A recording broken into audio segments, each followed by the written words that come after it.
Testing, testing, testing. 1, 2, 3. Testing, testing, testing. 1, 2, 3.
Marcus Speaks.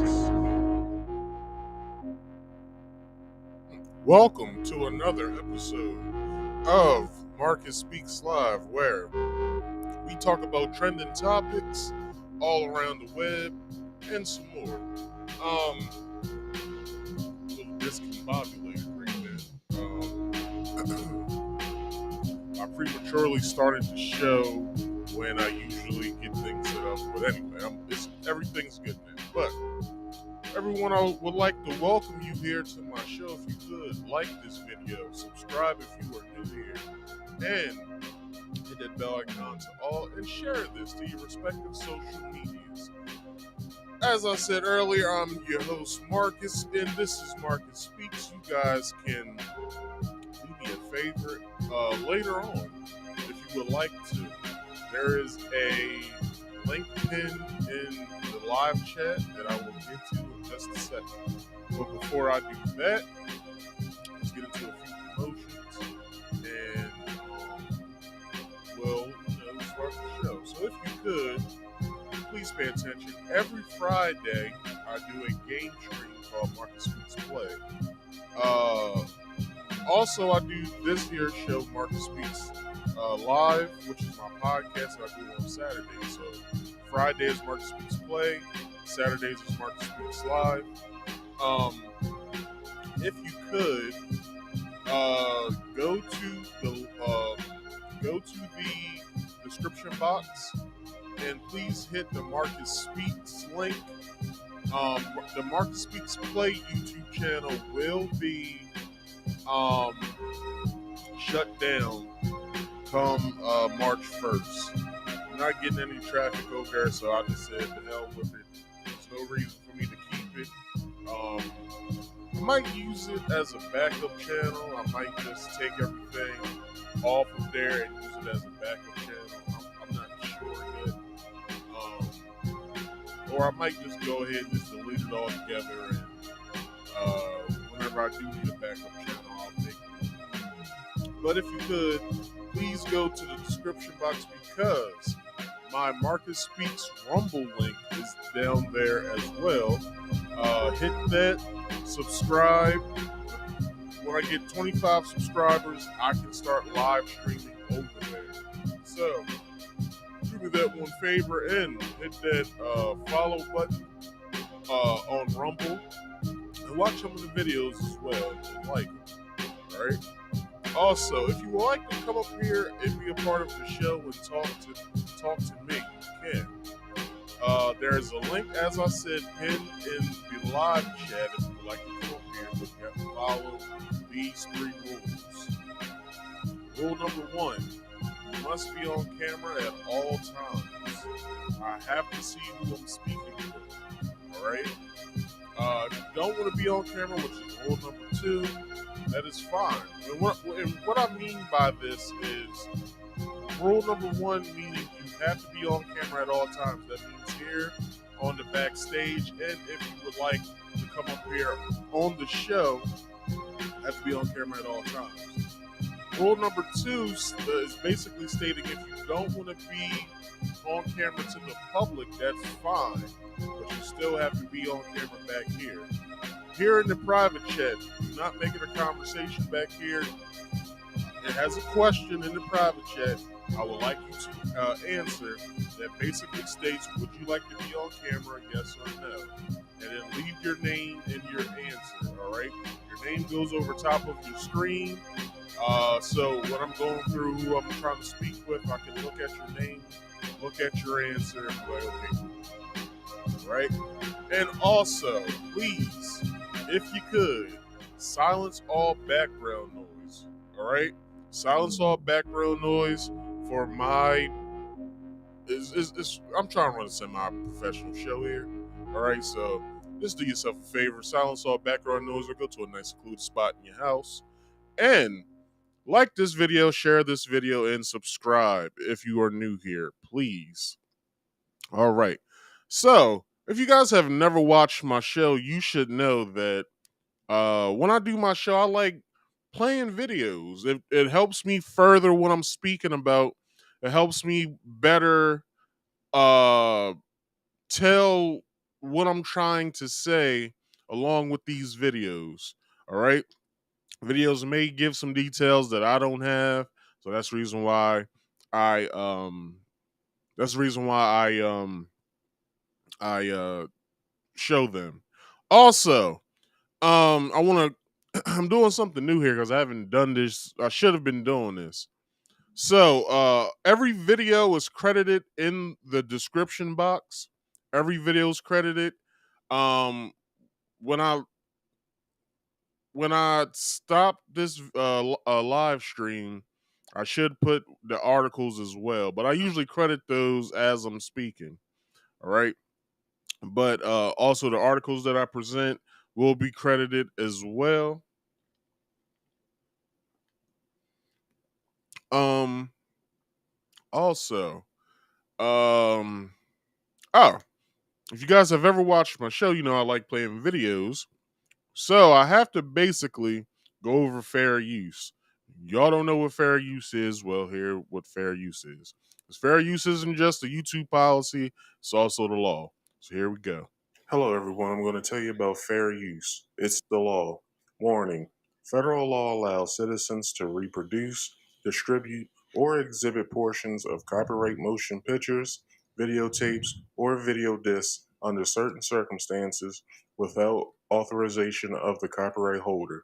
This is called fair use and is allowed for purposes of criticism, news reporting, teaching, and parody, which doesn't infringe of copyright under 17 USC 107. All right, that's fair use, people.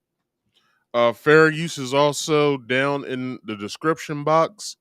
I have two variations of it, but it's still the same thing. So I'm basically protecting my ass, or whatever.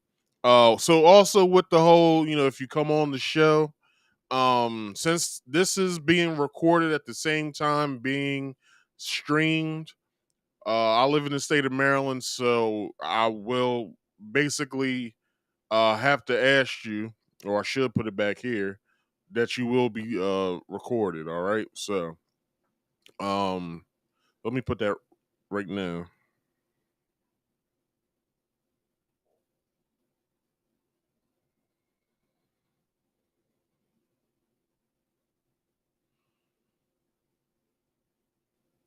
Um, 1 second.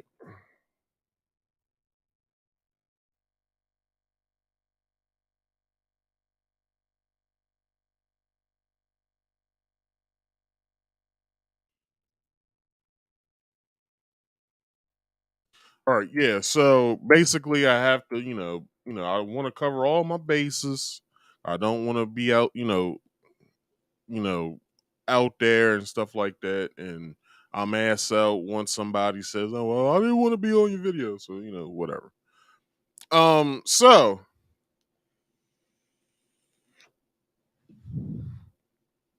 let's get into some. Let's get into the pre-show. So the overview I have for you guys tonight.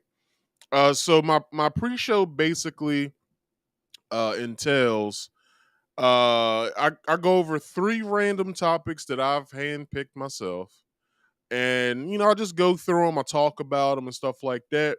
Tonight's tonight's um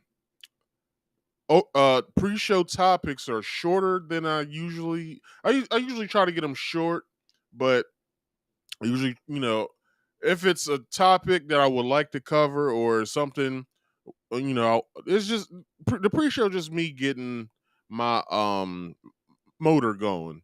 So tonight's pre-show overview is vaccines you can eat, as well as artist sue AI art generator for copyright, and I have cops fired for naughty behavior.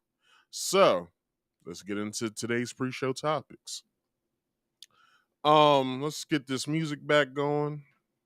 I need somebody to run my boards for me, man. I need to call one of my nephews over here. All right. So, if you guys don't know, there has been a an ongoing effort with scientists that they want to create vaccines we can eat. As far as plants and probably some meats and stuff like that. As you know, with most meats, uh, you know, you'll read on the package that no antibiotics and no whatever. But that's basically for the chicken's benefit to be healthy, so we can eat it. But also that stuff has lasting effects. So when we ingest it, we also ingest all the shit that they had in their body as well. Circle of life. So I'm gonna play this video, and it basically goes over everything, and then I'll get into the article that I have by Discover Magazine. All right, so let's go.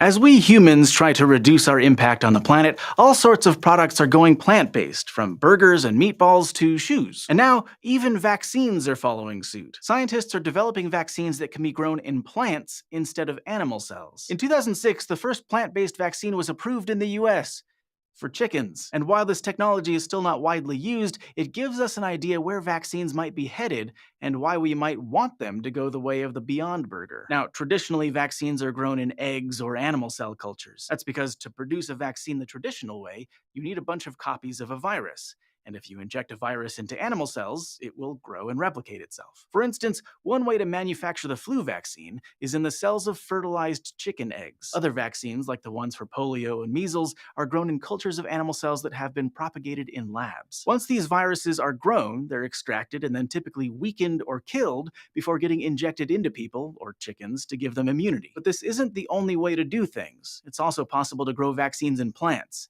It just works a little differently. Instead of growing a whole virus in the plant's cells, genetic engineers transfer certain genes from the virus into the plant's genome. Basically, gene editing. Sorry. So basically, they want to do what basically Monsanto and what's some other companies out there? All kinds of other companies that do the gene editing stuff, such as Monsanto. Um, so they basically want to inject um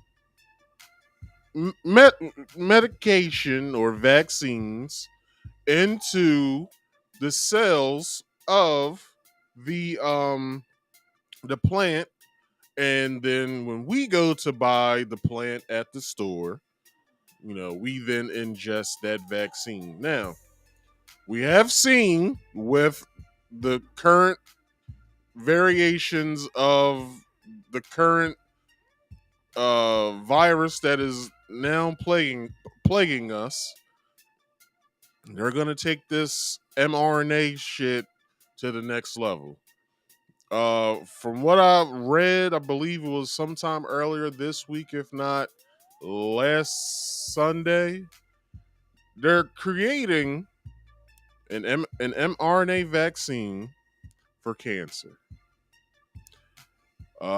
They haven't even tried to get. They haven't even eliminated most cancers. So for them to try to create a vaccine for it, it's beyond me. But anyway, um, so basically, in a nutshell, they want to do that to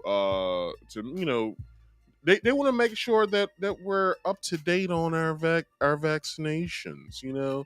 By instead of us going to the doctor, the store then becomes the hospital.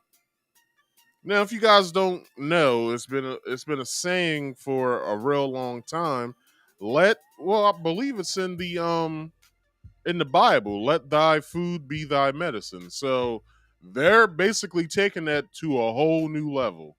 They're basically stating, since the Bible says it, well, why don't we just go ahead and engineer some Franken foods for these people to ingest?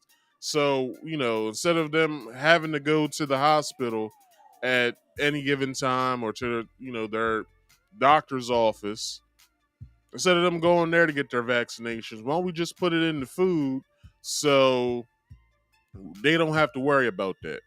This has been a plaguing thing that I won't even say conspiracy theorists, or as the white um the white conservative, or the white progressive or liberal fronts say about black identity extremists, which that doesn't make any sense. I can't be extreme about my culture or my identity. Like, it's either I'm in it or I'm not. But anyway, that's besides the fact.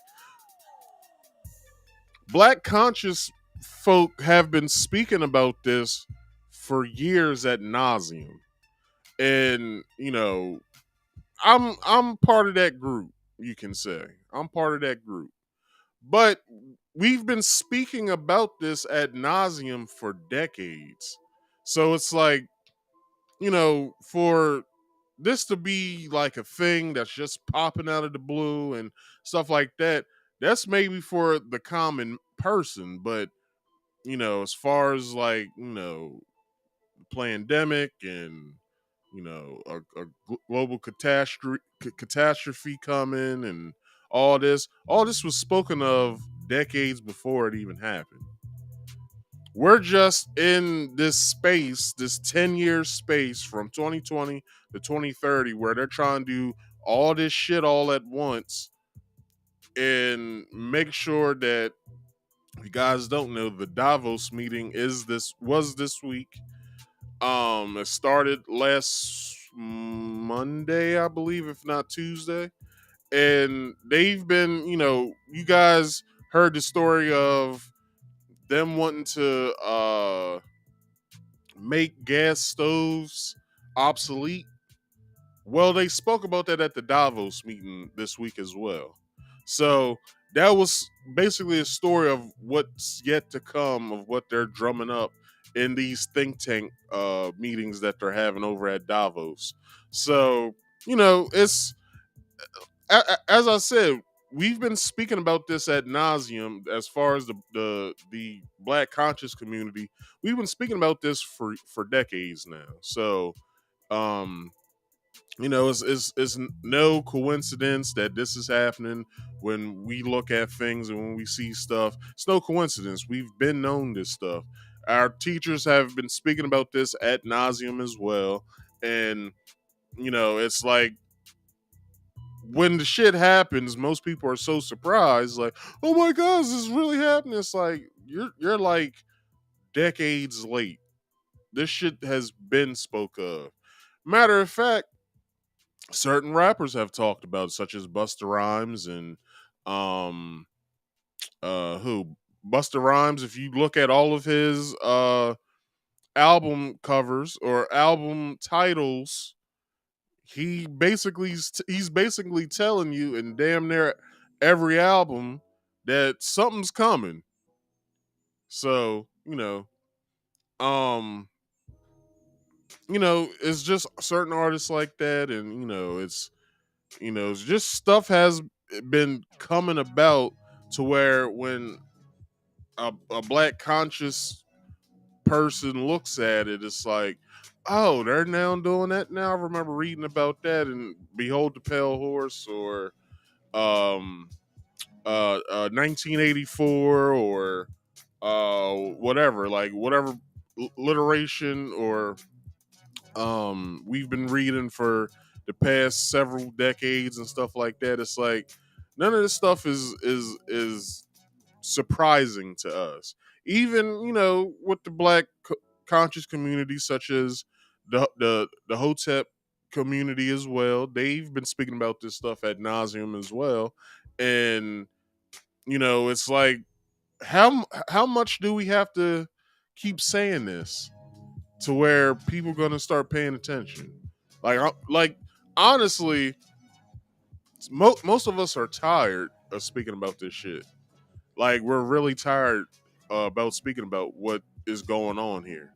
So, just saying, just wanted to put that out there. So let's keep going. Genes make viral proteins that appear in the plant's tissues or seeds, and then just eating the plant could provide immunity. No need for a shot. For example, scientists have successfully grown a common protein found in the flu virus in a tiny flowering plant called duckweed. This means that an animal like So, um, if you guys haven't heard me say this before, so he brought up duckweed. Um, so I'm a aquarium hobbyist. All right. Basically, that entails, an aquarium with lots of live, real foliage and plants and rock and branches and stuff like that. It's called a planet tank. It's like the big thing now of what everyone's doing. As far as in the fish hobbyist world and stuff like that, or the aquarium hobbyist world, we like making natural tanks. I have two of them. One of the plants, or it's several species of plants you can buy. You can also buy uh, floating plants, which one that he just brought up, duckweed. Duckweed is a very common um, floating plant that people like to buy because it helps, suck out the unwanted nutrients that's in the tank and helps the other plants establish better and stuff like that. I had some duckweed, it died, but whatever. But they want to put this in duckweed, and a lot of aquarium hobbyists, you know, they like to. Well, that's besides the point. Let's get back into the video. Chicken could eat this duckweed and boom, vaccinate itself against the flu. But even if the plant that grew the vaccine can't be eaten directly, the viral proteins could be extracted from the plant and mixed with foods. And again, the vaccine could be eaten, which would just be so much more convenient than having to vaccinate a population with shots. These vaccines come with other benefits too, like since plant-based vaccines are produced in plant tissues, they can be stored at room temperature, like the seeds or dried leaves of any other plant. That's way easier than handling other vaccines, which typically have to be transported and stored at precise temperatures, sometimes well below freezing. Plant-based vaccines are also quicker and cheaper to manufacture, because when you're making a vaccine in animal cells, you have to go to great lengths to make sure they don't get contaminated with pathogens. But that's typically not a worry when you're making a vaccine in plants. So you might be wondering why anyone is still getting shots instead of just popping an edible plant-based vaccine. And the answer is that, for now, scientists still don't know how to make oral vaccines as effective as injected ones. For one, it's a lot easier for the viral proteins in a vaccine to survive in the bloodstream than in an organism's stomach. Your digestive system is, in fact, very good at breaking down proteins. That's kind of the point of eating. So the challenge is getting these viral proteins to survive long enough for the body to identify them and mount an immune response, and remember the experience later if it encounters the real pathogen.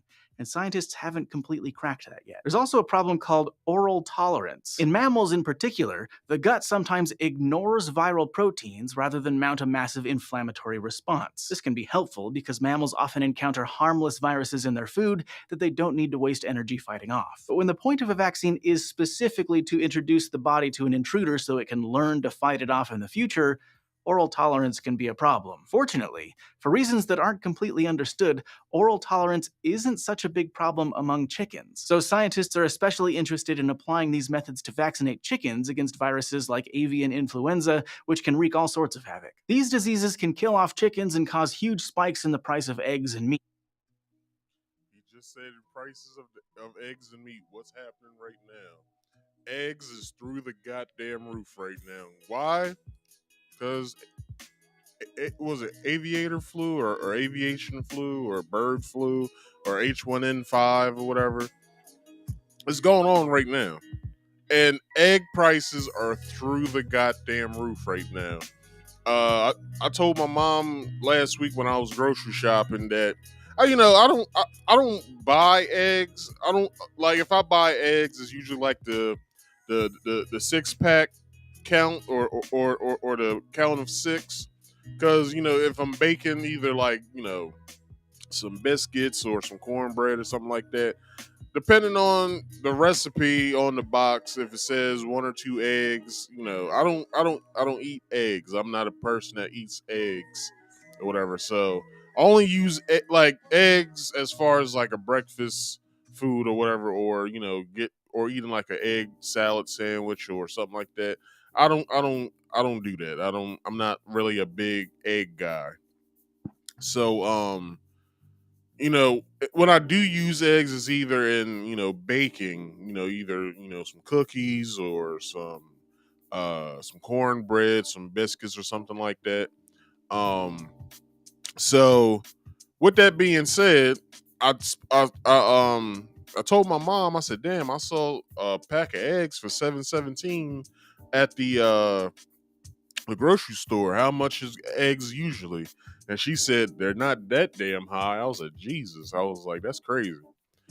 But a lot of people are going to the market and they're looking at egg prices and they're through the goddamn roof right now. And roof. It's through the roof. Anyway, um, it's through the roof right now because a lot of farmers or chicken farmers, they're dealing with a lot of H1N5 going on in their chicken coops for for them to sell these chickens off. They basically had to call all of them. Hope I'm saying that word wrong. It probably sounds like call, but I'm saying call like y'all know how to spell it. I have a country accent, so sorry. Some words sound similar sometimes, so when I say stuff. But anyway, um, yeah. So most of these chicken farmers had to kill off some of their livestock because of this virus that's going around that's affecting their chickens. So prices is through the roof, and through the roof, and a lot of people are feeling that right now. uh I've been reading some things as far as like and watching some things as far as inflation goes, and s- s- some people say the rule of thumb is just to leave it alone and to fix itself, but it's too much shit going on for them to leave it alone. I'm not saying they should touch or they should do something to stop inflation, but if it's not going anywhere, and we've been told that, and I said it several times on this show, that they're looking at basically a depression or whatever. Um, who knows how this shit's gonna turn out or whatever? But egg prices are through the roof for the simple fact that the H1N5 flu is going on amongst chickens. But on top of that, bird flu can sometimes jump to people, and some strains can be deadly. So scientists, farmers, and ordinary people have good reason for wanting to vaccinate chickens en masse, and edible vaccines could be a huge improvement over current methods. I mean, today's methods typically involve bringing a qualified person out to a farm to individually vaccinate thousands of birds. If you have 20,000 chickens, that's 20,000 syringes or eyedroppers, not to mention 20,000 anxious birds. On the other hand, you could toss them some vaccine-spiked plants and they could vaccinate themselves while they eat. This technology still has a ways to go, but plant-based vaccines may play a more important role in our lives in the future. Halting the spread of bird flu and other poultry viruses depends on getting vaccines made, transported, and distributed fast. And it's starting to look like plant-based oral vaccines may be a good way to do that. All right. So, all credit to that video goes to this to Science or SciShow. That video comes from that YouTube platform. So that is also in the description box below. So let's get into this article. So it says many vaccines are difficult and expensive to make, store, and administer to patients, especially in developing nations where they're needed most. If Charles Artzin's work pans out, vaccines will become much easier to produce and deliver. He has delivered. He has developed a vegetable vaccine, specifically a genetically engineered potato. When eating the potato provokes an immune response to some strands of E. coli, a bacterium that can cause fatal cases of food poisoning and diarrhea. Artsons, Artsons, a plant biologist at Boyce Thompson Institute for Plant Research in how the hell do you say this? Hold on, I need to type this in. I have no idea how to say this word. Um,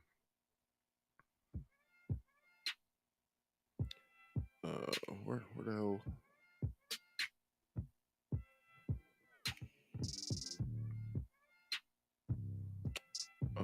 Okay, here we go. A-C.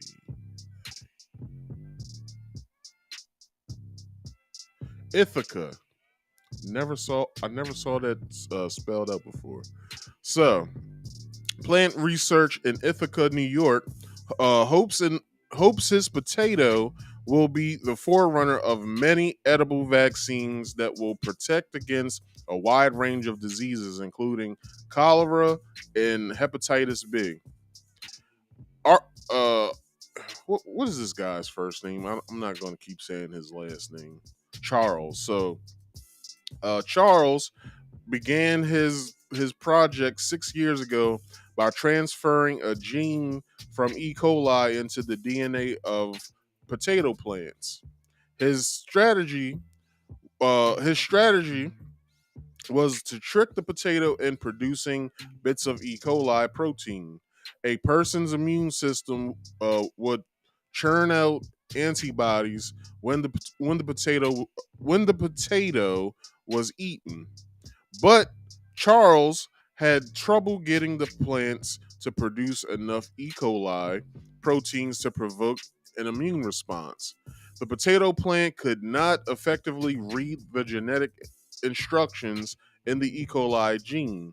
So Charles built an artificial genochemical sequence of instructions that cause the potato to produce a protein identical to the one made by the bacterium. When 14 volunteers ate small chunks of raw potato, which you shouldn't do any damn way because you can get sick from even doing that, ate raw potato impregnated with the synthetic E. coli gene, antibodies against the bacterium appeared in their guts and bloodstreams. Their immune response was just as strong as that of people exposed to the bacterium.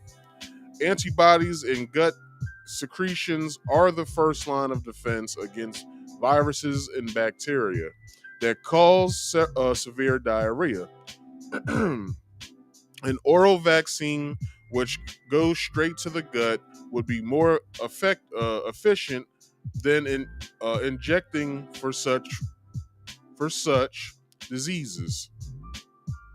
Later this year, Charles hopes to test a potato vaccine for the Norwalk virus, another cause of gastrointestinal disease, and he has began working on vaccines for cholera and hepatitis B. An uncooked potato, however, is not his ideal delivery system. He's experimenting with tomatoes, but what he wants is a banana vaccine. Bananas grow in much of the developing world, and they're a natural baby food. Charles says Charles says there seems to be no limit to types of vaccines plants can create. This is going to be a very effective strategy for delivering oral vaccines. That comes from Discovery Magazine. Now, I will say this. Although it sounds good on paper, nah, I'm not trying to be eating vegetables or plants or whatever, or vegetables which are plants. I don't want to be eating this stuff thinking, oh well, this shit got the polio vaccine in it. Like I don't want no polio collard greens. Like I'm sorry, I don't want any of that. I don't want no what's another disease we eliminated? Well, polio came back. I don't know if you guys knew that during the pandemic. Polio came back somehow, like mysteriously. Uh, but uh, but what other diseases have we eliminated or whatever? Like whatever that disease is, I don't want it in my sweet potatoes. I'm sorry.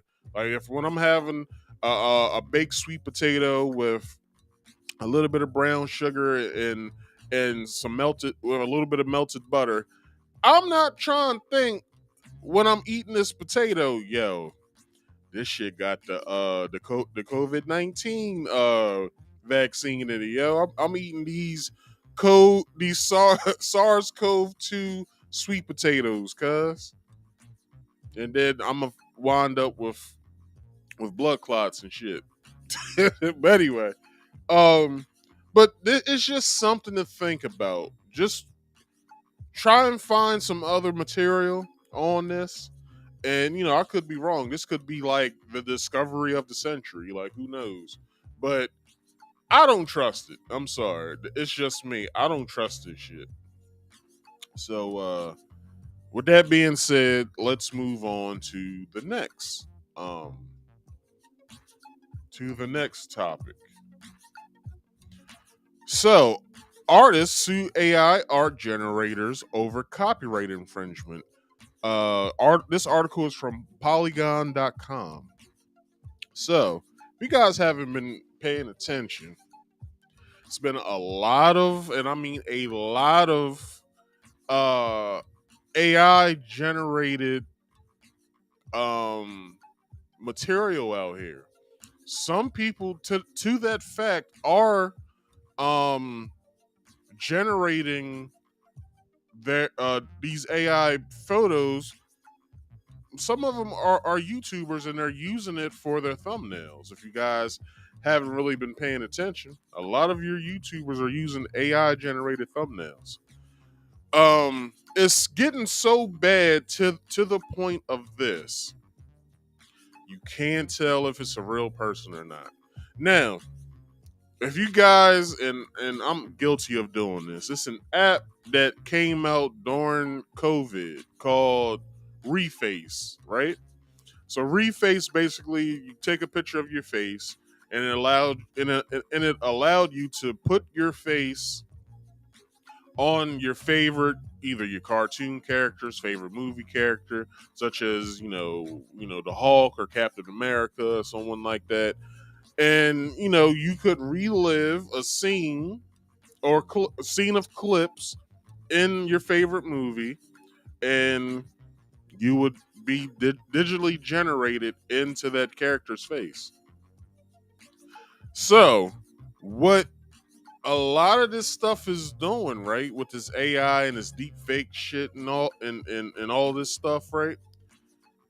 We probably won't know what's real. We'll probably in the future watch a AI generated movie or animation.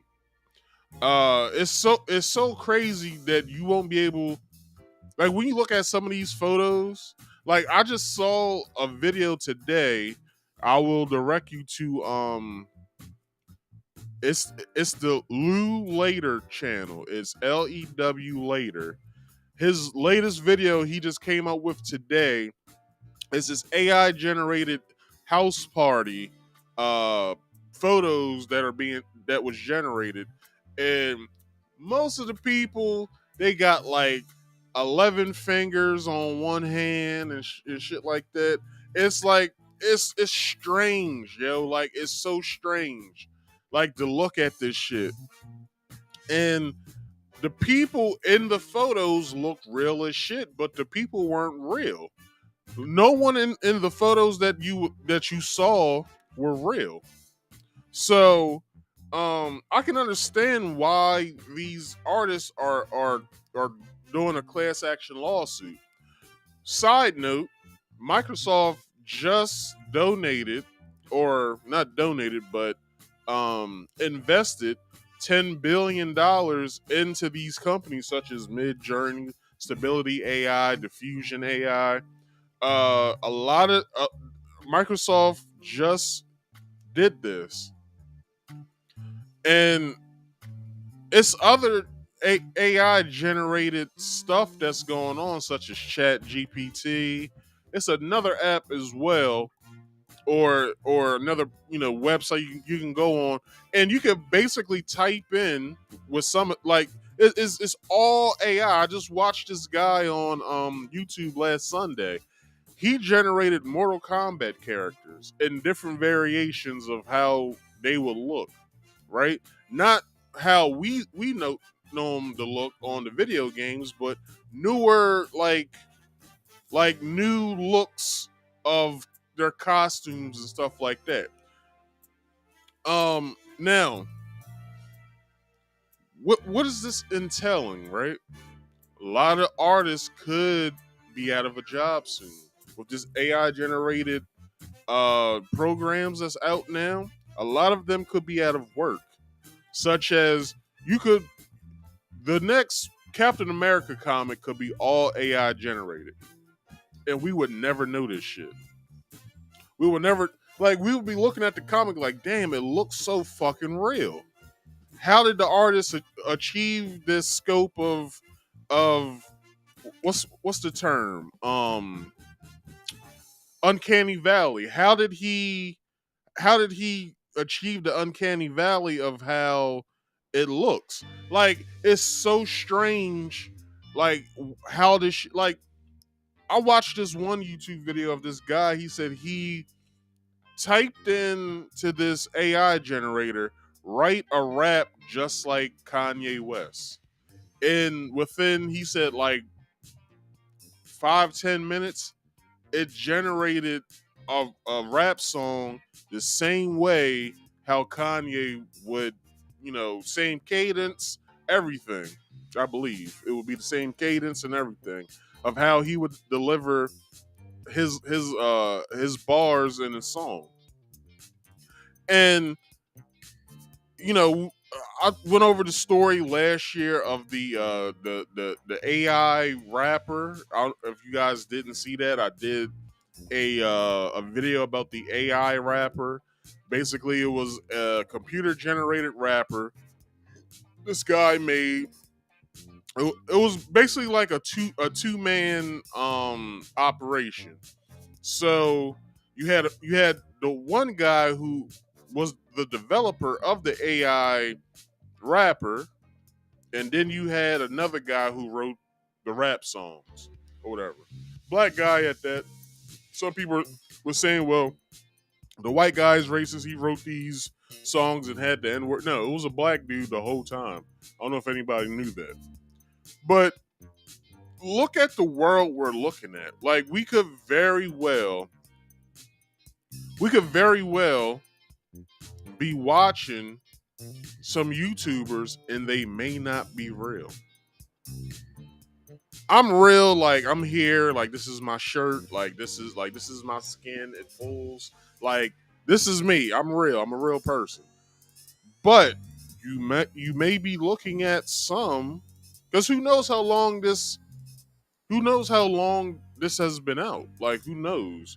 Like, no one knows. It's the big thing now. It's the new thing. Some people are using the technology and stuff like that to either write, which is another AI generator where students who try to write 10-page papers, your professor or your high school teacher knows about a website where they can type your or scan your paper and see if it was AI generated or not. So a lot of people are probably a lot of students are probably trying to get away with that as well. And it's so this AI shit's so strange. But let's get into this video. Let's see what they're talking about on here, and then I will continue with the article. And this is by Andy Griffiths YouTube channel. Hello, welcome to the channel. My name's Andy, and in news this week, it's been reported that there's a couple of lawsuits in the pipeline regarding AI art. A group of visual artists has sued artificial intelligence company Stability AI Limited, Midjourney Inc., and DeviantArt Inc. for copyright infringement, adding to a fast, emerging line of intellectual property disputes over AI-generated work. Getty Images also announced Tuesday that it had initiated legal proceedings against... Wait. I forgot one thing as well that is being AI generated. AI generated lawyers as well. Like, what are we doing here? What are we doing here? I had totally forgotten until I saw the law book and everything. There is a AI. It's a program of which it's an AI generated lawyer, and it's taking on cases. Right? It's taking on cases. It sends letters out, such as like subpoenas and stuff like that, or no, not subpoenas. I'm sorry. It sends information to the courthouse as well, and it works your case or whatever. AI is, it takes your case, it generates, you know, evidence and stuff like that, or whatever. Or I guess you feed it evidence, and it goes over the evidence and stuff like that. Like this shit is weird. Like it's weird as hell. Like it's so weird to the fact that who knows within next what? Some people always say the next 5 or 10 years. No, the next three, the next 3 to 4 years, we could very well be seeing this shit blow up to where we would never know what's real now. Now, like I said earlier, with the video that I watched on Lou later, with the AI generated people, they had like 11 fingers on one hand. That's one way that we can find out if it's real or not. But who knows, when they go back into the code and they fix that and we start seeing people, AI generated people that aren't real with 5 fingers on each hand. It's just wild, yeah. Let's keep going. AI in the United Kingdom over Stability's alleged copying of millions of its images. And the other lawsuit has been brought by artists Sarah Anderson, Kelly McKernan, and Carla Ortiz, who told the California court that Stability scraped, in inverted commas, more than 5 billion images from stock image websites like Getty Images, shopping sites like Shopify, and online communities like Tumblr and Flickr to use as training data for Stable Diffusion without any licenses. Their lawsuit said Stable Diffusion is merely a complex collage tool and that all AI image creators violate the rights of millions of artists in substantially the same way. So I've had a couple of thoughts on this, and to be honest, I doubt that either of these lawsuits are going to help artists in any substantial way. Now, I'm not a copyright lawyer, obviously, but it seems to me as if the whole legal argument is fundamentally flawed and based on a complete misunderstanding of how AI works. But that's something for the courts to sort out. Let's say that these lawsuits succeed and that it's determined in court that an artist's style is now copyrightable. Now, that's a good question, because with these AI generators, you can also type you guys try it. I'm not going to try it on my computer because I don't trust the technology. You could very well type in, let's take a famous comic book artist such as Jack Kirby or Alex Ross or uh, uh, Ta-Nehisi Coates, or you could basically say, draw me a Batman in a Ta-Nehisi. No, I think Ta-Nehisi Coates is a writer. I don't think he's an artist. So, draw me an Alex Ross styled Batman, right? And if you guys are familiar with Alex Ross's art style, his art style kinda, when you look at it in the comic books, the people that he draws, such as the superheroes, they kind of look like real people. Like that's his art style, right? It's kind of like an Andy Warhol-ish type of style. Or let's take Jack Kirby. You can write in, draw me an Alex Ross style Daredevil, right? And it'll basically generate that style of drawing, and the picture will pop up, and it's like when you look at it, you're like, oh my gosh. Like, although Alex Ross has, I believe, well, I think Alex Ross drew Spider-Man, I believe. I'm not too sure. But he was all over the the DC and Marvel, companies, back then. But anyway, he, like, you could basically look at it and be like, oh my gosh, it's a spitting fucking image. Like, it's so wild when you see it.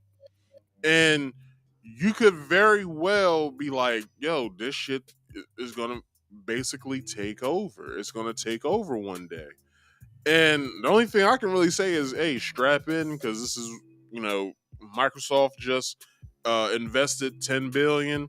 We're gonna be saying this shit for a while now. Like, who's to say that with Microsoft generated with Microsoft investing 10 billion into, I believe they did it with Stability AI, I believe it was.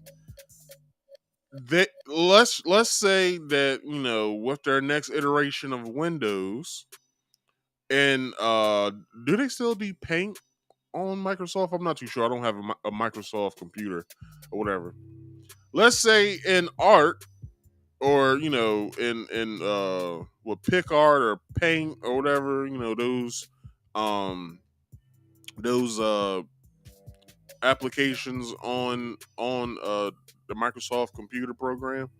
Let's say that they mix that in with the AI, and all you got to do is type in, draw me a superhero called the Fly in a um Jack Kirby style of of uh drawing, right? And then it, within like 15 minutes, it generates you this superhero, the Fly, right? And you will look at it and be like, wow, I like that design, like blah blah blah. And it's like, who knows how far this is gonna go? And you know, we haven't even reached the peak of this yet. Like, this shit is ramping up like very fast. So let's keep going. Something we actually want? Think about the implications of that for a minute. Artists learn by studying and copying other artists, either consciously or subconsciously. So if a lawsuit determines that an artist's style is now copyrightable, do you really want to create art in an environment where every piece of work you produce has the potential to get you sued for being too similar in style to another artist's work? Here's another potential scenario. Let's say a law was passed where every piece of AI art had to be labelled as such. What would that achieve exactly? Someone commissions artwork for, say, an album cover, and an AI comes up with the perfect piece of art that perfectly fulfills the brief. Do you think that they'll say, no, I can't use that, it wasn't made by a real artist? Most people won't care one way or the other who created it. They'll just be happy to get a design that fits the brief. Personally, I'm moving ahead in the assumption that none of these initiatives will achieve anything. My advice to artists is to get in the driving seat with this technology, or be prepared to get run over by it. Here's how I'm using it: visualizing new directions for my traditional paintings. Character design inspiration. Okay. Now, are you guys looking at that? All that is AI generated. All of it. T-shirt designs and print-on-demand projects. I'm resurrecting. Like, I don't know if you guys have been doing this, because I didn't. I'm not stupid. What, in December? I believe it was, if not November, between November and December of last year in 2020. People were basically going in to this program on social media, and they would either pick a picture of theirs that's already on their social media, or they would, you know, a picture that they probably didn't even have on social media. They would pick that picture, and then basically the AI generator would like, you would type in, I don't know, I don't even know how the program was because I never used it. But let's just say it's the same as all these other AI generators. Let's say you put the picture and say, I would like to have flowers in my hair, and I like to have a gun in one hand and a sword in the other, and whatever, right? And I want to have bark as skin, and all of that. And then it would generate it for you. A lot of people was doing that shit on social media. I never did that shit, because you never know where the fuck this is going, right? You never know where it's going. You never know what they're doing with the code that stuff generated that people were doing. Like, You don't even see it now on social media anymore. Like, I was mostly seeing it on Facebook and Instagram. Like, you don't even see it on there now. Like, you don't even get, well, I'm pretty sure it's still on there. People can still do it, but I barely see it on my part of social media. Let's just say that. I don't see it. I don't see any of my friends doing it anymore. I don't see any of, the I don't see like, hey, generate yourself a picture, blah blah blah.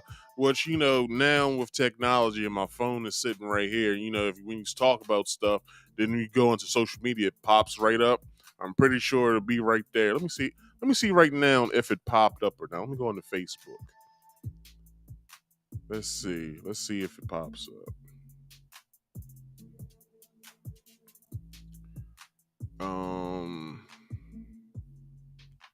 Let me refresh this page.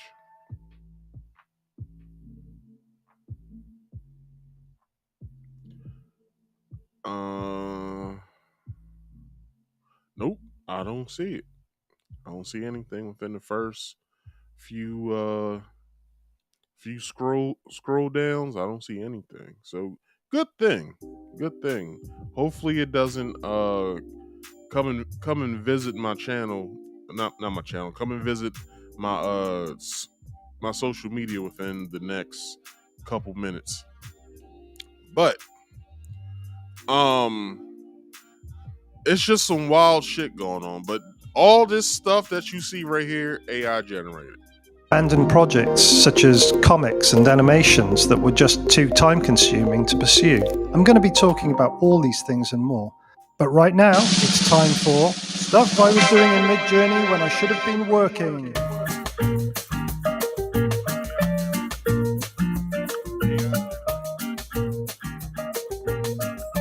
you see the realism, yo? Like, I've been seeing most of these, like, on YouTube, I've been seeing people putting up, I've been seeing people put up, or certain channels put up, if it's not the same channel, they'll have, like, what, like, Lord of the Rings, if it came out in the 80s, dark fantasy style, right? And it generates all these pictures of these characters, or it'll go, or one of the videos I saw also was Marvel movies, dark fantasy style, if it came out in the 80s, and you see all of these videos. I mean, all of these pictures. Like, it's so weird, yo. Like this looks like as if it was a 1960s movie. Like, these are just still frames from the 1960 movie it could be, right? Like, it's so weird.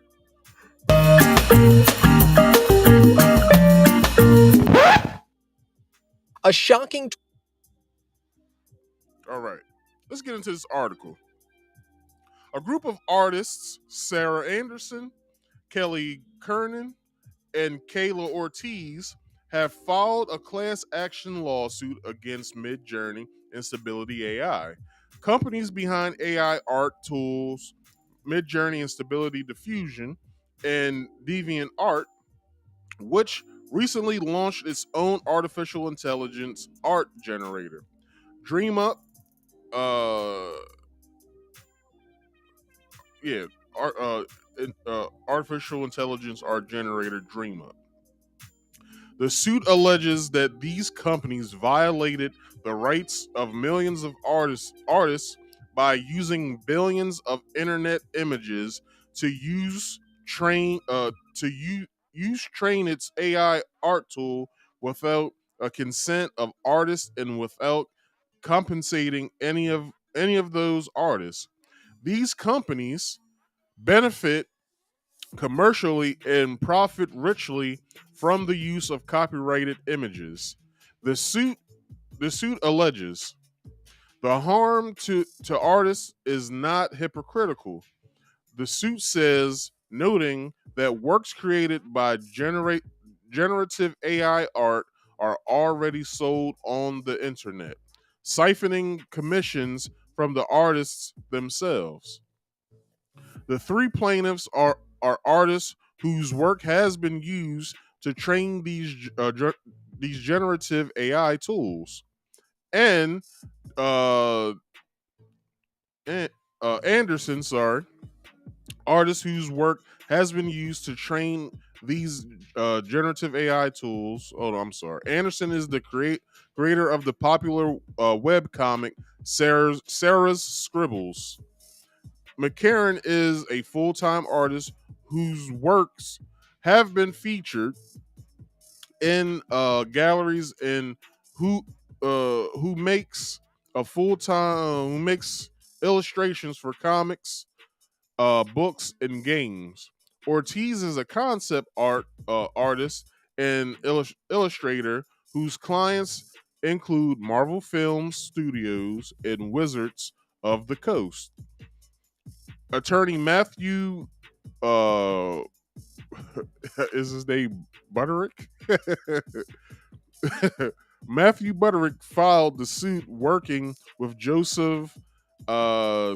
Severi, uh, Joseph Severi Law firm, a California-based firm specializing in antitrust and class action law. The Stable Diffusion litigation blog describes Stable Fusion and the generative AI like it as a parasite that is also a um a proliferated allowed to proliferate. Sorry, will cause irreparable harm to artists now and in the future. The group is seeking a jury trial and unspecified damages. AI generated art has grown in prominence since last summer, as tools like Stable Diffusion and Midjourney became available for broad use, and as AI generated art has become more prominent, artists have pushed back. AI art tools are trained with billions of images from the internet, and artists often don't of have a way of uh, opting in or out. Stable Diffusion, for example, was trained using uh, Leon 5B, a database of 5.85 billion text images, pairs with sources including Flickr, DeviantArt, Wikimedia, and overwhelmingly Pinterest. So, wow. Check this out. Have y'all ever used Pinterest? Pinterest ain't nothing but a bunch of fucking images with, little to no descriptions. So, you go into Pinterest and you're basically whatever you want to find, such as like a recipe or I usually used to go in there for aquarium pictures, like people who had planet aquariums. I wanted to see their concepts and what they did and how they was able to get everything to where it was and stuff like that. So when I went to go and do it, I wouldn't copy them, but I would then be like, okay, well, when I do my tank, I'll do it like this, right? So with them using Pinterest and Flickr, wow, like Flickr, a lot of pictures. Pinterest, a lot of pictures, right? So you're typing in, let's say, I don't know. Let me see. Shaggy and Scooby on vacation in the year 3023, right? And it'll generate, I'm pretty sure it's a picture out there of them on vacation sipping lemonade or something like that with sunglasses on and stuff like that. I'm pretty sure that those AI generators can drum up that. I'm pretty sure they could. Now, using an AI art tool like Stability Diffusion is as easy as typing in a thread of words. You can even create an image in the style of an artist whose work was scrapped. Artists have since begun sharing tools and resources for determining whether their work was hold on. Determine whether their work was scrapped as part of a data set used to train Midjourney and Stable Diffusion. Whether or not AI art tools violate copyright law can be difficult to determine. Images within these massive databases that these AI tools learn from may be protected by the fair use doctrine. As The Verge reported, it's a complicated matter of evaluation. Sorry, I got my theme music playing. Um let's see. Evaluating both the inputs, the images scrapped from these databases, and the outputs, the images that the AI art generators create for copyright law violations. In response to the suit, a Stability AI spokesperson told Polygon, "Please note that we take these matters seriously. Anyone that believes that this isn't fair use does not understand the technology and misunderstands the law." Polygon has reached out to Midjourney, DeviantArt, and Matthew Butterick, and will update this story when they respond.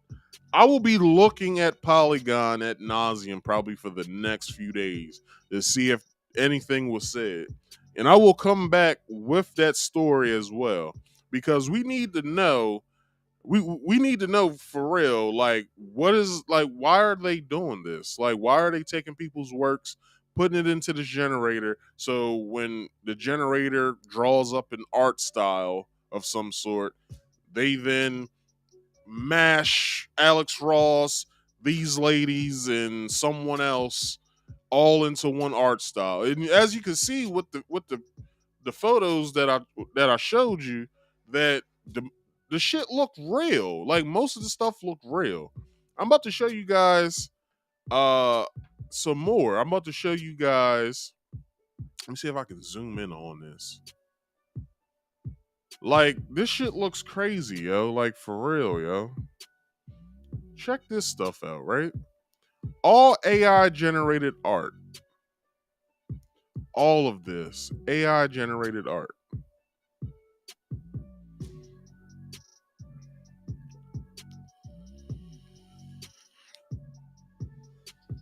Now, some people may be like, well, Marcus, all this stuff looks normal. All of this looks cool.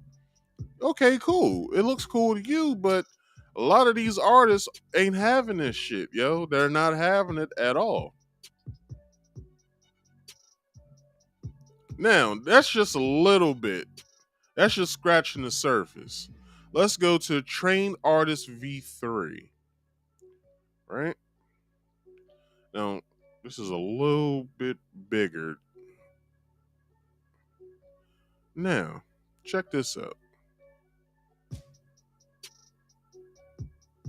Let me see if I can fit all of this in. Let me.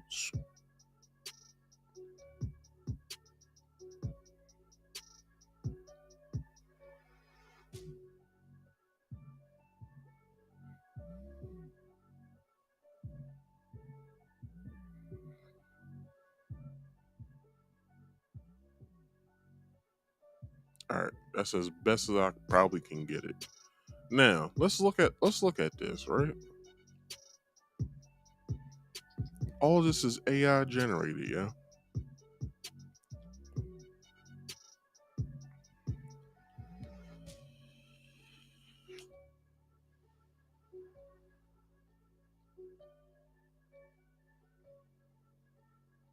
it gets worse, right? Now, let me go up to another tab. Go to Artist V3.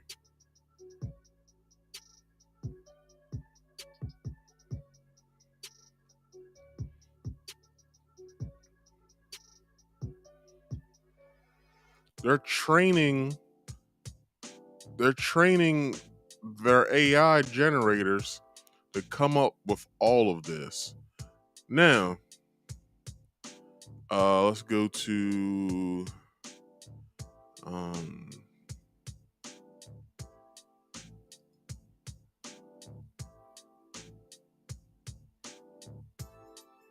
what the hell was that? Ew, what is that?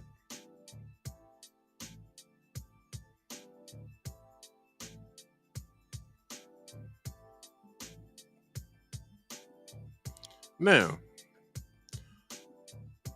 you guys may be thinking, well, Marcus, you looking too far into this. Like you didn't got yourself all worked up about nothing, and it's like maybe I am, but when you look at it,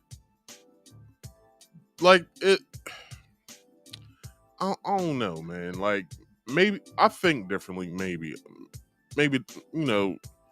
maybe that's how I'm looking at it. Like it's weird to me that this stuff is happening. It's weird to a lot of other folks too that this stuff is happening as well. But it's just me talking. Anyway, but that's what's going on, and you guys should be on the lookout for some of this stuff because it's only going to get worse, and it's on the rise as well. Like it just started. They said people started using this publicly last summer. I didn't start seeing the stuff until what? Matter of fact, I did see it last summer. Matter of fact, I did see it last summer. Like they did a stint to where they rolled it out on social media, people used it, and then I didn't see it again until like November, December. So it's only going to get worse from here, and I hope that something gets found within the lawsuit to where it could possibly be copyright infringement to where some of these artists can be compensated for. So as I said, if Polygon gets those responses that they need, I will be diving back into this that article. So more to come with that. So let's move on. Have you guys heard of Megan Hall, how do you say this? How the hell do you say this town's name?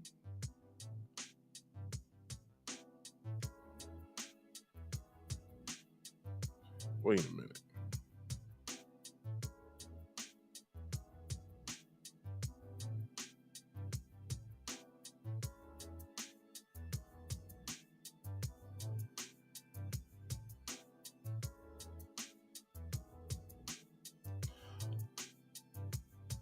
Laverne, or I don't know how the hell did this? Hold on.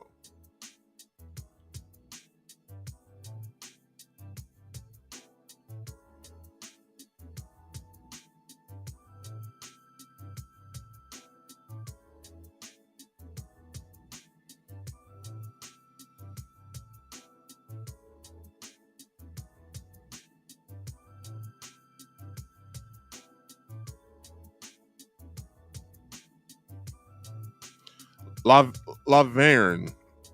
So, Megan Hall, the was she a deputy? This story has went everywhere. So, the story that everyone has been speaking about the female cop from Laverne police department that slept with 5 of her co-workers or 4 of her co-workers, or no, it was 5, sorry. 5 of her co-workers on the job. Like they were they was doing it. They was doing it. I mean, they they put a whole new term. Well, no, they put a whole new meaning to gangbang, like on the on the rail. Anyway, so five girls gone wild cops fired after taking part in sex parties on the job. So, if you guys haven't heard this story, you must have been living underneath of a rock because this shit has been everywhere. I mean, everywhere. Let's get into it. This comes from WRAL News. Let's get into it. A shocking 20-page report has been completed into sexual relationships at the Laverne Police Department. Some happening while officers were on duty and at work. Doing something while you're at work, I mean, for everybody else who goes to work, we're held to that same standard. Jerry Howell says he was in disbelief when first reading the report and wants changes from city leaders. The investigation says Mayor Jason Cole got the first tip about the relationships. It's just bad. It's like a stain, I guess. We requested an interview with Mayor Cole, but was told he was not willing to talk on camera. Instead, he released a statement saying in part, "We will be retraining all of our employees in the rules, regulations, and expectations set forth by city leadership." Be a wake-up call for Laverne, but also a wake-up call for our police department to take care of themselves. Keith Bice says he would like to see the community step up and help oversee the police department. Just a couple of bad apples does not make the whole bunch bad. Police Chief Chip Davis talked about exactly that in his statement released this afternoon, saying in part, "We understand this will take time and diligence from our command staff and officers to repair the honor and integrity of our department." All right. So, I've been so bad at this. So I'm gonna go over a few pictures that I haven't, So that's the edible vaccine picture. This is for the AI generated thing. So will the class action lawsuit by artists against several AI art generators be successful? So 33% say, I guess, yes. And then here's the story that we're on now. So you have Miss Megan Hall, which is in a open marriage with her husband, and these are the four officers that she was getting down and dirty with. Man, let's get into this article, man. Like I'm just clawing to know what the fuck's going on. So, 5 cops from the same police department in Tennessee, have been fired and three more suspended. Oh my gosh. After allegedly taking part in numerous sexcapades and wild parties during work hours. Per an investigation by how do you say this shit again? La Verge.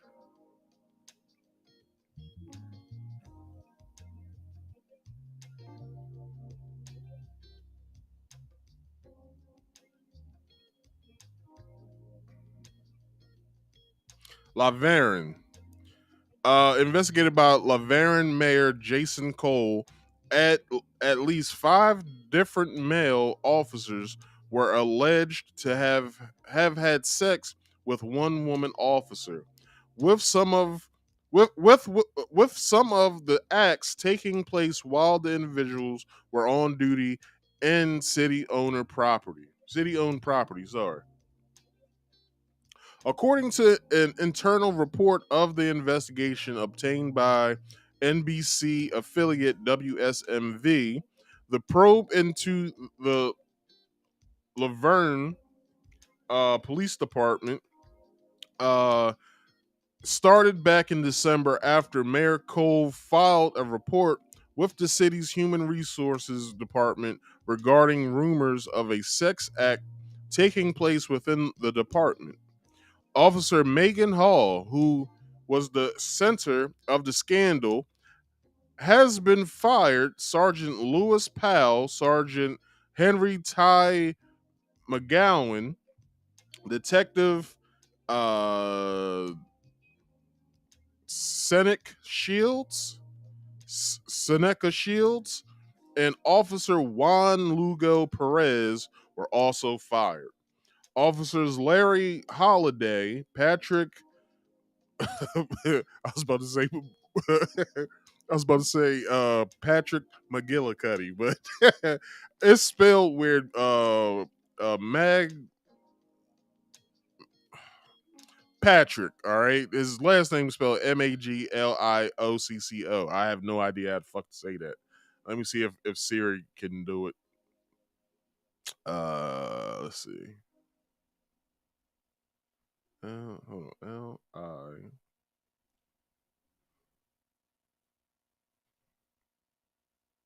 I'm missing the letter.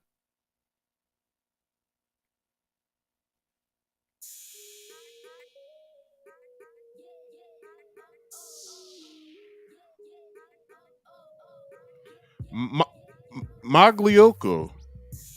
So Patrick Magliocco and Gavin Shoebarrow.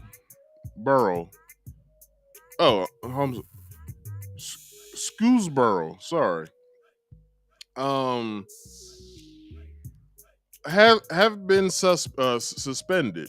In its investigation, the mayor's office uncovered sexual relationships between Hall and the other fired member. The other fired member, none of which were disclosed to the department. Per the report, all fired officers as well as suspended officers. Patrick Magliocco admitted during questioning that they'd had sexual relations with Hall. Detective Seneca Shields allegedly admitted to receiving oral sex from Hall inside the department's gym before going back to work. And I have a story that I have to say about before after I talk about all this. So let's see. So allegedly oral sex inside the department's gym before going back to work. They were both on duty at the time. The officers also allegedly admitted to exchanging photos of their genitalia and having parties reminiscent of Girls Gone Wild, including a Memorial Day bash that supposedly took place in the hot tub of a fellow officer's houseboat. Damn, how much are they getting paid that they getting houseboats? Jesus Christ. Anyway, let's keep going. Uh, the the officer who owns the houseboat is not facing any allegations of misconduct.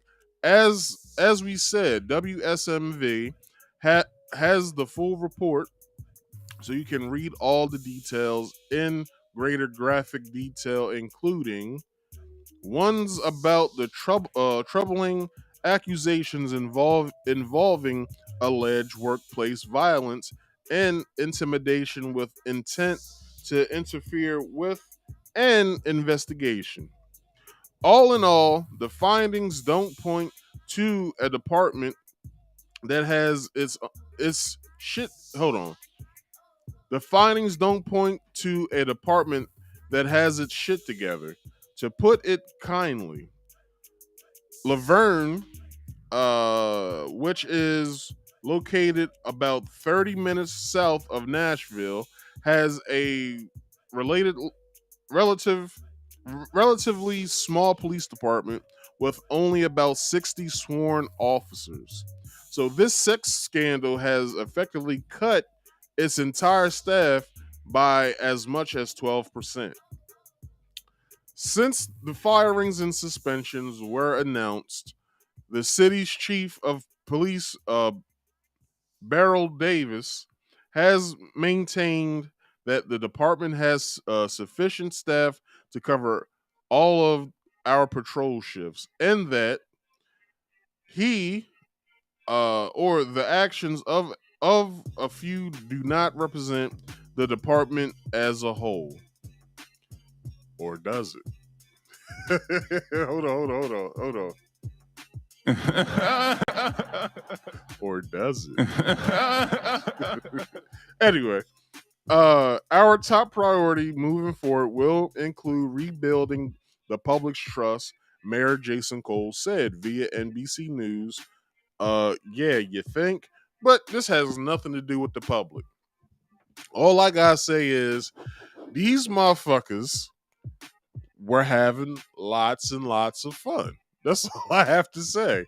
They put a new meaning in kicking in the front and back door. That's all I have to say about that. but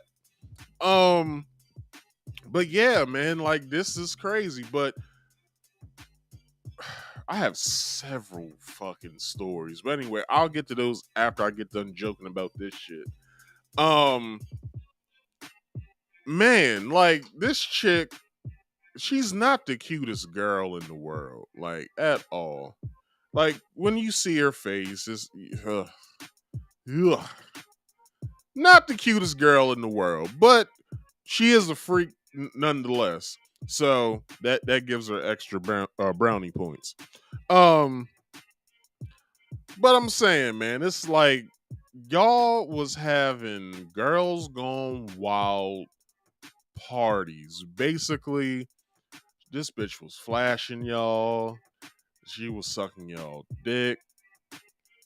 Just all around, just gangbangs. Like Shorty topped the nigga off in the gym at work.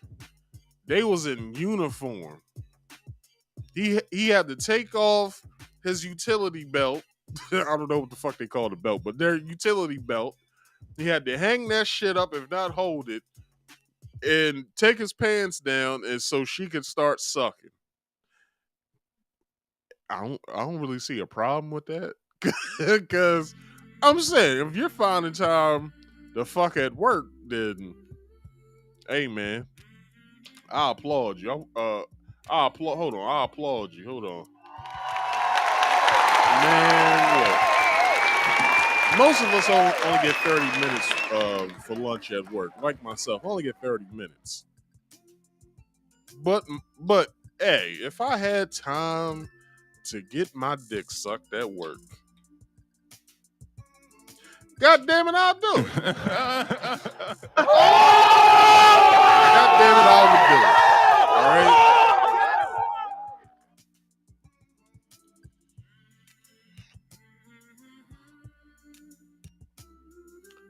They put a whole new meaning to police brutality. That was so fucked up. Anyway, they put a whole new meaning to Billy Club. They put a whole new meaning because that's what Shorty was getting hit with, a whole bunch of Billy Clubs by her fellow officers. What else? She put a whole. They put a whole new meaning to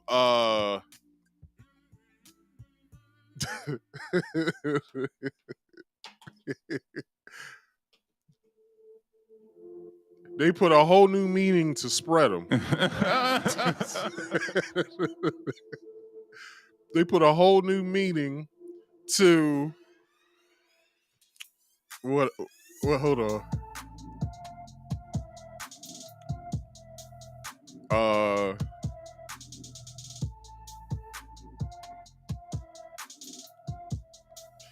Damn, I don't have another one. But when I do, I will. But let me get into these stories, right? These work sex stories.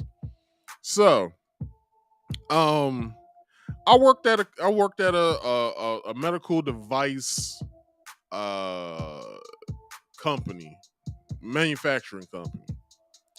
Not the one I work at now, but because the company I work for now, they're in a whole bunch of shit. But the company I used to work for in my early 20s, well, my late teens to early 20s,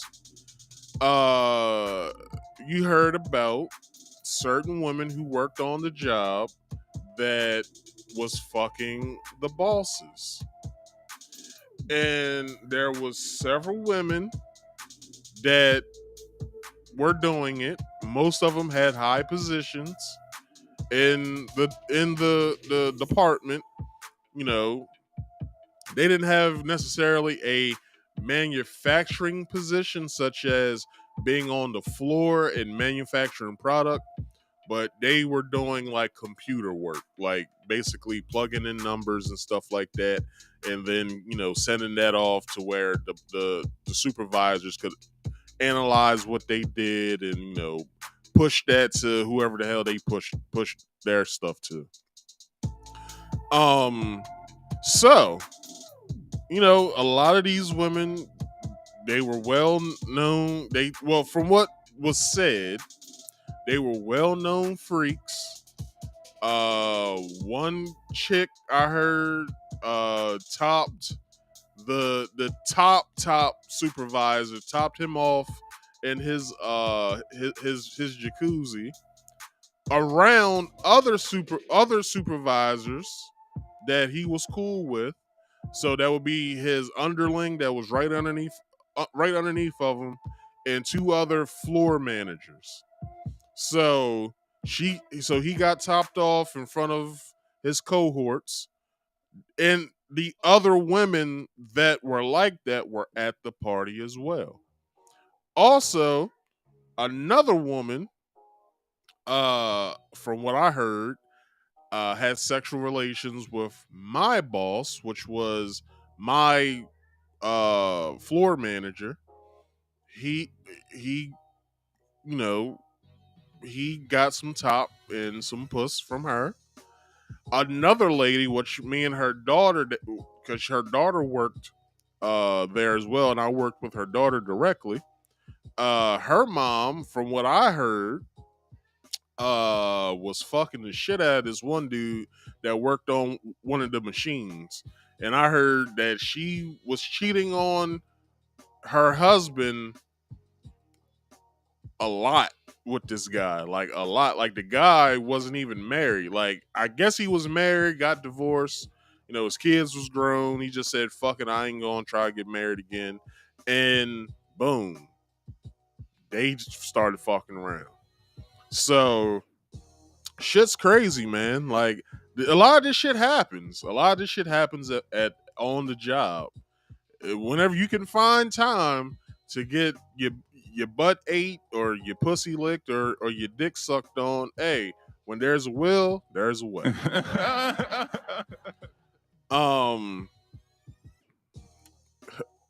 don't have any more puns, but anyway, another story. This girl I was fucking at the time. My cousin, I'm not saying any names, but my cousin was with this girl. This girl worked at the local Walmart. I had a chance to fuck on this girl. This girl would go to work and fuck on her coworkers.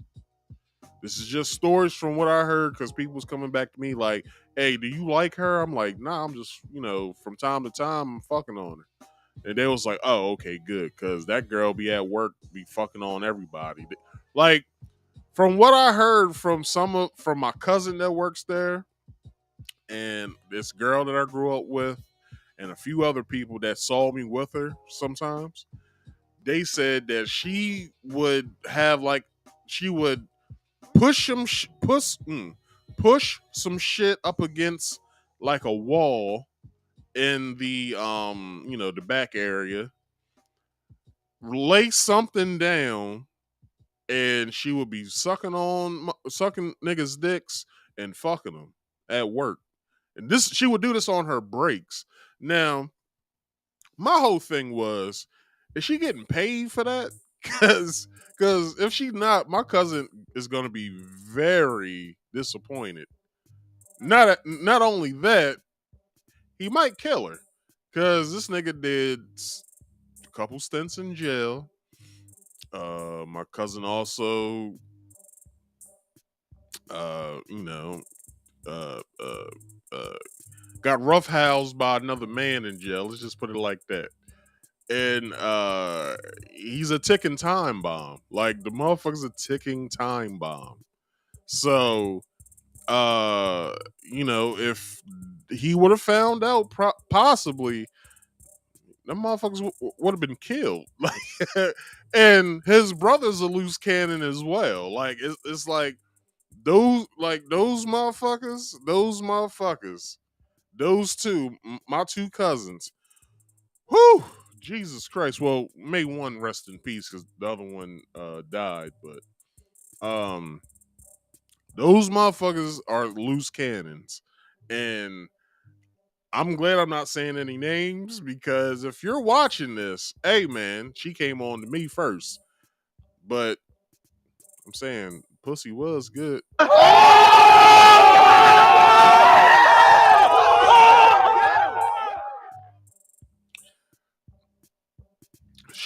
She is now married with a child.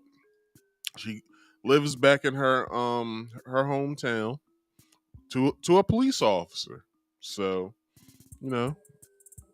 may her anyway, that doesn't even really matter. But anyway, but yeah, those are the stories that I know of workplace sex. And shit happens when never mind. Anyway, that concludes today's pre-show. If you guys want to call in, you can and talk about these topics, because hey, I want to have fun with it. But my main topic of tonight is very disturbing. I want to put that disclaimer out right now. Possibility that I could have bots come in here. YouTube could start fucking with my stream, and I may not be able to possibly get this last part out. But if they do start fucking with my stream, which I know that they probably will, and bots will possibly come, and I'm ready for them. But anyway, this next story is very disturbing. This story has been generating lots of eyes within the past week. I learned about this story, I think it was Wednesday night when I was at work. I was scrolling on Twitter, saw this, and I was like, yeah, I gotta talk about this. So there are 4 articles in all that I will be speaking of tonight. So this might be extended. This show might be extended. So I will try to get through all of those articles. I may not even read all of the articles. I might just hit the key points. But depending on how it's written and how I can get through it, that determines our projection. So tonight's overview for the main story of tonight is gay pedophile ring investigated. Now, let's get into this. All right. So, I won't be reading from my this page at all. I just have where everything is. I have it here in my bookmarks, so I will be talking about it. I have my video that I will be playing in just a second. And excuse me. Here is the art. I did like a broad title for this for the website I will be reading this from, called Townhall. All right, so a news organization investigated a suburban LGBTQ pedophile ring. Here's what we found. All right, now Laura Ingraham also did a 5-minute segment on this with I believe it's the writer that wrote these articles and everything that she has found. So here we go. A horrific story came out of the suburbs of Atlanta, Georgia. William and Zach Zolik, both LGBTQ activists, were accused of sodomizing their adopted sons, now ages 9 and 11. Now, the story became national news, but after their arrest and not guilty plea, all the media attention just suddenly disappeared. That was with the exception of one outlet, Townhall, whose author, Mia Cathell, scoured courthouse documents, jailhouse calls, and more. Now, what she found was that this story was much worse than those initial headlines. Now, not only did these men who were married allegedly rape the two boys who were adopted through a Christian special needs adoption agency, they were pimping out their children to nearby pedophiles in the Atlanta area suburbs. And by the way, it wasn't just sexual abuse. A family member told Mia that the boys were forced to stand in a corner for 8 hours straight over back-to-back days as punishment. They were only allowed to move to eat or use the bathroom. William was also witnessed slapping their younger son hard in the face. They were just abused every possible way. I mean, are you worried about the boys? Of where they are? Or I mean, yeah, but I definitely can't talk about that. Joining us now is Town Hall reporter Mia Cathell. Mia, what else have you learned beyond what we laid out? And who was it in that tape that we just heard? Yes, so in the recorded jailhouse tapes that Town Hall obtained, that was one of the adoptive fathers, William, who, in his own words, he describes the armed raid on their mansion, which is custom built and designed by him. And as family observed, their lavish lifestyle just materialized out of the blue about a year after they adopted these boys. They're facing 17 charges, which includes felony prostitution of a minor.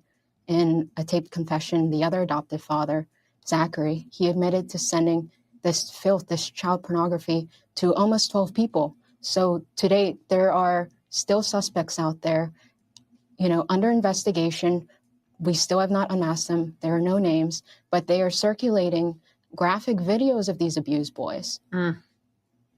Now, Mia, this 35-year-old Zach Zolek was previously accused of raping a child, but was never charged. So how were these two able to still adopt? And everybody knows I'm the adoptive mother of 3 children. So this story is very, it really cuts me to the core here, as I assume it does with everybody. But how was he allowed to adopt?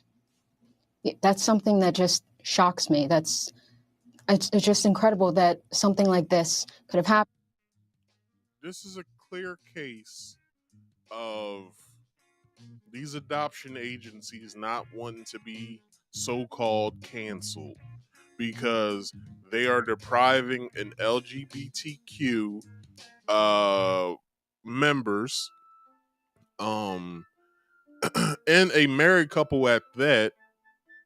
They didn't want to deny their how can I put this? They didn't want to deny them to be able to not They did not want them They did not want to how can I say this? They didn't want to deny them the ability to be able to adopt, basically. They didn't want to be canceled at all. So that's probably one of the reasons why the adoption agency probably allowed this. Let's take it a step further. Who's to say that the people who are working at the adoption agency, let's just say that they are possibly in this as well, or into that type of activity. Now, we've heard lots of stories from adoptive children and stuff like that when it comes to matters like this, of them being abused in group homes and stuff like that. And, they were, taken advantage of and stuff like that. We've heard stories like this a lot. Now, is it strange that it's now happening with this LGBTQ couple? Is it a weird occurrence that this shit is happening? Now, I'm not saying that all LGBTQ members are pedophiles, but you gotta remember this. Doesn't the pedophile or or how they like to be called, MAPS, minor attracted persons, aren't they trying to gain a foothold in the LGBTQ whatever the fuck? Aren't they trying to add their P onto the P, which they say it's a P in there anyway, but that stands for something else. I don't know what the fuck it stands for, but like I said months back, y'all need to come up with a different fucking name because y'all just keep adding letters. So is this too far-fetched to understand that this shit is happening not only in this child abuse is happening not only in these organizations such as DHS and these adoption agencies and stuff like that, but it's also going on in the homes of these adoptive parents, not just the gay ones, the heterosexual ones as well. Is happening as well. Didn't we read Tiffany Haddish's book of how she said she was sexually abused by an adoptive father of hers? Like, it's not far-fetched to know that this shit happens. Now let's keep going. But we already knew that America's child welfare system was broken. But for such a case like this, so egregious, part 3 of my 4-part investigative series, which releases tomorrow, will be detailing everything I found out about this so-called Christian faith-based special needs adoption agency and how a same-sex couple was able to receive services from them. And there's just... because they didn't want to be canceled. This was a Christian-based adoption agency, right? So, who's to say that whatever church that they're attached to, or let's not even bring the church in this, let's just take the organization within a whole. Who's to say that this Christian-based organization probably didn't want the backlash that came with them telling the couple that you're not able to adopt here? Because depending on what their organization is, if it's a nonprofit or for-profit, which I'm pretty sure it's a nonprofit because that would be selling kids basically, and that's illegal. Or selling people in general is illegal. It'll be human trafficking. So I'm pretty sure it's a nonprofit. So with them being able to adopt, you got to remember they have a 501c3 and a 501c4. Also, with that being said, they probably couldn't deny them for the simple fact is that, you know, you're not allowed to do that with those types of organizations. You're not allowed to discriminate. So it's like by them being able to do this, and then this horrible shit happens to those kids, it's beyond me, man. Like, and I have a soft spot in my heart for kids. Like, I don't like seeing kids hurt.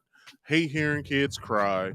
I hate, you know what I'm saying? Like, it's just kids in general. I'm not a parent, and I probably won't be a helicopter parent. But I'm just saying, I hate seeing kids hurt in any form or fashion. And it's like, you know what I'm saying? For these nasty ass monsters to do this shit to these kids, and they're selling this shit. They're allowing other people to come in and abuse these kids. Hey, to the Georgia, whatever jail that these motherfuckers are in, if you're watching this here live stream on YouTube, I'm not saying what you should do, but you already know what has to be done. Let's keep going. So much wrongdoing that happened with the state and how they failed these 2 children. Now, Mia, you report that this particular couple was the darling of the LGBTQ media and even participated in a no-hate campaign. Meanwhile, behind the scenes, they were, as you laid out, they were allegedly committing some of the most despicable acts that anyone could do. Right. They were prominent LGBT activists in their niche community. And so they walked in the Atlanta Pride Parade. They were always networking on social media. And so my months-long investigation was digging into how a suburban pedophile ring could just hide in plain sight. They were using popular social media platforms like Snapchat to send the child pornography. And you got to remember, I think her name is Mia Cathel. Look, the way you hide shit is in plain sight because no one is looking at shit. I say this all the time at work to the young kids that I work with. I call them kids because they're younger than me. They're in their early to mid 20s. So, they're kids to me. I always tell them, because I'll look at everybody I work with. Most of them don't even look up. It's like, look, how are you supposed to find something if you're not looking anywhere? Y'all don't look up. Y'all don't look down. Y'all don't look anywhere other than in your purview. It's like, yo, you gotta have your head on a swivel when you're doing the work that I do, because at any given moment, something can fuck up. And we either have to get rid of some shit, and we're talking thousands upon thousands of dollars we're throwing out of the door. So you gotta have your head on a swivel at every given moment. So I say that to say this: you have to have your head on a swivel at all times when it comes to the community that you work, the community that you live in, and the town that you live in, and even places that you visit and stuff like that, because you never know what the fuck's going on. You never know what's going on. I did a video either back in early 2020, if not early 2021. This video was called, What You Don't Know About Pedophiles. I did this video for a reason. Now, I went over the whole map thing. A lot of YouTubers now are talking about this shit. If they're not getting demonetized, or if they're not getting their video knocked down and stuff like that. I personally did that out of the kindness of my heart, is because I care about kids. I care about kids to where I don't want to see them fucking hurt. Now, what did I go over with that video? I went over, I couldn't show any videos. I wanted to, but the way I was doing it then, I was basically pre-recording everything. So I couldn't place the video in where it was this guy where he would hang out at like GameStops and not Pizza Hut, but at Little Caesars, and just start conversating with kids he didn't know because he was a pedophile. Now, we also told you guys about two words: pedophile and pederast. Two different things. A pedophile, I believe, is people who like to, deal with kids that's like preteens or in their teens. Pederasts are people who like dealing with young kids, like these nasty fucks. Now, so yeah, like I went over all that shit, and I will be putting that video in the end card. That will be my bottom video. My top video will be from last week. My bottom video will be that video. So I want you guys to, I didn't really have a lot of information from what I had, but I believe the video was somewhere between like an hour and a half maybe. So I want you guys, when this video's done and when I put that card up on this stream or after after this video ends and I put the card up, I want you guys to watch that video or listen to it, because I believe is when I was a disembodied voice. Anyway, let's get back into this video. But this shit is wild, yo. To connect with other child predators. And this is not just Georgia, it's happening in other states. Do we know how these two boys are doing? Hold on, before they go on, this is the reason why I am against people putting their children on social media. I give a damn what you want to do, but just don't put your kids up on social media. Don't have your pictures up, because there are nasty fucks out there looking at y'all's profiles and getting off on that shit. I hope you guys know that. I hope y'all know that. Quit putting I know you're proud of them. I know you want to show them off. I know that, your little boy, your little girl is probably the best thing that ever happened to you, or they're probably the funniest person that you ever met, but do not put them on social media. You got to remember, this is the internet we're talking about. Those pictures can go anywhere. You don't even know that probably most of, if not all of, social medias are probably have some sort of back channel where they store all that data, to where if a hacker gets to it, they could put it on the dark web, and then these fucks right here can do whatever the fuck they want to do with it. Come on, yo. Y'all got to be way smarter than that. That's one thing. When I get married, I'm telling my wife, look, we are not to put our kids up on social media. That's one thing I'm going to tell her. We are not putting our kids on social media. I don't give a fuck if they're in the background, in the video that we're taking. No. If you're taking video, those are precious moments for us and the family. No one else. I don't want my kids on social media, as far as being in pictures or on it in general. Because you gotta remember, kids get fucked with on the internet. I did that story about what the hell is that app? Kids use TikTok. How it's predators on there, and no one's doing anything about it. Like, come on now. Like, I forgot the guy's name, but he can't have a YouTube channel even if he wanted to, because motherfuckers is gonna out him. And I believe he just came out and said that he's dealing with kidney failure or something like that. I forgot his name, but it's some big black guy that likes wearing Eagles jerseys all the time. He just got sought out once again. He just got sought out once again for soliciting sex to a minor.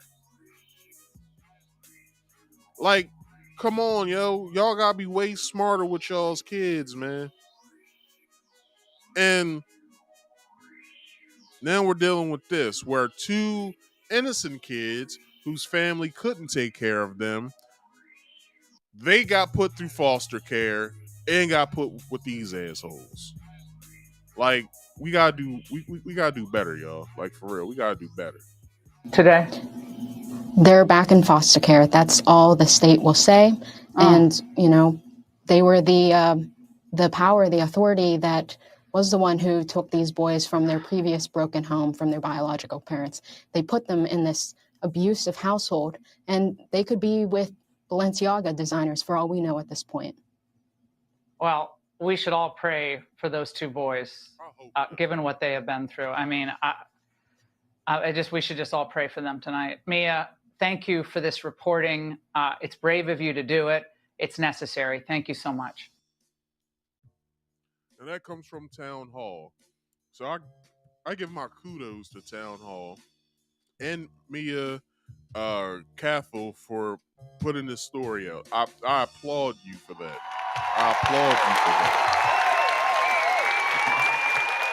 These are topics. Look, I can tell you this now. I'll probably never make it as a YouTuber because I deal with stories like this. And I'm proud of what I do. But I'm not gonna candy coat nothing that I fucking say on my channel. I'm not going to candy coat any of the topics that I deal with on my channel at all. At all. Now, let's get into this first article, right? From time to time, I will be showing the pictures. Some pictures I probably can't show, so I will be from time to time putting the screen that comes up right here. I will be showing it from time to time. So, a gay married couple in Georgia who were arrested on suspicions. Hold on, this is from Town Hall, and the title of this is everything you need to know about the gay couple accused of sexually abusing their adoptive boys, written by Mia Cathell. Now, it says a gay married couple in Georgia who are arrested on suspicions of sexually abusing their two young adoptive boys to make child pornography are vehement LGBT activists, according to the pair's social media activity. On the night of July 27th, authorities executed a search warrant around 11:30 p.m., just hours after receiving information that there were children in harm's way at the Oxford home of 32-year-old William Dale Zulick Jr. and 35-year-old Zachary Jacoby Zulick, or Zulick. According to the press release from Walton County Sheriff's Office. Earlier in the evening, detectives in the Criminal Investigation Division raided a house in what does that say? Unincorporated Loganville after the Georgia Bureau of Investigation Internet Crimes Against Children Task Force was tipped off that a man was downloading child porn. Authorities learned during an interview with the unnamed individual that there was another suspect in the county who was producing homemade child sexual abuse material with at least one adoptive child who lived in the home with the perpetrator, the sheriff's office wrote on Facebook. Before I go on, I would like to thank and credit the Town Hall YouTube channel as well as the Town Hall website that I'm getting all this from, that is credited in the description box below. All right, let's keep going. Evidence was obtained to corroborate these statements. Deputies found evidence during the nighttime search and rescue effort that the adoptive fathers of the sibling pair residing in the home were engaging in sexual abuse acts and video documenting this abuse, according to the Facebook statement. So this picture that's here, I cannot show because this motherfucker is asshole naked, but it's blurred out. So let's keep going. Both of the Zulick men were booked the following day at the Walton County Jail on pending felony charges of aggravated child molestation, sexual exploitation of a child, and what does it say? And enticing a child for indecent purposes. William is facing an additional pending charge of child molestation, and his bail amount was set at $25,000. They could have made it a lot more. An investigators shared the Zulick duo's high resolution booking photo. In one, Zachary's cheek looks bruised. With when Town Hall requested the incident report pertaining to the late July arrest, the Walton County Sheriff's Office responded. The associated reports are currently ongoing, and nothing is releasable at this time. So this is what they're talking about. They're saying that he has a bruise on one of his cheeks. But hey, if the cops got lost on the way to the precinct, I don't blame them. All right, I don't blame them. To me, that's good cop work. That's good cop work to me. But anyway, let's keep going. It appears William applied to be represented by a Walton County public defender. A letter viewed by Town Hall that was addressed to William shows that the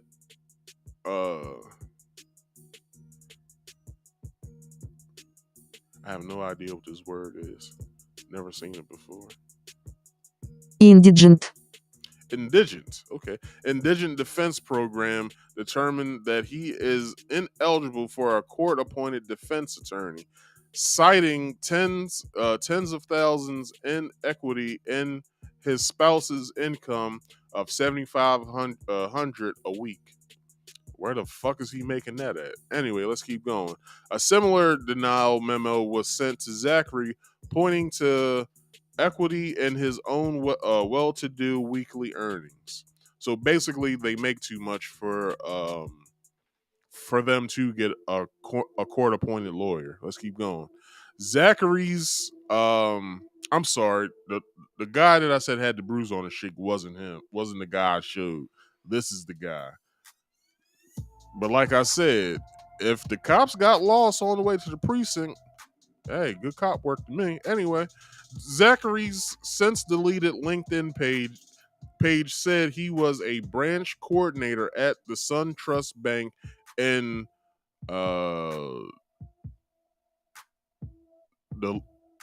Duluth, Georgia. Is that how you say it? Julas. What? Julas. Whatever Siri said. A bank supervisor said over the phone, unfortunately, I'm not allowed to make any comments, and we can't verify any information in regards to Zulek's current employment at the branch or how much he makes. Basically, he's fired. That's what they're saying. Zachary was transferred on July 29th and in being held separately at Barrow County Detention Center. A records manager at the Barrow County Sheriff's Office provided Town Hall with Zachary's mugshot taken upon transfer. A source at Walton County Jail told Town Hall that the out-of-county detainment transfer was made because the co-defendants were housed together at the same location. Zachary is listed on the inmate page with maximum classification due to the nature of the charges that are alleged against him, the source said. In other words, he's not in general population because they would kill him. Because I have a brother that works for a correctional he works in corrections at a jail here in Maryland, or a prison really here in Maryland, and he told me when guys like them come in, they get called chomos, which is basically child molesters, and they either get their ass whooped every time of the day, or other shit happens. Y'all use y'all's imagination. All right, so there's some court documentation here. It's just really some foolishness, just going over their stuff and all that, and we all know what's going on: pedophilia, child molestation, all that other good stuff. So, who exactly are these men? Who exactly are these male suspects accused of child sex crimes they allegedly committed against their own adoptive kids? A review of the couple's online content shows they've often championed progressive causes, mostly a pro-LGBTQ plus agenda, despite the heinous acts that blah blah blah blah. Let me slow down. excuse me.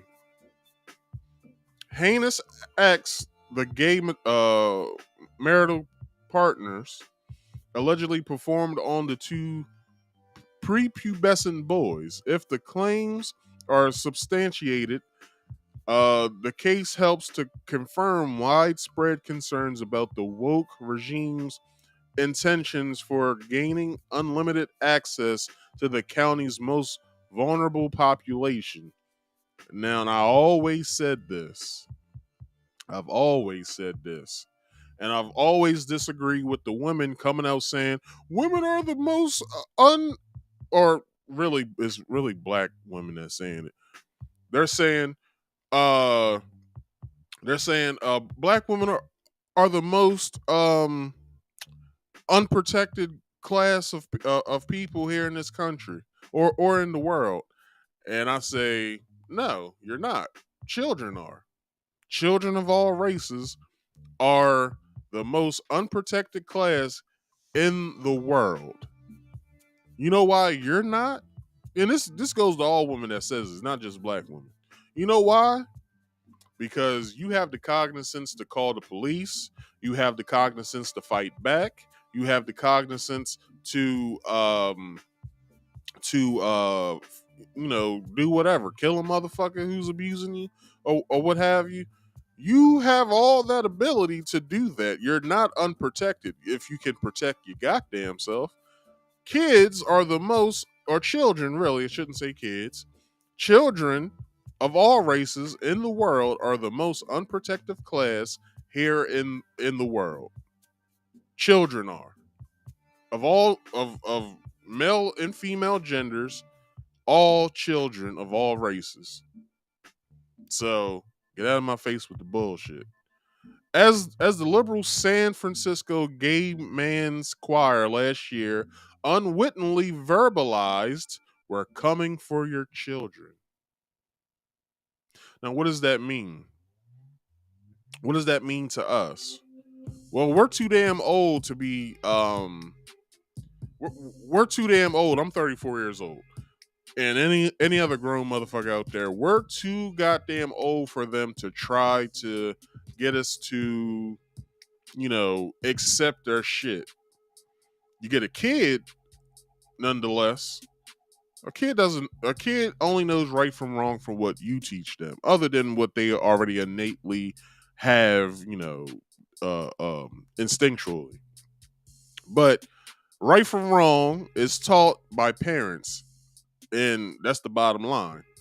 So by this choir saying, "We're coming for your children," that's a big statement, because who's a big class right now that is a big class of people that are, having cases fought against from them doing what they feel as though that they want to do to themselves? Children. You see this with I was about to call him Derek Wade. Dwayne Wade's son, daughter now, was his son, now is his daughter, Zaya. We see that now with the mother, which I went over as well. She's saying, no, don't do it now. Wait until he gets older. He has 2 more years to make the decision if he wants to either be a woman or a man. And I agree. It's like, okay, it's whatever, he wants to do. I mean, she wants to do when they get older, not now. Now's not the time. All right. So that's just me. And I guess the mother as well that agrees with me as well. Because these people who's doing this, it's like, wow, like, really? You're allowing your kid to do this to themselves? But, let's keep going. On the surface, the family seemed to be living a picturesque life. William describes himself as happily married to the man of my dreams, as fathers to 2 beautiful boys through adoption, according to his Instagram bio. They've seen, hold on, Instagram bio, since Since they've started dating about a decade ago, William looked forward to the day they could start a family. So basically, this is what's going on. That's his Instagram page, and that's him with his husband and all that other foolishness. But I'll show you guys. I'll show you guys differently real fast. Show you what they look like. So this is their mugshots. This is Zachary Zulak and William Zulak, or Zulik, or however the hell you want to say it. And this is them at Christmas.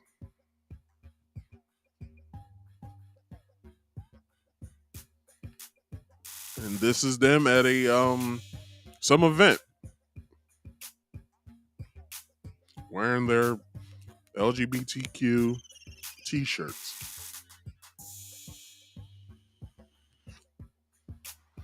This is what they look like. Now, let me get these damn pictures off of my goddamn computer for once.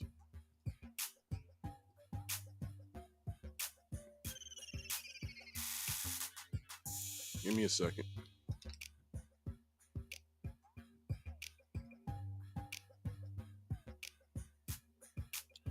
Alright, I can get out of here. I don't need that anymore. Bring this down.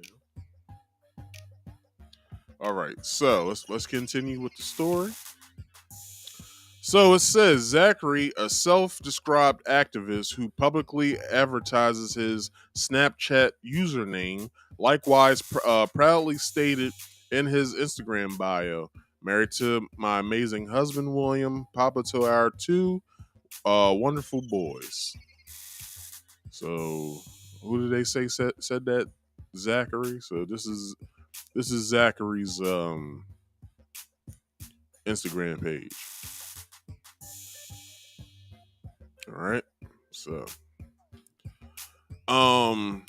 both he and William have bragged about their custom-built dream home turned house of horrors, which sits on a 2-acre secluded cul-de-sac lot in a private, prestigious, upscale neighborhood. Well, we all know that the LGBTQ love these upscale neighborhoods, such as what's her name? Colors. What's her first name? Patrice Colors.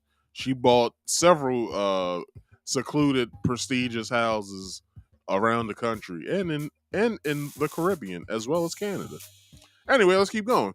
The home's estimated value is almost $700,000.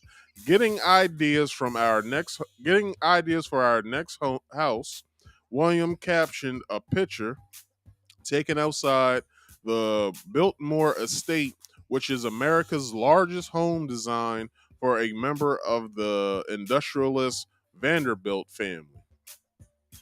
We did it. It's a dream to live here now, William described the couple's completed mansion in 2020 when they spent only a little over half of a year building their forever home from the ground up.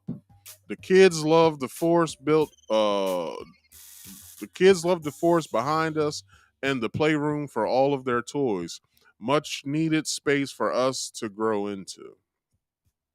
The entire Zulik family, included the boys, whose faces were censored in the Instagram post, took a selfie in September 2019 outside the Human Rights Campaign headquarters in Washington, D.C.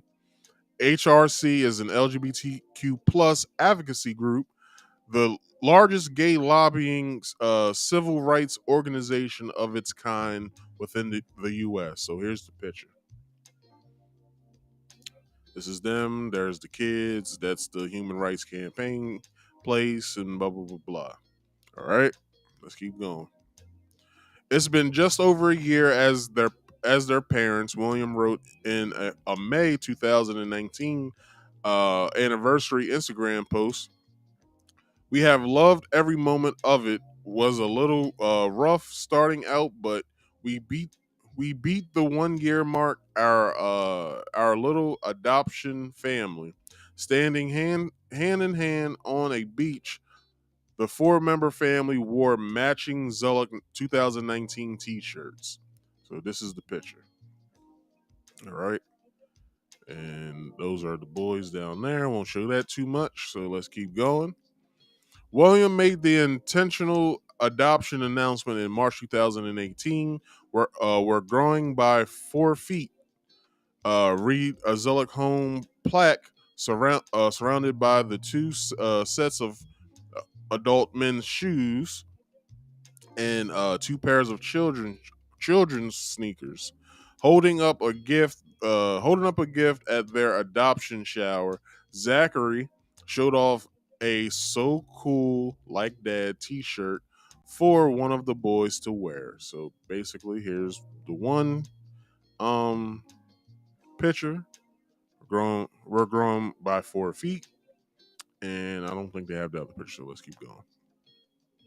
So Zachary, who characterized William as his partner in crime, literally, for life, and follows gay pornographers in Atlanta with his Twitter account at GA Bottom Guy, posted a questionable Instagram photo in 2020, caption, wait for it, y'all, #pizza.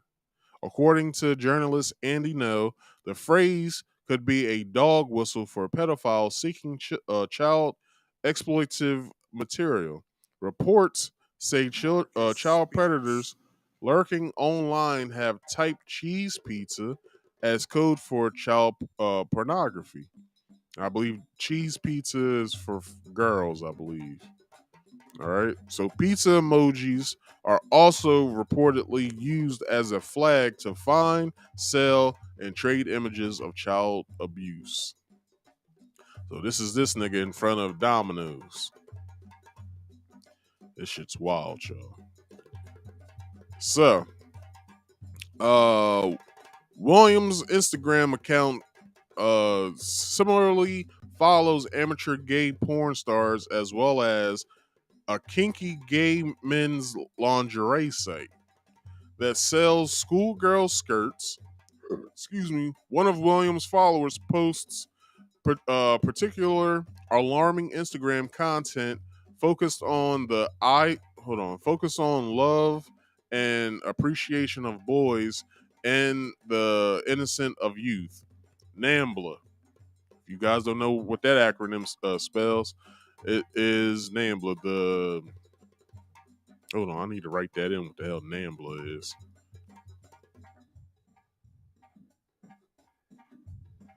Stands for North American Man Boy Love Association.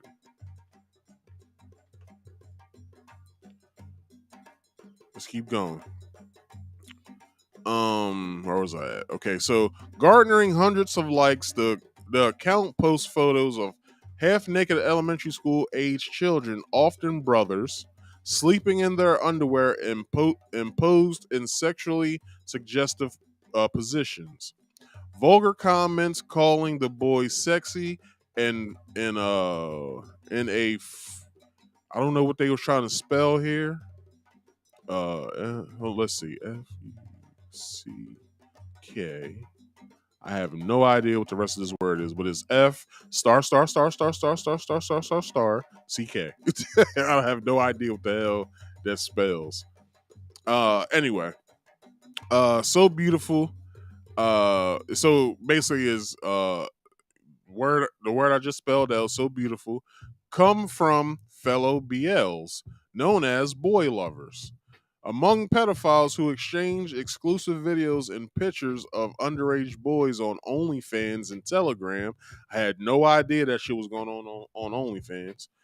To signal their boy lovers, most of the users follow the Instagram account, use a blue heart and the cyclone emoji, which basically is a symbol for boys. I go over that in the what you don't know about pedophiles as well video.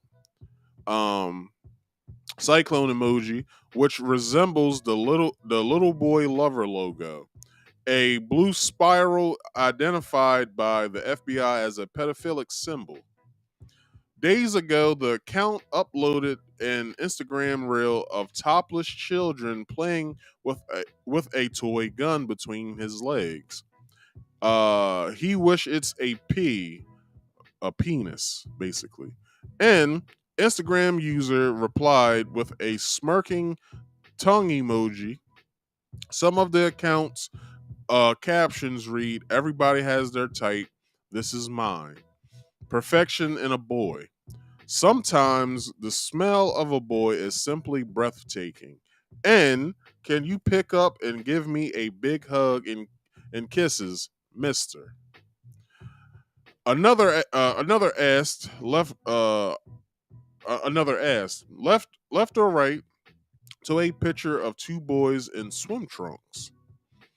Zachary frequently promotes the inclusive phrase "love is love," a mainstream LGBTQ slogan that self-styled minor attracted persons have hijacked and rebranded themselves in an ongoing attempt to normalize sexual attraction to children. It's okay if you're not ready yet, reads a drawing Zachary posted on Instagram of a rainbow-colored turtle hiding in a gray shell. I love this illustration. Even in 2020, some people are afraid to come out and be themselves because of fear of rejection from friends, family, co-workers, and or society. So this is what it is. That's what he posted. All right, let's keep going. As for their left-wing activism, the two Zulloks, the two Zullock, the two Zulloks together since 2013. 1 second, Joe.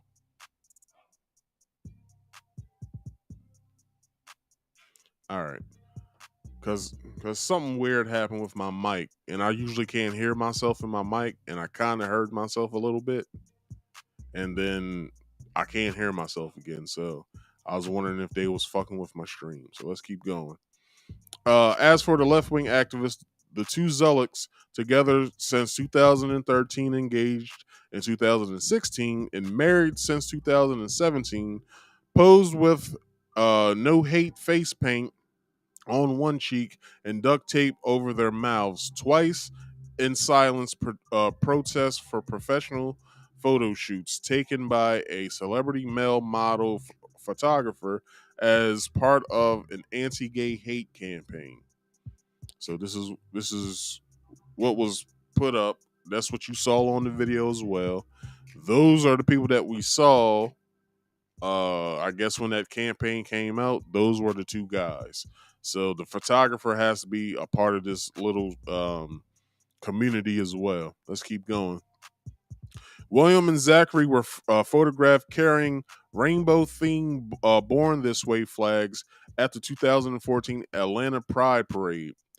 Out magazine, which touts the nation's highest circulation among LGBTQ monthly publications, replied to Williams' Instagram post, "We love your photo," and asked for permission to feature the picture on the official Out website's Pride page. William consented to the outlet's term and conditions for media usage. Out also asked to feature Zachary's own Pride photo, which he agreed to with the Yes Out hashtag.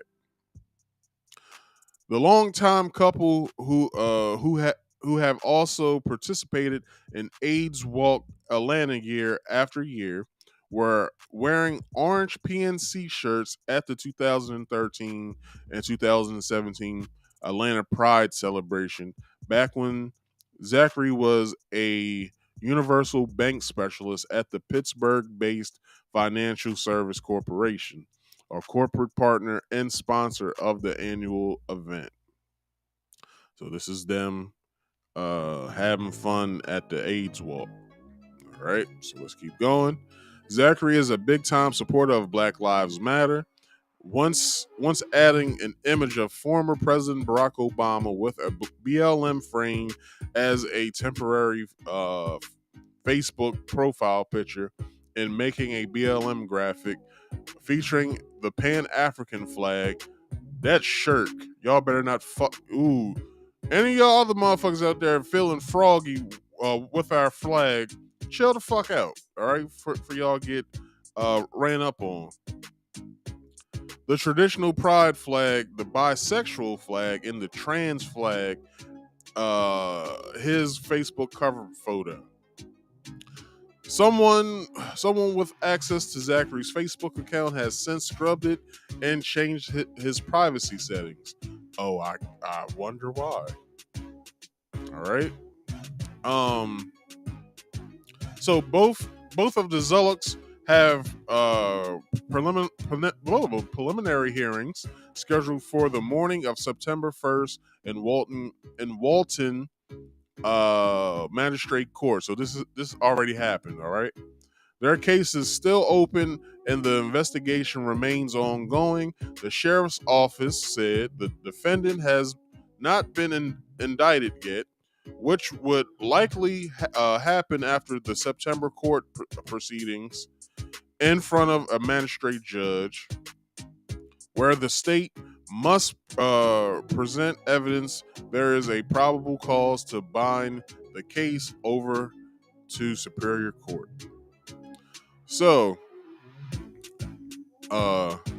Alcovy Judicial Circuit District Attorney Randy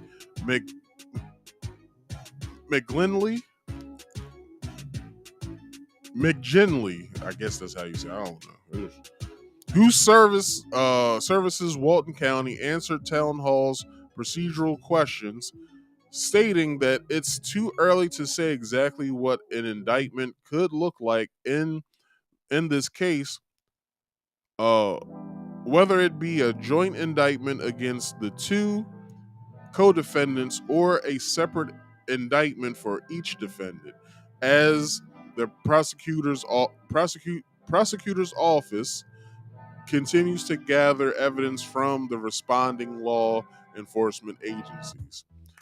I intend to personally handle this case along with other of my experienced prosecutors, McGinley's stated. Could be McGinley, I don't know. Walton County's Division of Family and Child Services, which was notified about the need for emergency protective placement for two young children, joined last month's late night raid at the Zullock residence to protect the brothers who lived and applauded Athens Clark County Sexual Assault Nurse Examiner's Program. Advocates for offering forensic medical attention and assurance to boys that they are now safe. Damn, I had a hard time reading that sentence. Anyway, Town Hall reached out to DFCS to inquire if the boys living in the household are in the state's custody. A spokesperson for the Georgia Department of Human Services told Town Hall that when a report alleged child abuse, an investigation is conducted to determine whether the children are in need of protective services, which may include separating the children from their family and placing them in foster care. All records of such investigations are confidential under state and federal law and may not be disclosed, the email said. The community members flocked to the couple's residential area after news broke of the local crime scene. The sheriff's office wrote Thursday in a separate Facebook post that the initial media release was taken down. due to excessive traffic in the former neighborhood of the suspects, and is now re-released without the address printed in the memo, out of the respect of the non-offending neighbors whose lives shouldn't be disrupted.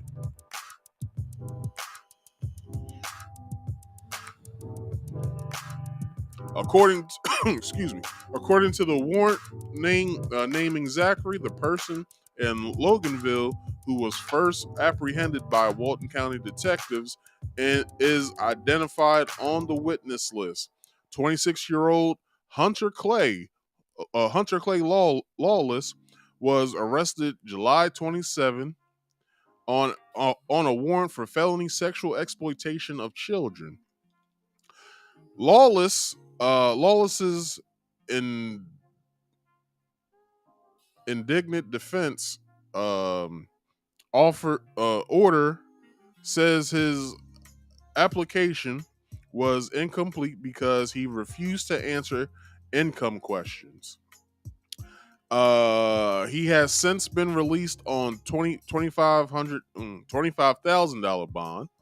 Lawless doesn't have much of a digital footprint other than an old Twitter account he still uses. So this is the monster who was on there looking at the boys in fucked up positions. Fucking creep. What the hell is wrong with people? Okay, so that concludes the first article. Let's get into the second article. Where am I at on time? Oh, I'm good on time. All right. So, let's get to this article. Sorry. So, this next article by Townhall by the same lady, Mia Cathell, tapes we investigated a suburban LGBTQ pedophile ring. Here's what we found. Excuse me. So, this is part one of a 4-part investigation series. All right. So, content warning. This article contains graphic descriptions of child sexual abuse. Reader discretion is advised, and also viewer discretion is advised as well. A months-long town hall investigation reveals disturbing new details about the affluent LGBTQ activist couple accused of sodomizing their young adoptive sons, now ages 9 and 11, and disturbing homemade child pornography of the sexual abuse. Half a year after the shocking story made national news, Townhall is the only outlet following up on the criminal case in Georgia that has since seen zero headlines written about it. We found that it's far, far worse than what we first reported. Dun, dun, dun. Now, I wonder if I have that. Dun, dun, dun. Let's see. I don't think I have it. Yeah, I don't think I have it.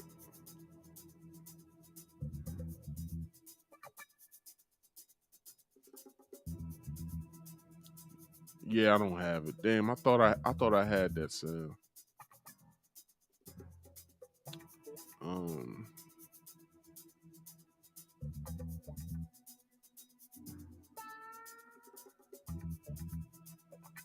Or I could just do this.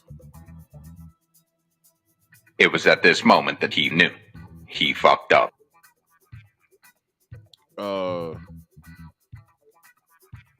Yeah, damn, I thought I had that sound on here. Oh, that's crazy. I'm gonna have to put that sound on here. All right, so let's keep going.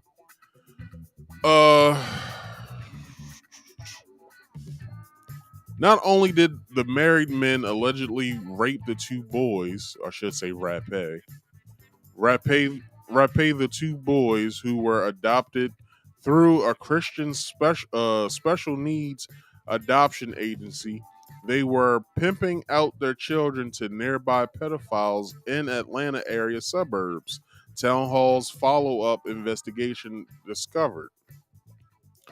Recorded jailhouse calls, a trove of never before seen court documents, and testimony from a family member who spoke exclusively with Town Hall uncovered the extent of a physical and emotional trauma the two elementary school age brothers endured, as well as the red flags that the state overlooked during the same sex couples faster than expected adoption process.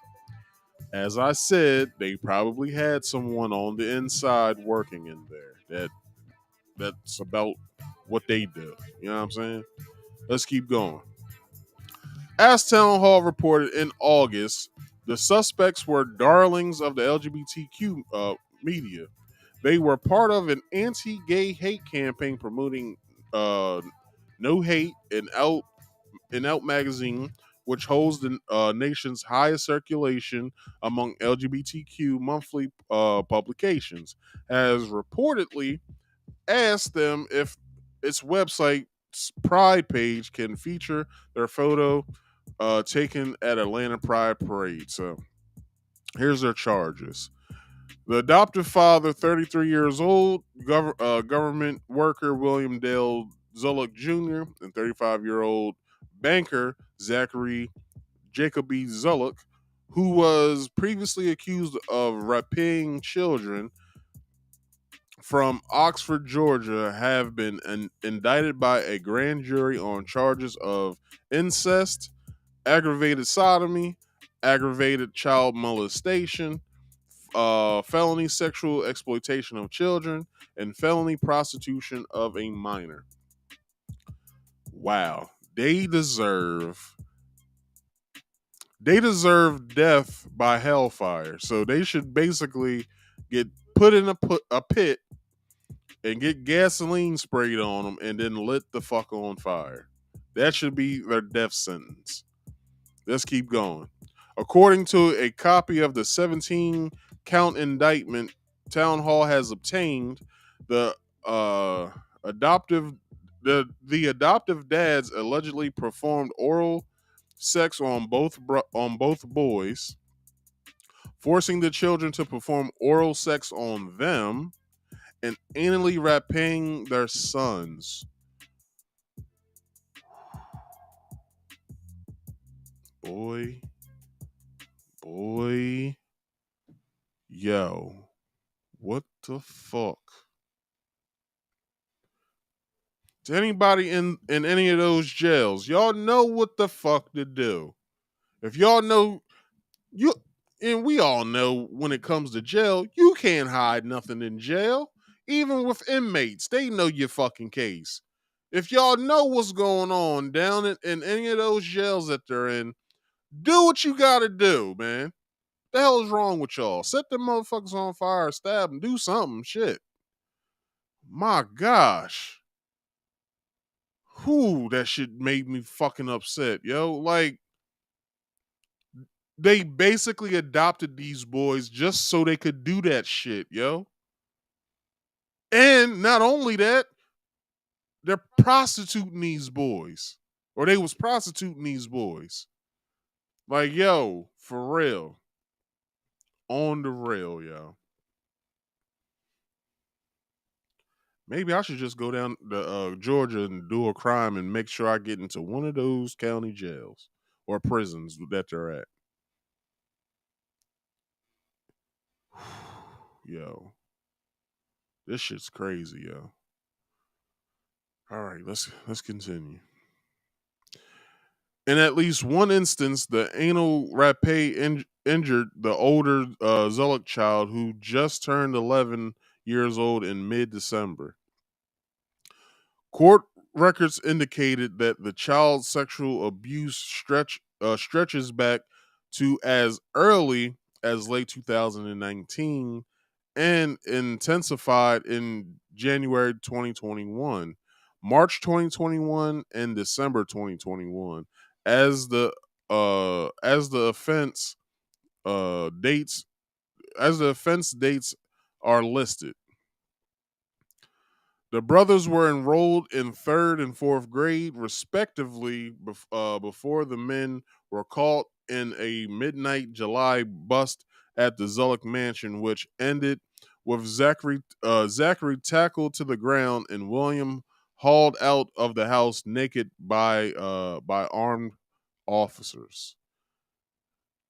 Good deal, but I'm saying if y'all got lost on y'all's way to the precinct, I understand, but I don't think that's enough now, yo, on the real. Okay, William admitted to forcing his 11-year-old adoptive son to perform an act of sodomy, aka oral copulation, on him with the intent of satisfying his own sexual desire. Reads a sworn affidavit filed in support of Williams' overnight arrest back in July 2027. Now, the affidavit, y'all, if I enlarge this, y'all could probably see it. I might as well just do it since I'm already talking about it. So, let's see. All right, hold on. Let me get this music back going.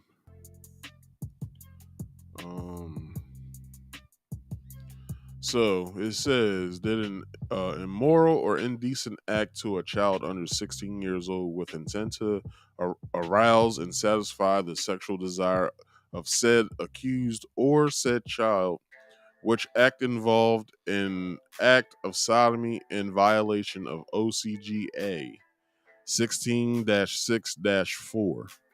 During an audio and video recorded interview, the accused did admit to having his adoptive son, the victim, blank, perform an act of sodomy, oral copulation on his person with the intent to satisfy his own, the accused, sexual desires.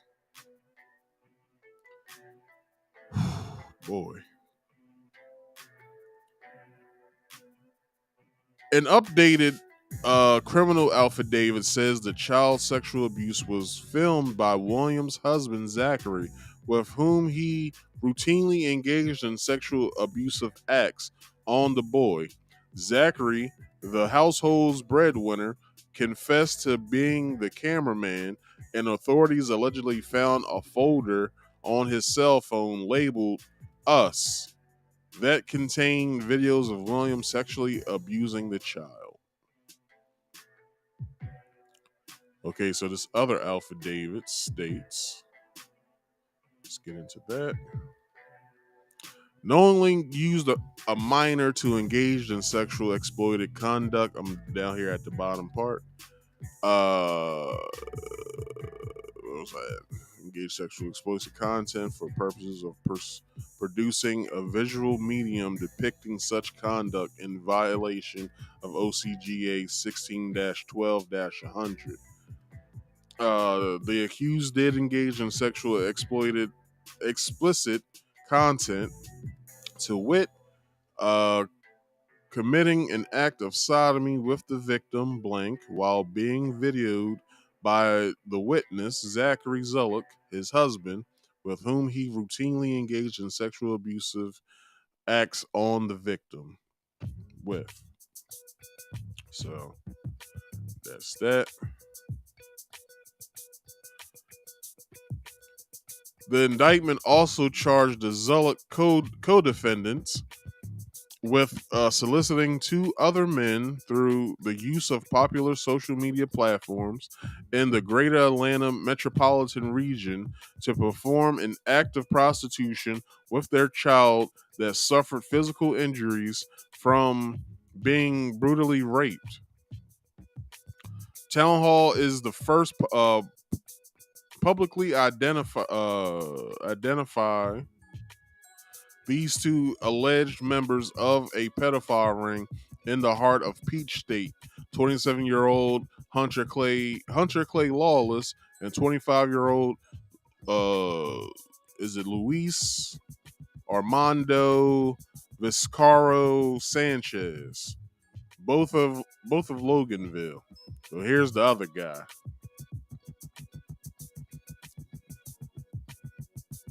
So who is this the dude with the weird name?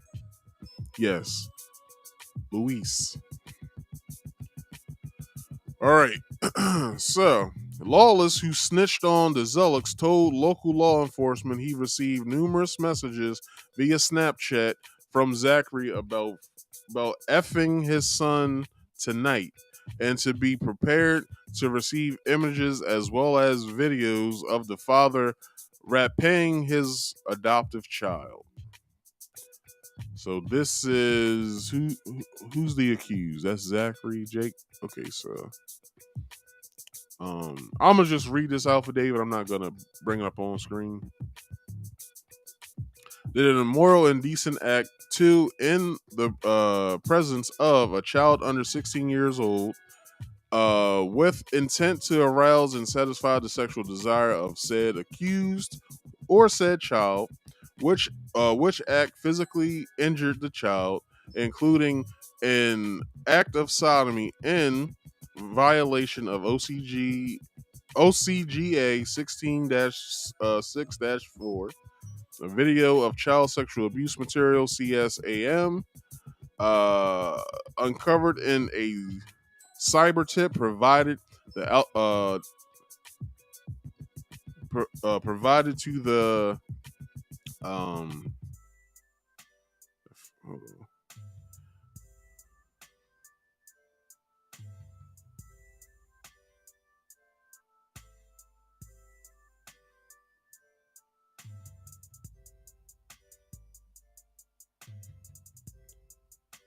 What? It's a French word, so I don't know. It's saying affiant, I guess. The witness identified the child to be the victim, blank year old male, who is the adoptive son of the accused. In the video reference, the affiant did observe the child identified to be blank performing an act of sodomy or copulation. The witness stated that he had received numerous messages via Snapchat from the accused about effing his son tonight, for the witness to be prepared to receive images/video documentation of the aforementioned act. All right. Excuse me. Zachary met Lawless through a mutual contact, and an unidentified man going only by the first name Blake on the gay dating app Grindr. Following the virtual introduction, Zachary sent photographs and videos to Lawless of a little boy he referred to as his son. I'm going to F my son tonight. Stand by. Zachary allegedly messaged Lawless on Snapchat and then sent pictures of himself sexually abusing his 11-year-old child. After he was busted, Lawless denied having had any physical contact with the Zellick boys, but told law enforcement officers that Zachary invited him multiple times to engage in sexual acts with him and his two children.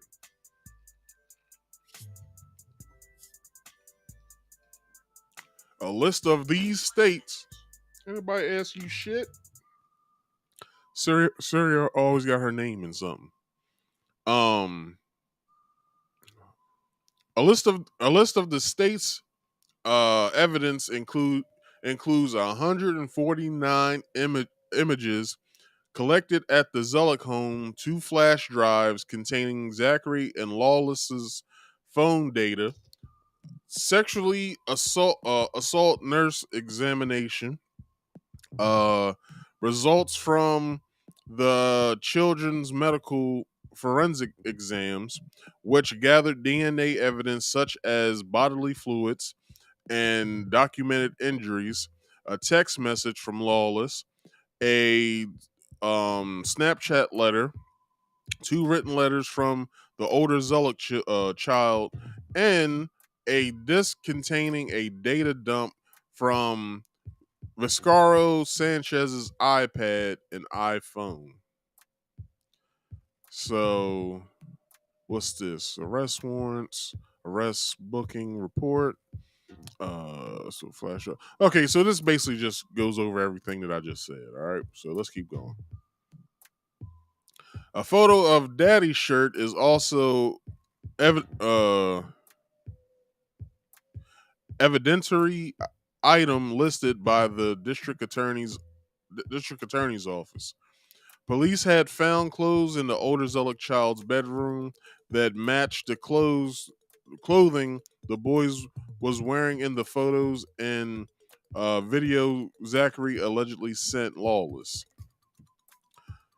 Years ago, Zachary had proudly displayed a child size so cool like dad t-shirt he received as a gift at his adoption shower. What the hell's an adoption shower? Anyway, let's keep going. The relatives. Hold on. The relative on the relative on Zachary's side of the family, who agreed to speak with Town Hall on the condition of what's this word again? I always say anonymity, grilled Zachary during a series of recorded phone conversations in the fall of 2022 on who exactly Lawless is and how he knows the suspect.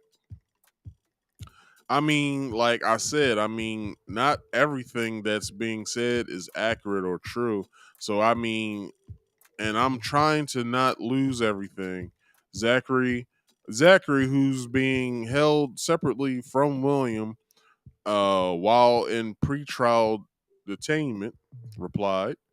Zachary was transferred to Barrow County Detention Center and placed under maximum security due to the nature of the charges, a jail staffer told Town Hall. So basically, he's in so in layman's terms, he's basically in solitary confinement, because if he becomes a part of general population, they're gonna kill him. I'm just gonna let y'all know that right now. They're gonna kill him. So, does this guy Lawless know you at all, or is it some random thing? He's trying. Hold on. He's blah blah blah blah blah blah blah blah blah. Let me read that over. Does this guy Lawless know you at all, or is it some random thing? He's just trying to rat somebody. The relative asked. So last time he was here, I told him something, and it's I told you last time he was here, I wrote him down something and gave it to him. It's something around those lines, but more, Zach responded vaguely without explaining further. Zachary insisted in a separate phone call. All I can say is, it's not all true. That's all I can say. I need someone in the family who doesn't hate me. So I can't tell you what to feel, or I can't cry right now around other people. Zachary pleaded in lockup, audibly stating to a starting to sob on the phone. I just need somebody who doesn't hate us. He cried. Just don't forget me, Zachary beseeched the relative at the end of their first call in September. Zachary began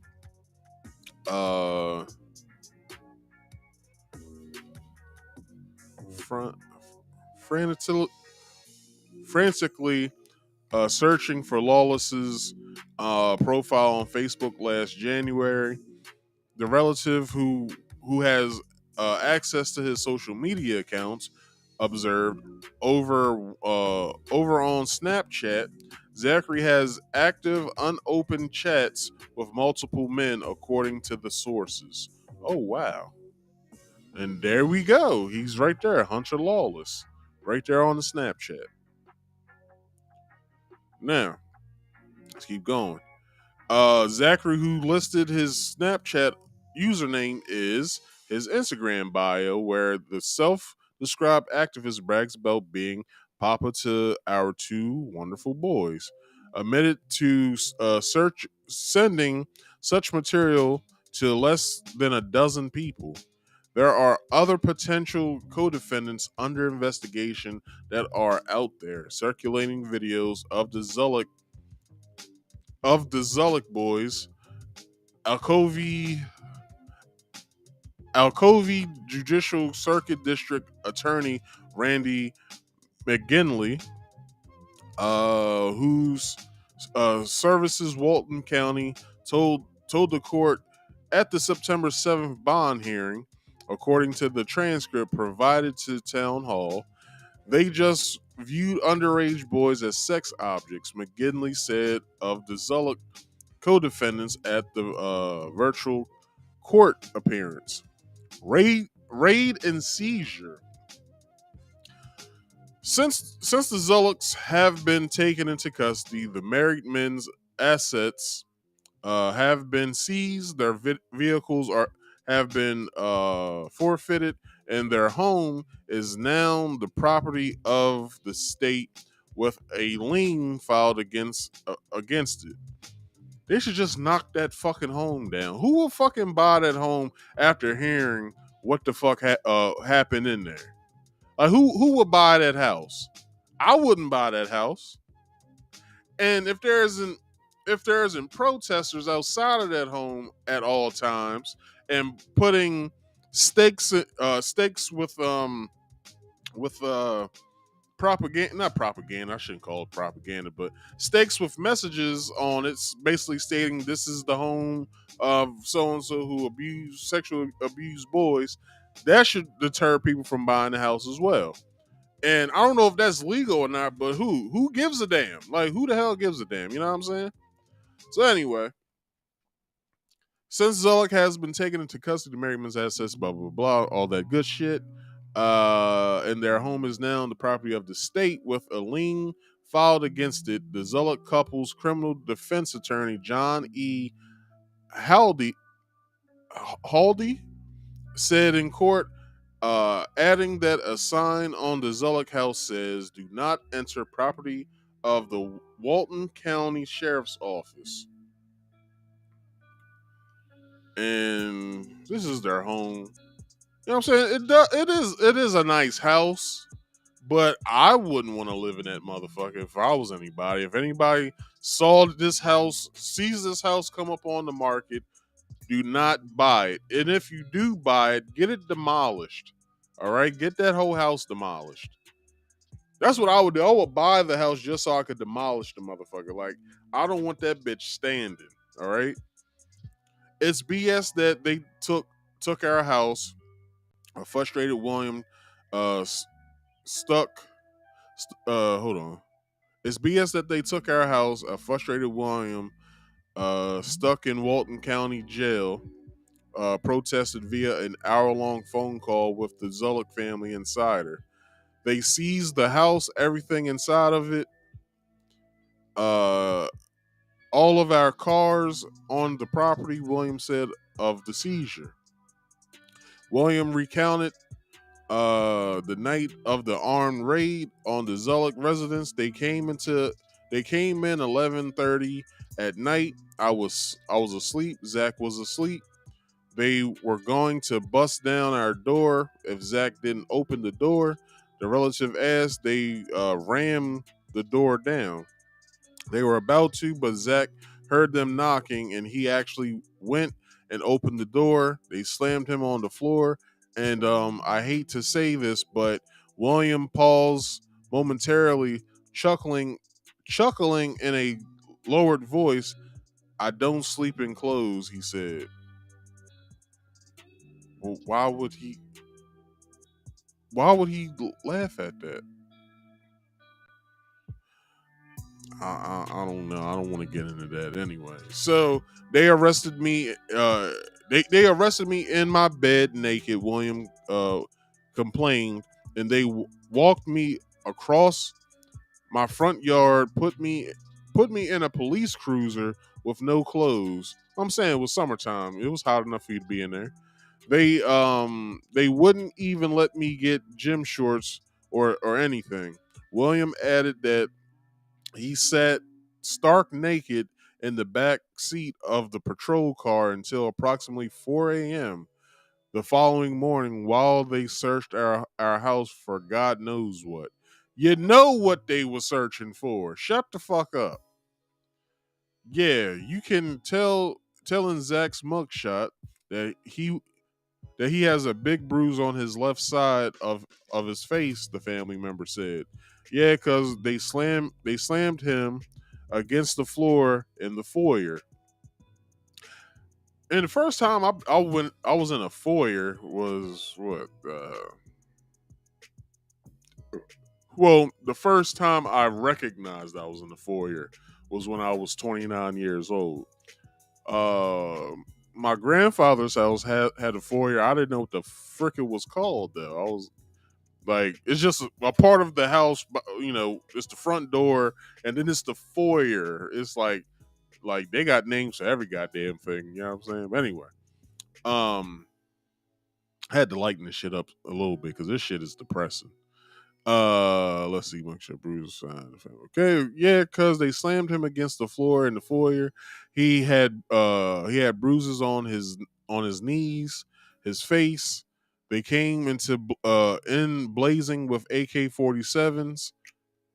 They didn't have AK-47s. They had AR-15s. Anyway, or whatever. William continued, recalling about 10 to 15 officers. They were doing like a drug bust or something. Well, they did find some shit, so you can't get mad at them for coming in 15 deep. Because they came in screaming and hollering and overkill. William, is it winged? I'm pretty sure they ransacked the whole house. Yeah, I think they took our house because they think we're they think they took our hold on. I think they took our house because they think there was extra money coming in from somewhere, and we're like in our 30s and have this big giant house, and they didn't think we could afford it. William said, describing the custom built home he designed. It's not about the money that y'all had or how big the house is. It's nigga, y'all was soliciting sex from boys that aren't your own, that you adopted, to other people. And as well as y'all sodomizing and oral copulating or oral copulation. I'm not too sure. Uh, but anyway, y'all was doing all that shit to these boys, and what the fuck you think the cops is gonna do? Answer knock on y'all's door with fucking tea and cookies? What the fuck is wrong with y'all niggas? Jesus, motherfuckers say stupid shit.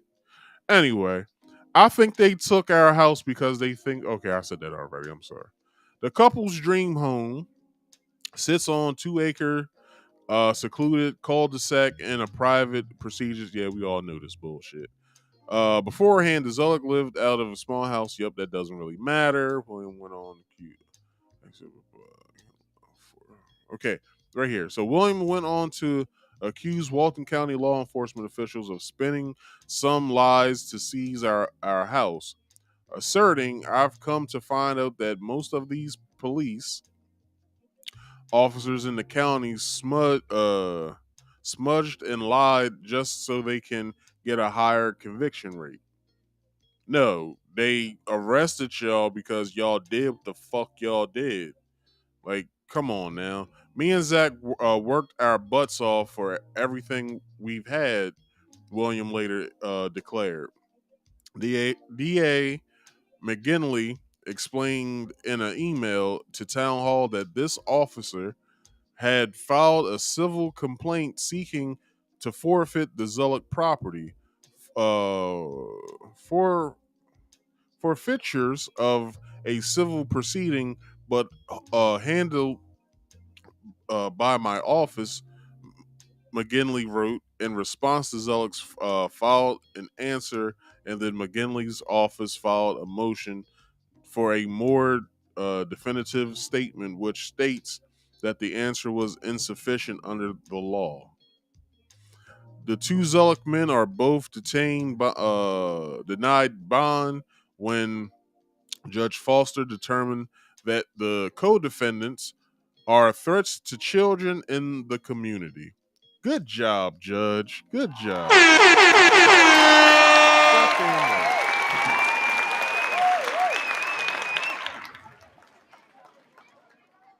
Now, what was that?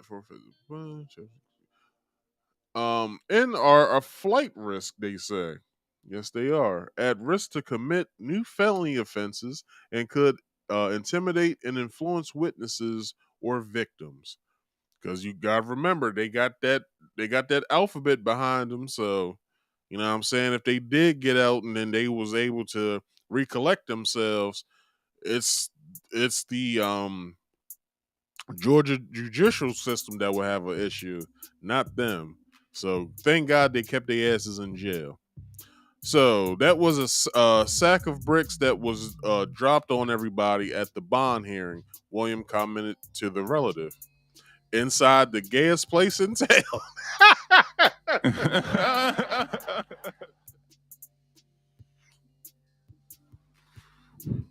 Nestled within a suburban paradise, the Zullock mansion turned house of horrors has surveillance cameras installed in every square foot of the property. The family member told Town Hall there was also a secret windowless room the size of a closet without any doors hidden behind a movable bookcase in the home office that the cops left open, which felt like something out of a horror movie, the relative said. Another creepy interior room, devoid of windows, was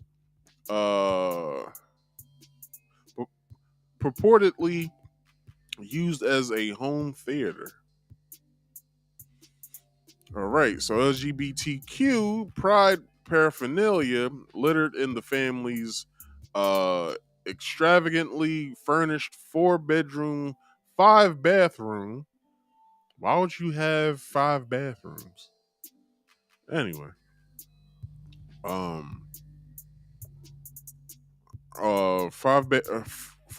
bedroom, 5-bathroom house. Hold on, how many bathrooms does Shorty have in her house that I was with? She had 4 bedrooms, 1, 2, 3, 4. Had the master, and then the 3 single rooms. Had a bathroom in her room, bathroom for everyone else. There was a half bath down in the kitchen, then a full bathroom in the basement. So she had what, four bathrooms, four rooms, 4 bathrooms. This chick I was with. So paraphernalia extremely flirted, blah blah blah. Plus a pack of 3-car garage, including a rainbow Mickey Mouse stuffed animal placed atop a love above all pillow on the foyer's love seat, where Zachary was swarmed by the SWAT team in a neon "Love is Love" sign that adorned the kitchen's granite countertops.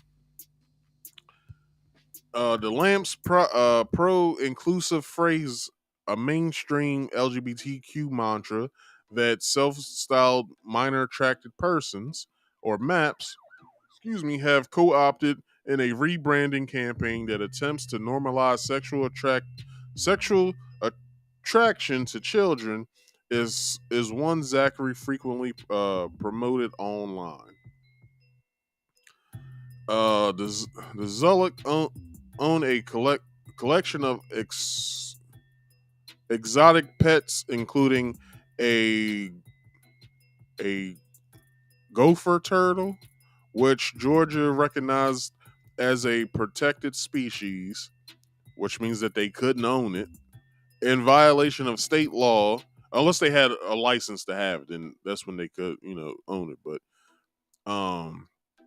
in violation of state law, okay, which I was right.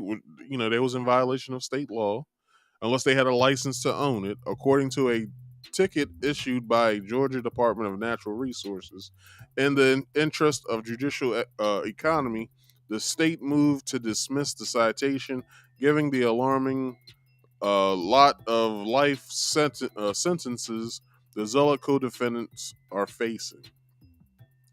Zachary, a Biden voter and ardent Black Lives Matter advocate who championed left-wing causes on Facebook, also often posted images of the house's interior or exterior, where a welcome mat emblazoned with "gayest place in town" sat on the front door. And this is what the fuck it looks like, yo. Gayest place in town.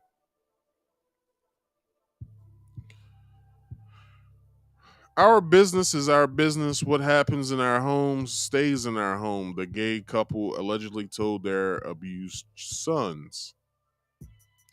Let me read that over again. Our business is our business. What happens in our home stays in our home.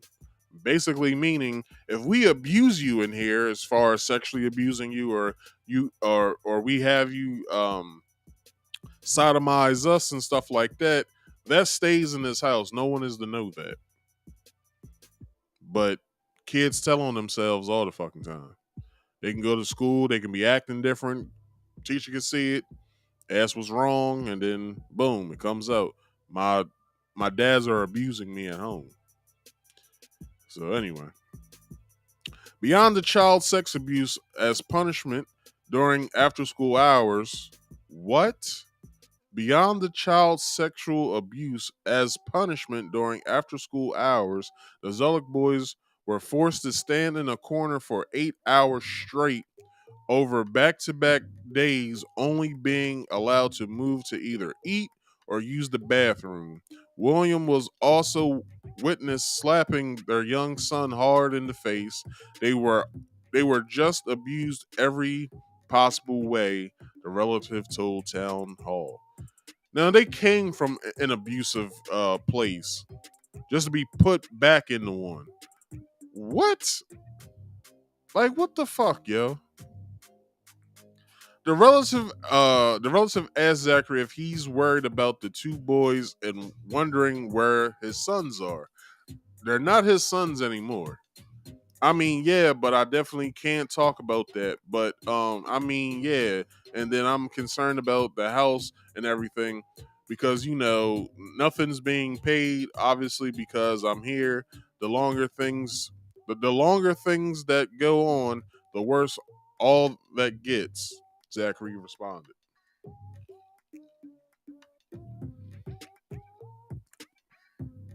The sooner we get out, the sooner I can manage our finances because things are gonna start piling up, Zachary emphasized. William is concerned as well. Hold on. William is concerned as well about bills and monthly expenses. We do have like subscription stuff that needs canceled, like Disney Plus, Amazon Video. All that needs to be canceled because it's auto hitting our credit card, William stressed. That's why you don't put shit on credit cards. The boys were just another commodity to them, the family member voiced to Town Hall.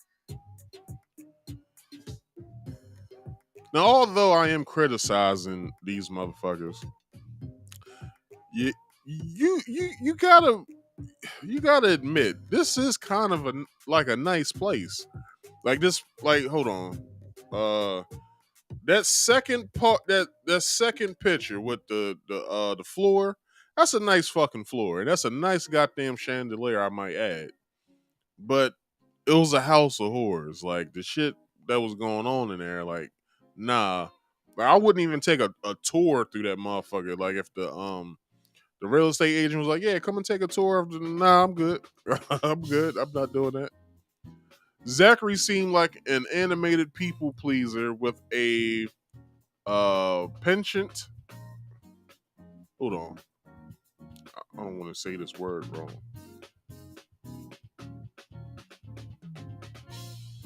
Penchant. Penchant? For self promotion. Now, the case has destroyed the illustration of who I thought he was, the family member said. But who's the family member? Like, just say what the family member's name is.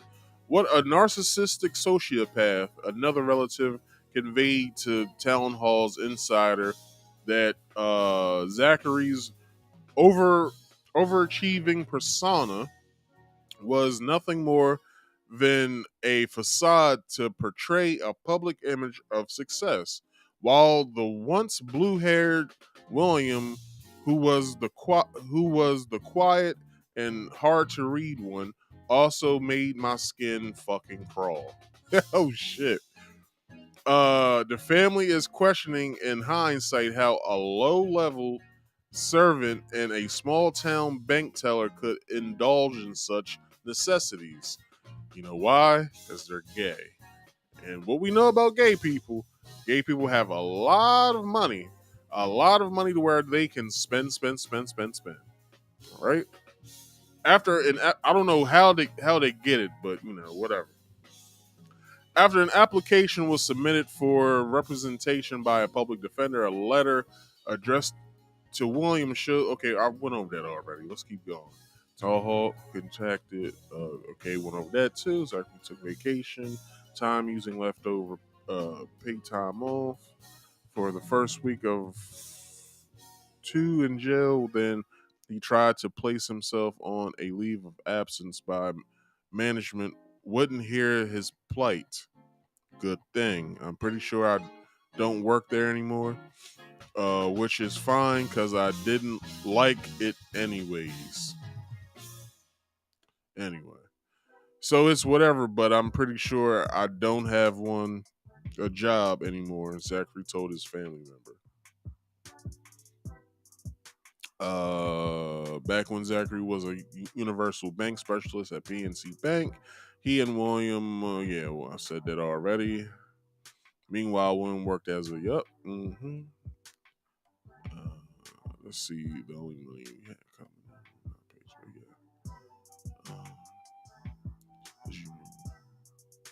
All right, so a lot of this shit has nothing to do with anything. So let's move to what's this, part 2 I'm on?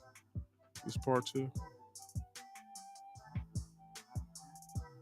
Yes, this is part 2. So go to part 3. No, this is part 1 I'm on, so I gotta go to part 2. So part 2, also by Mia Cathell. Part 2, just how big was the operation led by the LGBTQ couple who abused their adoptive sons? Anybody asking you shit, serious shit? I know it sounds weird that I'm arguing with my watch, but whatever. Part 1 of the Zullock saga covered how gay activist William Dale Zullock Jr. and I know his father's turning I don't know if he's dead or not, but let's just say that he is. I hope his father's turning in his grave by him having his last name. Anyway, and Zach Jacoby Zullock, the adoptive fathers of 2 boys, have been indicted. Okay, yep. Co-conspirators.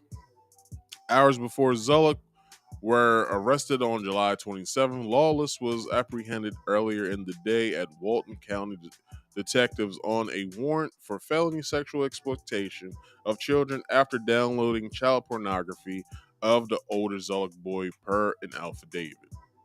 Authorities were tipped off. We all know this information, so let's keep going. Law enforcement from Lawless, blah, blah, blah. Yep. Investigators first conducted a search warrant Lawless home. The suspect ID'd Zachary via his Facebook page. Investigators confirmed through the county's school system that the child was enrolled there and obtained a home address. Deputies discovered evidence during the nighttime search and rescue effort at the Zulick mansion that the adoptive fathers of the sibling pairs residing in the home were engaging in sexual abusive acts and video documentation. Video documenting documenting this abuse. Police also found clothes in the child's bedroom that match what the boy was wearing in this the CSAM that Zachary allegedly sent Lawless. So we all know about that other guy. So he was arrested on September 2nd. The Vaccaro Sanchez dude, a former Kroger employee, is also charged with multiple counts of felony computer theft, felony shoplifting, and theft by taking at the Kroger supermarket location in Loganville after the ex-retail clerk was allegedly called on the grocery store surveillance footage conducting fraudulent sale transactions of $50 to $200 Apple iTunes gift cards, Nintendo Wii gift cards, Sony gift cards, and consumable goods at a cash register while he was working shifts between December 2018 and July 2020. So he basically has priors. That's basically what they're saying.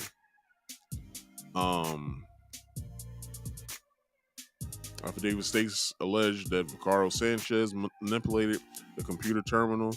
Okay, none of this shit is important. Like he has priors. That's all you had to say. A quick look into Vaccaro Sanchez's digital footprint shows he's an avid gamer obsessed with anime. Basically stating that he's a weirdo. Okay, anyway, let's keep going. Federal charges. Zachary, the cameraman whose cell phone allegedly contained a folder titled Us, storing video of his husband, William, sexually abusing their older son, confessed in a record police interview to sending child pornographic material of the routine sexual abuse to less than a dozen people.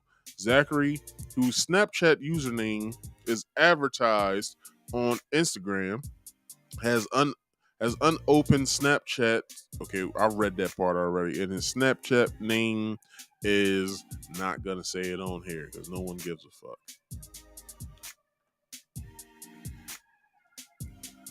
All right, so let's keep going. Aside from Lawless and Vaccaro Sanchez, there are other potential co-defendants in the ongoing Georgia criminal case that are still under investigation, and out there disturbing videos of Zulick Boys, Alcovey Judicial Court Circuit District Attorney Randy McGinley, whose services Walton County told the court at a September 7th bond hearing, according to the transcript provided to Town Hall. Could the Zulick couple face a federal... I read that already too. But let's just read it again. Could the Zulick couple face federal charges? They should. How far-reaching is the pedophile ring, and will other members be unmasked? They better. Shit.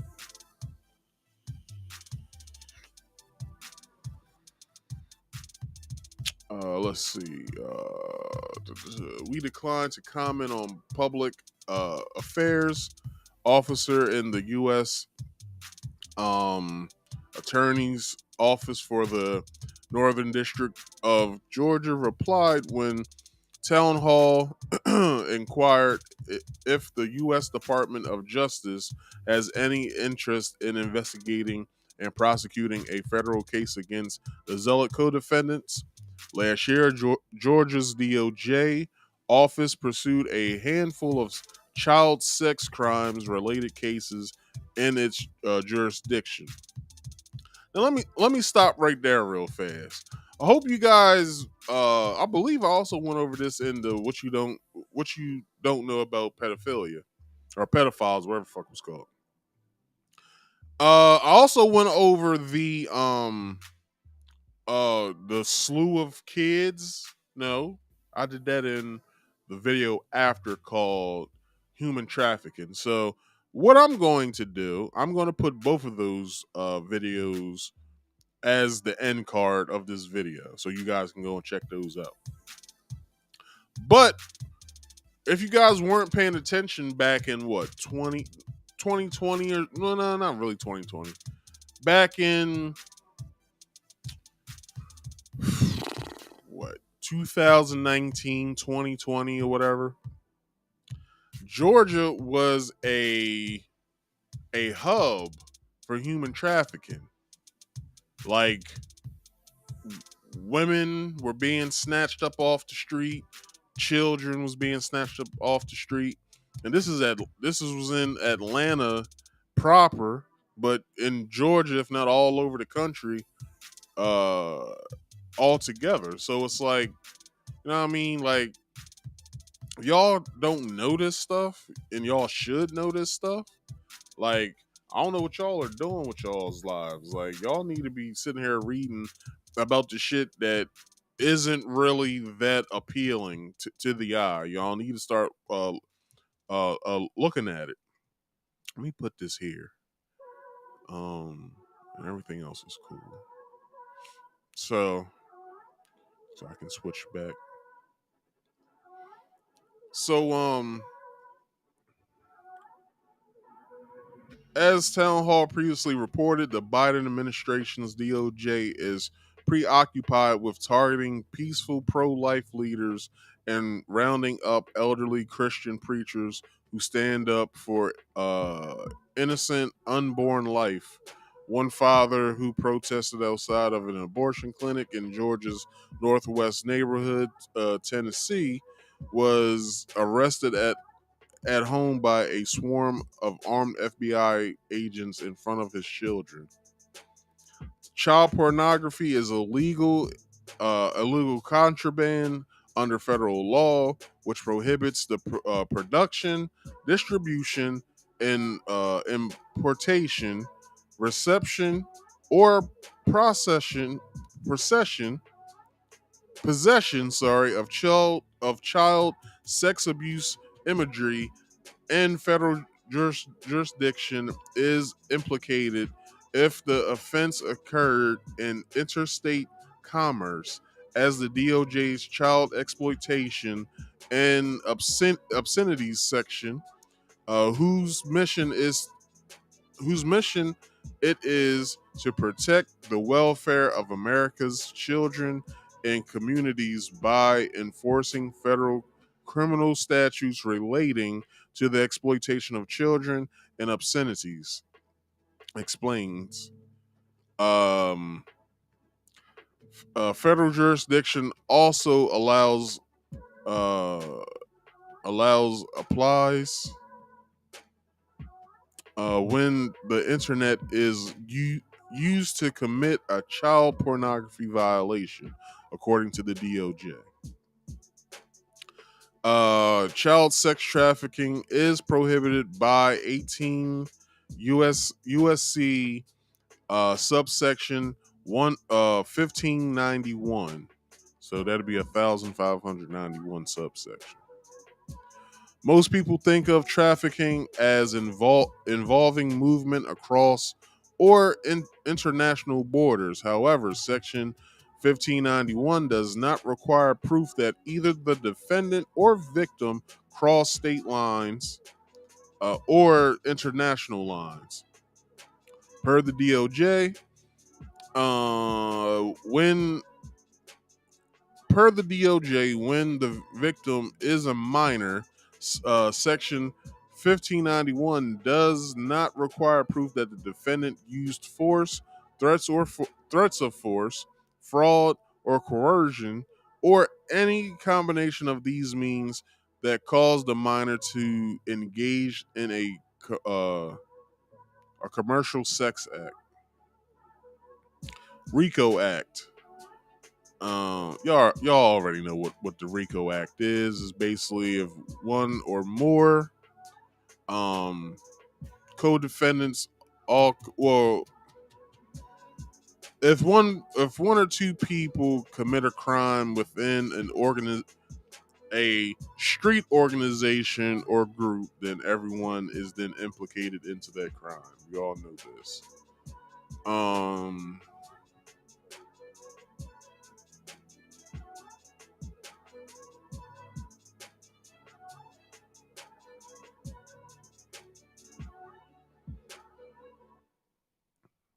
Trying to find somewhere to start.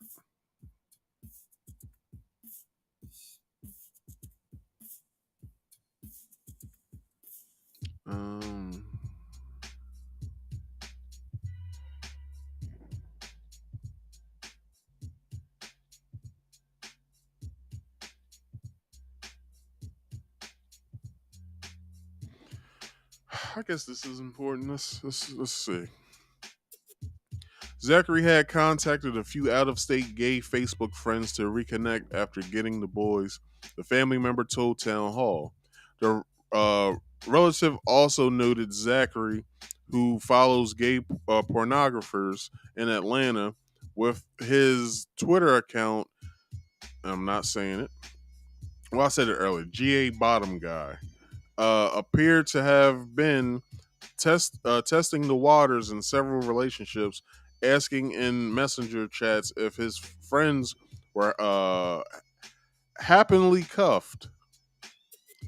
Basically, is you down for the get down, basically. The couple took an excessive amount of family trips, the source said, staying at a number of Airbnbs across America. Just before July's police bust, in May and June 2022, the Zulloks enjoyed a lengthy Airbnb stay in Chicago, Illinois. While sightseeing, the couple donned pride gear, and Zachary focused on photographing tourist attractions that signaled support for LGBTQ inclusion.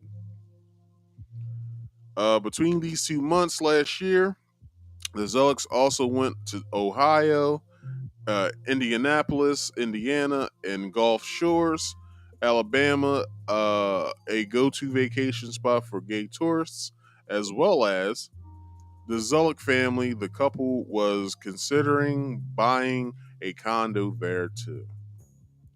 During one of the family's excursions in May 2028 to a Gulf Shore pizza place, Zachary had drawn a rainbow circle around the portion of the child's menu for kids ages 12 and under that jokingly quipped, "Children unattended will be sold as slaves." Why would you put that? Also, with the boy, Zachary wrote in the tongue-in-cheek Facebook post about child slavery. What? This is in the menu, yo. Hold up. Children unattended will be sold as slaves. This is in whatever pizza place they went to. So, what the fuck is going on, yo? This is in the menu. This is in the kids menu for kids 12 and under. You get a grilled cheese sandwich. You get spaghetti for $4.95, a hot dog for $2.75, $3.75. Grilled cheese sandwich for $3.95 and fettuccine alfredo for $4.95. Underneath of that, it states children unattended will be sold as slaves. Where the fuck did that come from in the menu? Like, the hell? We reserve the right to refuse service, grantedly added to a party of 8 or more. I don't know why I just read that part. But still, why the fuck is this in the menu? Like, this shit makes no sense. As you can see, it's just like the wording of all of the food items, and you see coffee and juice. I'm sorry, I'm pointing up as if you see coffee and juice or whatever right there. It's in the same styling of wording, a verbiage that's on the menu. Why the fuck is that in the menu? Children unattended will be sold as slaves. Like, what the fuck are you talking about? Anyway, fucking weird ass motherfuckers, man. Zachary also posted a questionable photo in August 2020, caption "Waiting for #pizza." Basically, they go over the Andy No thing again. Other destinations over the years include New Orleans and Baton Rouge, Louisiana, and a cabin in Pigeon Forge, Tennessee. The nationwide road trip also took the Zolix to the Nationals capital, where in September 2019, in addition to a White House tour, the Zolix family took a selfie in front of the Human Rights Campaign, and I went over that as well. Let's keep going. At the beginning of last year, the couple ordered a massive framed map of the United States showcasing the Adventures of Zolix family, which Zachary had planned to mount to a wall somewhere in the mansion. It's bigger than I thought. Got to find a place to hang it and start pinning where we have gone. Zachary exclaimed in a early January 2020 post on Facebook, and it's also in a rainbow-esque. It's also has rainbow, like it's rainbow colored or whatever. Not just Georgia. As documented by the reports in other U.S. states, Snapchat and Grindr have become modern-day honeypots for lurking pedophiles everywhere to connect with fellow child predators, circulate child pornography, and contact minors to sexual abuse them.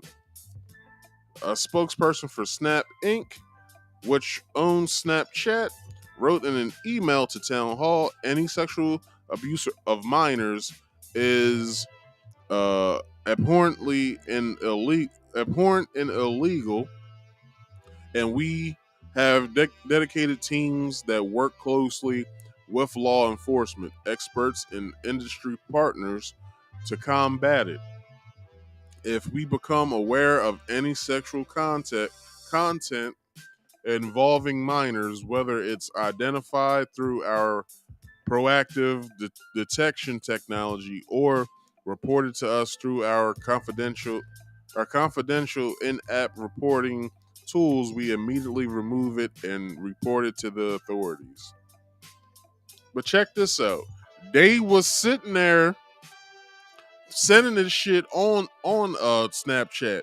How the fuck is it that it's not weird for someone to send a picture of a young boy in his underwear? Why doesn't it detect that shit? As you can see, that detection software is a bunch of bullshit. So y'all might as well get rid of it. Like, I don't understand. Like, these motherfuckers was sending videos of them sexually abusing these boys to other people, but the detection software didn't pick it up. Why? Is it because they're LGBTQ?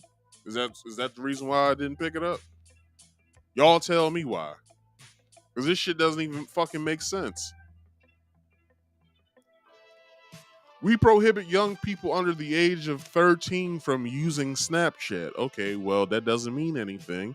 And we have extra protections for Snapchatters under 18 that make it even harder for them to be discovered and contacted by people they don't know, the email statement reads. But guess what? Most of these pedophile motherfuckers got time.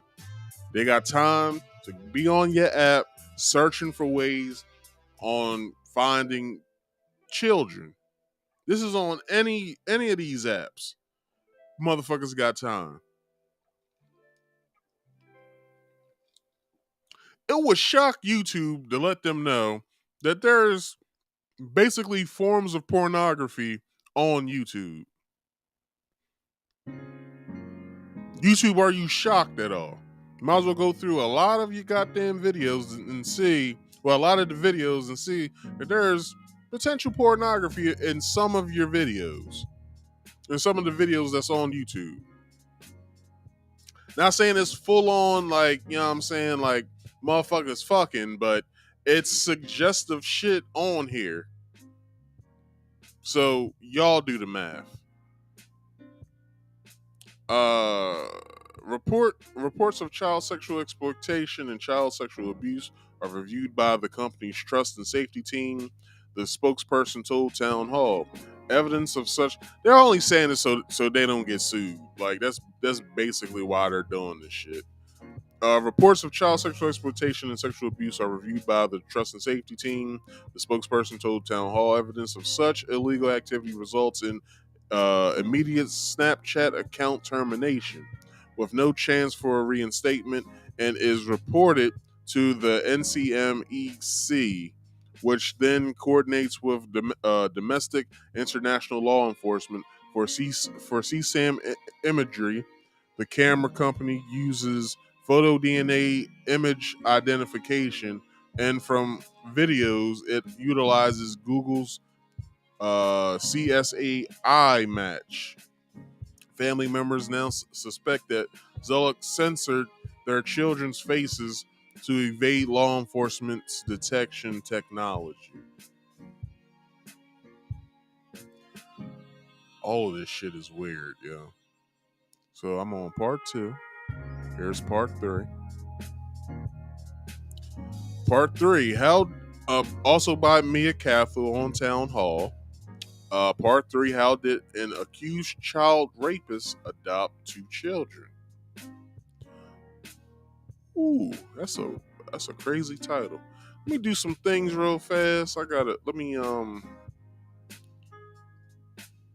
Before I continue this.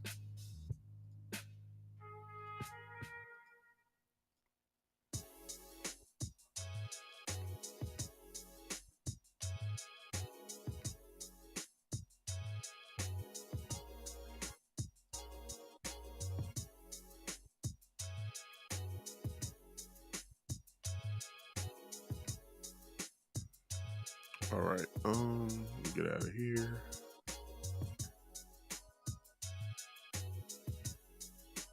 Put that. Enlarge this. Now, in part 3, there were more than just warning signs that went unnoticed during gay activists William and Zachary Zullock's expedited adoption process. A little over 4 years later, the adoptive fathers are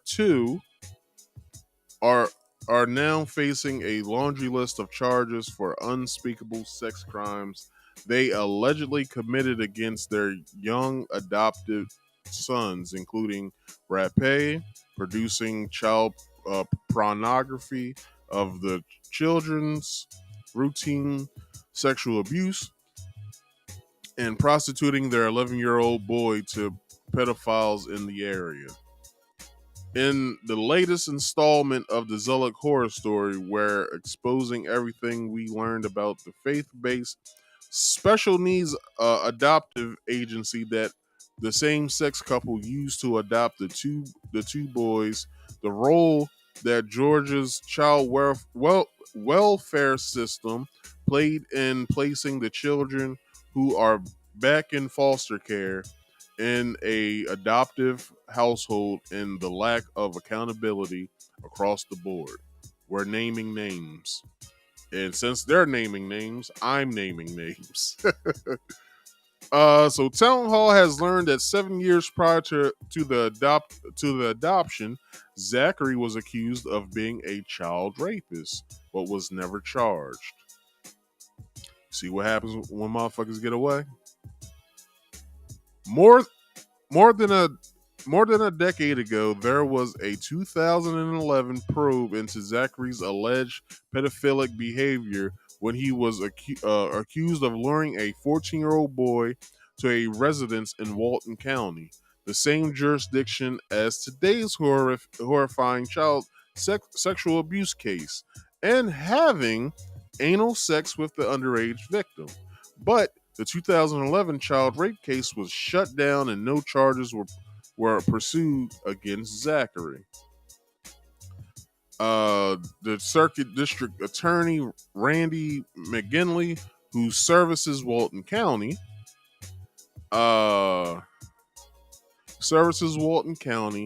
has now formally asked the Walton County Sheriff's Office to continue its previous probe because he believes it could close.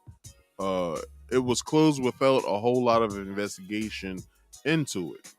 The 2011 case is being looked at and is being looked into by my office along with the sheriff's office, McGinley confirmed in an email to Town Hall. Lieutenant Zachary Barrett of the Criminal Investigations Division told Town Hall that Walton County Sheriff's Office has been in constant communication with McGinley and the district's attorney office while navigating the case involving the Zulloks, including after the initial arrest took place and detectives uncovered the past allegations.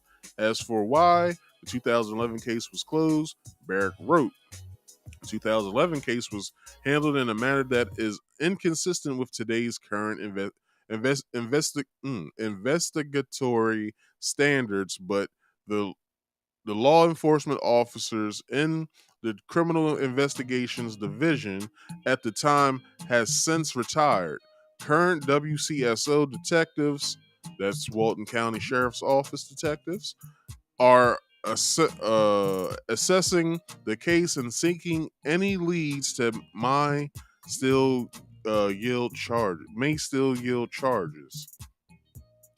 As with all cases, our detectives are diligent and passionate when it comes to charging child molesters and will always seek justice for the victims. Walton County Sheriff's Office denied Town Hall public records request seeking a copy of the incident report that the 2011 case is based on. An investigator in Sheriff's Office contact an investigator in the Sheriff's Office contacted Detective Chrisley Covoretto, the Covoretto, sorry. The detective overseeing the current Zullock investigation and a name near the top of the state's witness list just to verify the information in the previous case will not hinder the active and calls in case at the time. Covoretto has reopened the 2011 case. The investigator replied, "Nothing is releasable at this time." Covoretto emailed signature includes their iconic quote. Is this it? The quote is, "The only thing necessary for the triumph of evil is the good men to do nothing." The boys could have been rescued as early as June 2020. Zachary had posted about a Walton County Sheriff's Office deputy appearing outside his and Williams' old small-scale Snellville house where the Zullock couple first lived with the boys until their massive Oxford mansion was suspiciously conducted in record time. Yeah, they did it in 6 months. Usually it takes what? I won't say it takes 6 months to build that house, because I watched a housing development get developed over time, like every other 2 weeks. Like I would see it, I wouldn't see it every day, but I watched a housing development be developed over time within, like, it took damn near a year for them even to finish like 3 of the houses that like already had like everything, like as far as like, the wood going up, and then the Tyvek shit wrapped around it and all that other good shit. Like, it took almost a year. So how the hell did they get their mansion up in 6 months? Like, that's weird. A police cruiser was parked at the end of the couple's driveway, and responding deputy was on the scene because reckless teen drivers had hit the Zullock's family's mailbox. Luckily, this was later in the night, and the boys were not outside playing. Thank God, Zachary wrote on Facebook.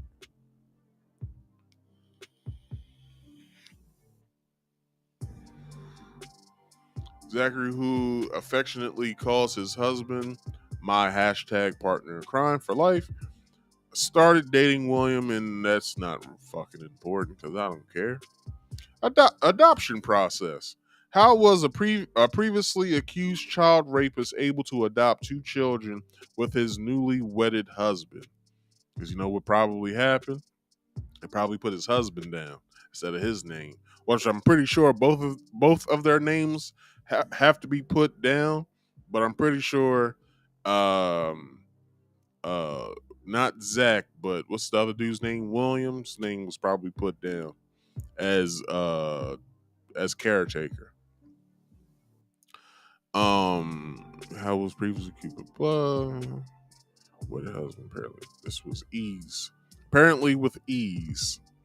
They answered the question with apparently with ease. 2018, the Zullock co-defendants adopted the 2 brothers through All God's Children, Inc., a now defunct private special needs adoption agency in Watkinsville, which focuses on children in the state who have waited the longest to be placed with a family. That's the reason why that shit is fucking dangerous. Why motherfuckers like for kids, like adoption must be hard for the kid, because we like me as a me as somebody who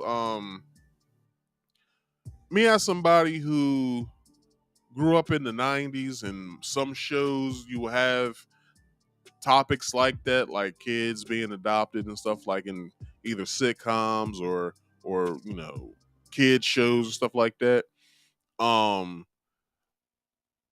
Like, I forgot what show it was where this kid wanted to be. It was Family Matters. Y'all remember the episode when 3J was trying to get adopted, when I believe Steve was his big brother, like his he was part of the Big Brother program.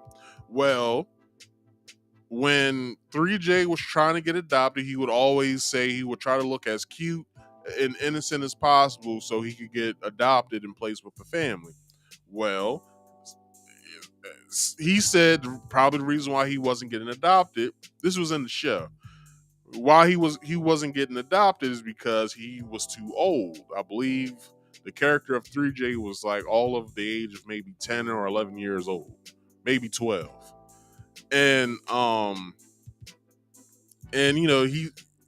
character of 3J played by Orlando Brown, basically stated that the character of 3J said the reason why he's not getting adopted because he's too old. And then I believe he ran away from the adoption agency. And then later on in the episode, Carl and Harriet adopted 3J or whatever. Shout out to Family Matters for having such hard-hitting topics on their show, as well as the Fresh Prince. Shout out to them early 90s shows, man. They don't make TV like they used to. Where was I at? The brothers now 9. Did I read that other shit? Let's just read that part over. All God's children match families with special needs children considered more difficult to place because they are older. And I didn't even read that part, and I said that about 3J. Needed to be, damn, it's 11 o'clock. Needed to be placed with their siblings or have physical, mental, or emotional behavioral challenges, reads the agency's overview. The brothers, now ages 9 and 11, already came from a broken home where their biological parents were addicted to heroin, per a relative's knowledge. I do think they had every intention, and this is why they adopted them for this purpose. Another family member who spoke exclusively with Townhall out of concern of the siblings' pairs' well-being expressed. William and Zachary preyed on the children's vulnerability as kids raised by struggling heroin addicts. Townhall's family insider asserted. So, as well as undergoing criminal background checks, William and Zachary were required to attend mandatory pre-adoption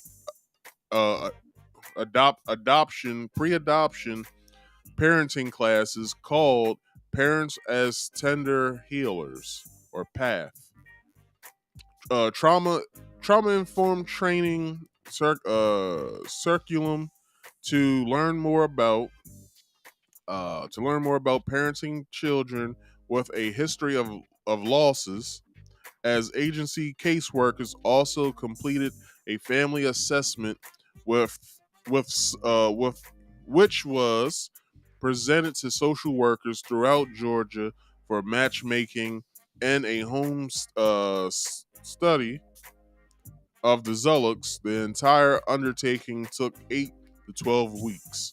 7 months after the boys moved in on March 30th, 2018, Georgia's courts made the Forever Family official on November 7th, 2018. So, All God's Children, a former member agency of Georgia's Association of Licensed Adoption Agencies, or GALA, as you can call it, statewide network, and worked in partnership with the Georgia Department of Human Services, which oversees the state's Division of Family and Child Services, to find families for Georgia's waiting children, according to the agency's description. When do we get into naming names? That's what I want to get into. Townhall contact Georgia DHS regarding how much oversight and involvement it had in the agency's operations. Georgia's DHS communications director Kylie Winton, stated that the DHS's Office of Residential Child Care, a unit tasked with inspecting, monitoring, and registering child care facilities, licenses adoption agencies for the placement of children in adoptive homes, and that such licensed private agencies focus primarily on adoption of children who are not in the custody of DFCS. However, some children placed in agencies provide adoption services for children who are in prominent custody or DFCS through existing contracts.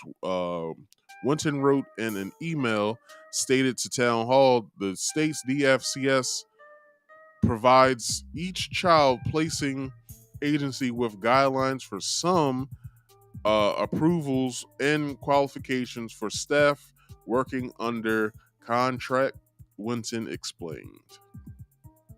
Town Hall also asked if the 2011 case were ever officially brought up over the course of the adoption process, of if the alleged incident ever appeared during Zachary's criminal records check when the co-defendant appealed to become an adoptive parent. I tell you this right now, they probably never looked at it. But let's keep going. The DFCS child welfare and CPS records are confidential under state law. The DHS spokesperson replied, "As such, we are unable to comment on this specifics of any child welfare or abuse negligent cases, nor confirm or deny they existed or related records." Like I said, they never looked at it. As for how involved Georgia DFCS was in the agency's background check, family placement, and homes visit, Winton said, "All families are required to undergo background checks, including fingerprint-based checks of state and natural crime information database and checks of child abuse and negligent registries. Whether they are working with a child placing agency or DFCS, DFCS selects families for children through a home study review process. Home visits are made by both the CPA and the DFCS case manager monthly at minimum through finalization." Like I said, in other words, they never fucking checked. Everything seemed fine. I actually thought DFCS would be more scrutinizing with them because they are a same-sex couple. But you gotta remember when they did it, when they adopted or whatever, or when it was finalized, it was 2018. By 2015-16 was when all of this free love shit started becoming part of the norm of America. So that means also that once that shit became the norm of America, motherfuckers weren't too verbal when it comes to them looking at shit like that. I'm at 4 hours and 18 minutes. I'm gonna try and get through all of this within 5 hours if I can do that.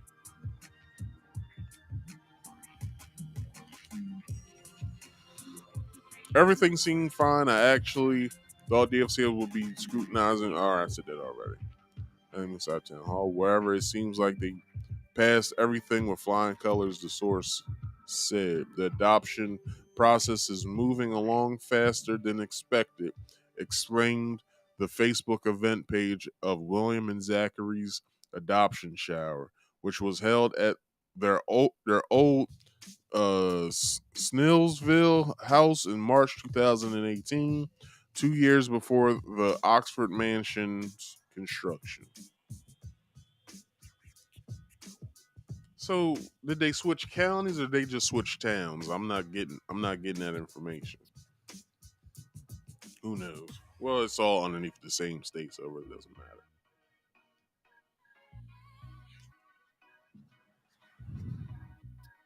Takes a sip of this drink again. My throat's getting dry.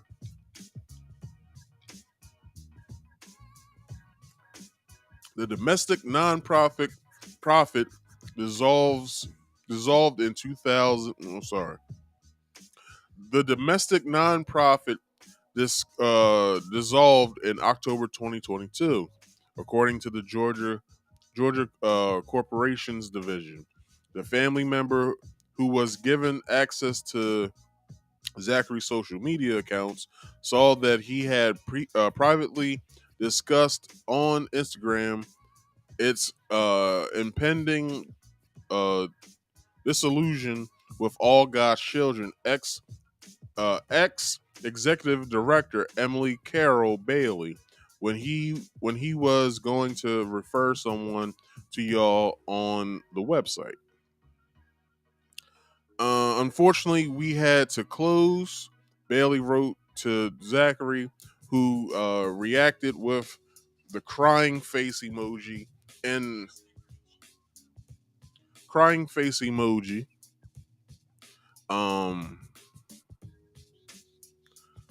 In a private Instagram chat. Zachary disclosed that he and William were deciding on adopting a girl. 2, we are still trying to decide if we want to try and adopt a girl. He said, "We are doing awesome. The boys have changed so much from when we first met them. They aren't even the same kids." He message stated that their older child used to be in an emotional and behavioral disorder classroom. So here's the text message that wrong one. So here's the text message right here. I don't know if you guys can see that. So it basically says, "What happened to all God's children? Unfortunately, we had to close, blah blah blah, whatever. How are you guys? I'm sorry that happened. I saw the other day when I was going to refer someone to y'all on the website. Plus, we are still trying to decide if we want to try and adopt a girl." Excuse me. "We are doing awesome. The boys have changed so much from when we first met them. Whatever. You know, he was in a classroom and all that other crazy stuff. Whatever, right?" So, Zachary Zellick revealed in an October 2021 private Instagram chat with the executive director of All God's Children. Oh yeah, I'm sorry, I'm not supposed to read that. "I just wanted to personally thank you and everyone who was involved in our process. The boys truly changed our lives," he said. Yeah, for the worse for them, for the better, for the worse for the boys, for the betterment of the gay dudes. "It makes me so happy to hear this," Bailey wrote back. "So glad you and the boys are thriving." Zachary then asked Bailey for a personal recommendation on another adoption agency, to which Bailey recommended 2 agencies open to same-sex families: Bethany Christian Services, the most influential and largest conservative Christian adoption agency in America, and Chris 180, the first and largest nonprofit organization in Georgia to openly celebrate and serve LGBTQ plus youth. "Thanks so much, Emily," Zachary message pinging a heart reaction. Flash forward to this past summer, the county's DFCS office notified about the need to emergency protective placement for 2 young children and joined Athens Clark County Sexual Assault Nurse Examiners Program. Advocates who provided forensic medical attention to the abused Zullock boys in the midnight July rescue operation at the family's mansion. Both boys were placed in DFCS custody. They made us give up our parental rights on August 1st. William, who signed over custody of the children to the state at an August hearing, said in a record jailhouse call shared with Townhall. I really don't want them back in foster care because they don't deserve that, Williams said. Hypocrisy. Hypocrisy. Zachary had let's see. Zachary had lambasted the children's former foster parents in a private messenger chat from July 2020 with a Facebook friend. And yes, a lot of kids are sexually abused, especially in foster care. Some people only foster for the money and don't give a shit about the kids, Zachary wrote. The boys' foster parents were not bad people. However, they only did it for the money. So, being a foster parent can change child's life, good or bad. I think it takes a very special person with a big heart that can be a foster parent. Cannot fathom what you went through, whatever, what they're fucking talking about. And they were church people, which is fine, blah blah blah. All right, that message is a bunch of bullshit.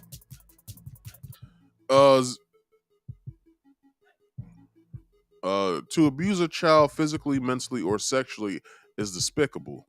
Our legal system is so fucked up, Zachary messaged. Elsewhere in the conversation, Zachary emphasized, "I have always believed that kids are a red line not to cross, but y'all crossed it. You don't attack physical or, of course, verbally or anything to a child. We are making our boys' lives better and full of love. I could never foster because I have a huge heart and I would get attached to the child and would want to adopt them all," he typed after stating they're hoping to adopt a toddler-aged girl next. "We would prefer like a 2 or 3-year-old," Zachary wrote. Damn, this shit's like fucking ordering a... This shit's like ordering something off of Amazon. Like, what the fuck, man? Jesus, I want a 2 or 3-year-old. Like what the fuck is she? Peas? Like, what the fuck, man? Like, what is she? An Xbox 360? Like, what the fuck? Nah, man. You can't be like, yeah, like, get out of here, man. They only get to be kids for such a small amount of time, Zachary said. Let them enjoy it. In the same chat, Zachary was invited to go on a ride along with a Facebook friend's police husband. Personally, even as a white man, I have had a bad feeling about a couple experiences that ended fine over my life, Zachary replied about cops. I don't even want to get into that. Zachary had ranted on Facebook about the need to reform the foster care system and adoption process in America. All kids deserve a loving and safe home, Zachary wrote in one post. How many may be tempted by prostitution? He asked in another. Out of the 672,594 foster children documented in 2019, how many will get the love they deserve? Zachary questioned. Everybody needs, yeah. He basically just said what I just said. And then he has, the same number where it's like, he basically states that 672,592 children in foster care system, according to the website below, without a forever home, children whose lives were completely changed at not fault of their own, and whose society labels as bad kids because they act out, whether it's physical or verbal, but it's real. Like come on, that's even with someone who has a broken home or lives in a single parent household. Like, I went through that. I acted out in school. Like, I got in trouble, got suspended, got detention, shit like that, because my dad wasn't around. Like, it's just not foster kids. Like, what the fuck is he talking about? Anyway, let's keep going. Zachary also criticized, okay, where are the rest of the goddamn names?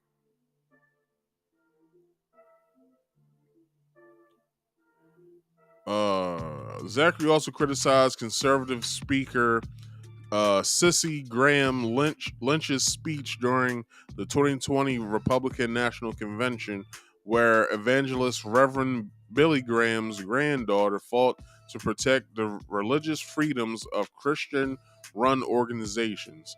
I'm not sure if the adoption agency that William and I use would have stopped us because we are gay for the longest time. That never even crossed my mind. If we had not been allowed to adopt the boys, that's taking our rights away. What about all the LGBTQ couples out there that have been stopped from adopting? What about their rights? Zachary wrote in the Facebook post. Cause most of these agencies understand. It's like, nah, we don't want that type of we don't want that type of element, in here. So we're not gonna allow them to adopt. All right. Final article. All right. So I probably can get this done in probably 30 minutes, probably less. So final article also by Mia Cathell via Townhall. Part 4. What's jail like for 2 accused child rapists? Well, I'll tell you this now. I don't have to read this article to let you know. They're both in solitary confinement. Because if they get put in general population, they're kaputs. Just saying. It's gonna be a fatality in the jailhouse if they get put in general population. All right. It's gonna be a motherfucker that if any of them come out of their cells from solitary confinement and they get put in general population, a motherfucker gonna scream out this. Finish him. Just letting y'all know. All right.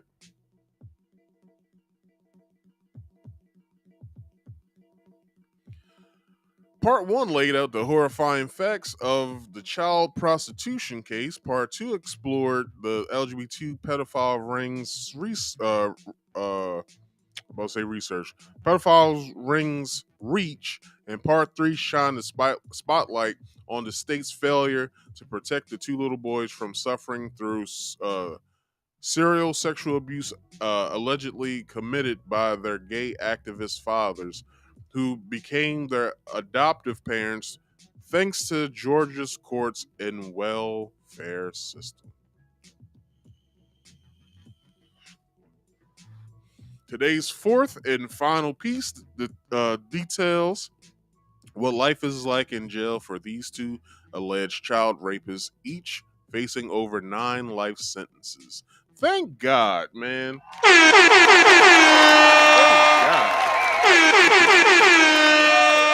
Give me another one. Goddamn right. What's another one? Holy shit. 9 life sentences? Holy shit. 9 life sentences? Jesus.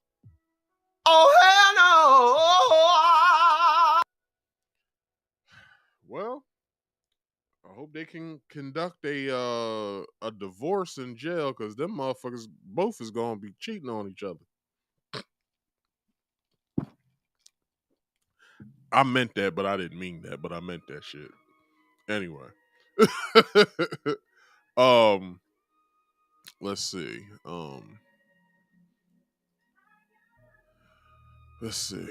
Life behind bars. Since they're being prosecuted as co-defendants, the adoptive fathers are housed separately while in pretrial detainment.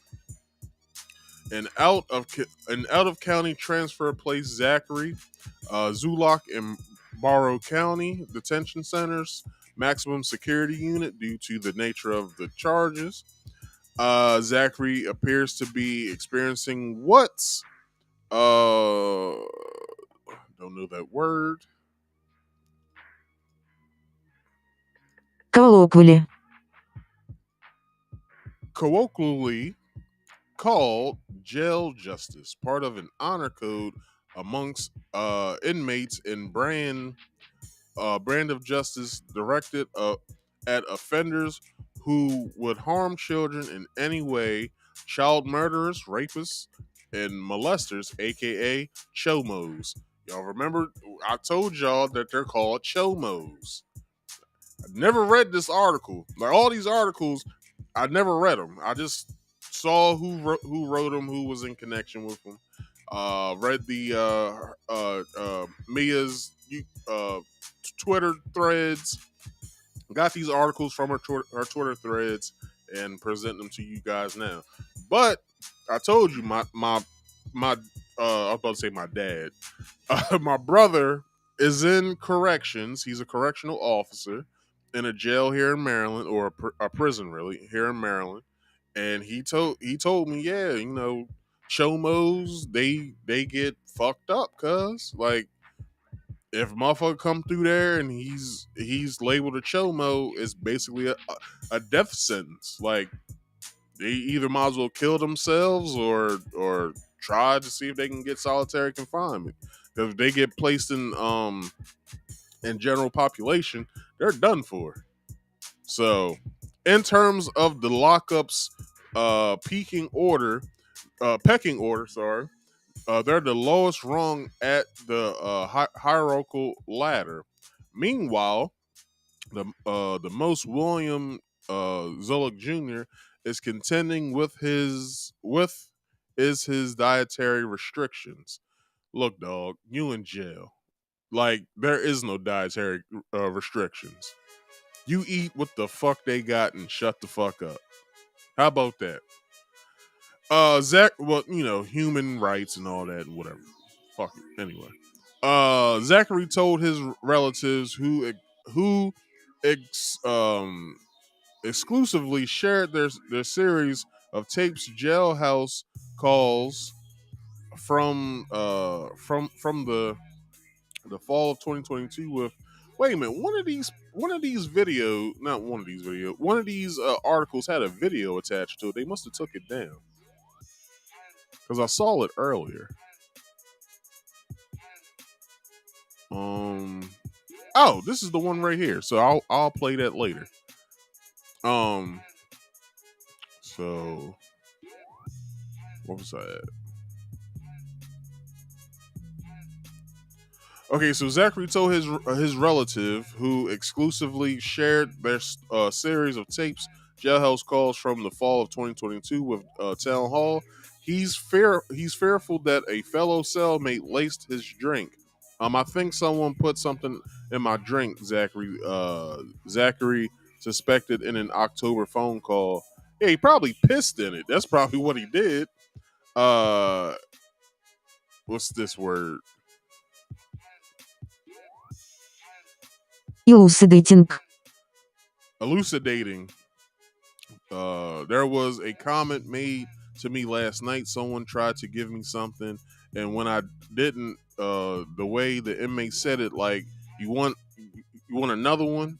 And I was like, another one? I never had another one before. It made my arm and everything go numb, Zachary said. I couldn't move my hand. My fingers were stuck. After experiencing stroke-like symptoms, he implored that relative to get his lawyer to free him. I can't have something like this happen again. Look, dog, you ain't got no choice. Like, you better deal with that shit. So Haldy needs to get me out, Zachary texts the family member through jail ATM. The family member told Zachary the lawyer said his dilemma won't make any difference in being bonded out, and that the judge the judge would laugh at him, laugh him out of the courtroom. Sorry. A month later, Zachary still begged his defense attorney, John E. Haldy, to work a deal to get him out on some kind of bond. It's not gonna happen, so you can just quit. All right. Tell DA that I want an ankle monitor and, if required, a low bond, so you could do this shit again. Like, what are you talking about? Man, if you don't sit your dumb ass in the fucking jail, like, this motherfucker retarded, yo.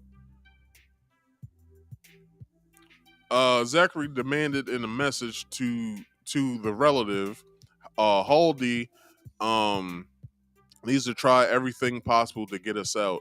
I don't know if he can try to get William out too, with this information, or just me. So the text says, so an officer approached me last month about drugs in the dorm. I only gave him a vague answer because it threw me off. Then he told me to contact investigations on this kiosk. Investigation reached out to me, and I gave them generic information. They told me to have my attorney call the DA. I can't give information to help them while in here. So Haldy needs to work a deal to get me out, or some kind of bond. The investigator should be calling Haldy too. Tell DA that I want an ankle monitor and, if required, a low bond amount. You can copy and paste this message to Haldy if you want. Haldy needs to try everything possible to get us out. I don't know if he can try to get William out with the information, or just me. But this is a good thing. Like I said, they randomly reached out to me. Okay.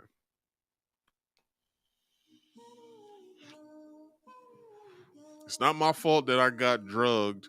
Zachary messaged his family. But look, you're responsible for yourself in jail. Hope people know that. You are responsible for yourself. No one else is responsible for you but yourself. So if you know, if your drink got laced, that's on you. And it's on the person who did it too, but it's on you, cuz. Like, don't be accepting shit from people. That's the number one rule when going to jail. Don't accept shit from anybody. All right? Don't accept shit from anybody, because you don't know what the payment is when someone gives something to you. If somebody gives you a candy bar today, they want 5 of them tomorrow. Like, or if you don't, you're either gonna get beat up or fucked. So you rather, your best bet is to stay to your fucking. Well, you can't stay to yourself because you'll get beat up or raped. But if there's like a man, if you don't get with those other gay motherfuckers in there and start some jailhouse gay group or something, like gay behind bars or whatever the fuck y'all want to call y'all selves. I don't know. Shit. It's not my fault I got drugs. Zachary messaged his family member. I still need to go to a hospital for a stroke evaluation. He had visited a nurse in the jail's medical wing, where staff took blood work, gave Zachary a Benadryl, and placed him on an anti-inflammatory medication for several days. Zachary believes he was slipped. Zachary believes he was slipped his cellmate's prescription drug for nightmares. Well, that could do it. After alerting the jail staff on his ordeal, Zachary said he was threatened twice by the cellmate. Yeah. Like, I was just threatened again, Zachary said, to physical beat me or have someone do it for me. I mean, I guess the only thing I can ask for is if you can Just pray at least, regardless, Zachary asked of the family member. At another point in one of the telephone exchanges, Zachary said he bought a Bible from the jail's bookstore. Regarding the Bible is helping, and I think I've read the whole thing in 16 days. But then I've been rereading it, which you should do. They that way I can, re-understand things, retake things in, because it's a lot to take in, the first time you read it. So what else? In the meantime, William, like other jailbirds, have a tablet to text to text on with a digital library of books to choose from. One time, damn, they got everything in jail now. Jesus. One time, the relative checked in with William. He was looking forward to an origami do-it-yourself book to keep my mind off things, but it's not always a state of zen for William, who's also in maximum security and temporarily let out of the cell block for a 4-hour uh, recreation period in the offender's rec, as it's dubbed. Gang members, drug dealers, and murderers bunk together in Williams' dormitory, but they're not always in our rec because if they touch us, they get assault charges. He explained. It just so happens that William is related to one of the cellmates by marriage. Is he a gang member?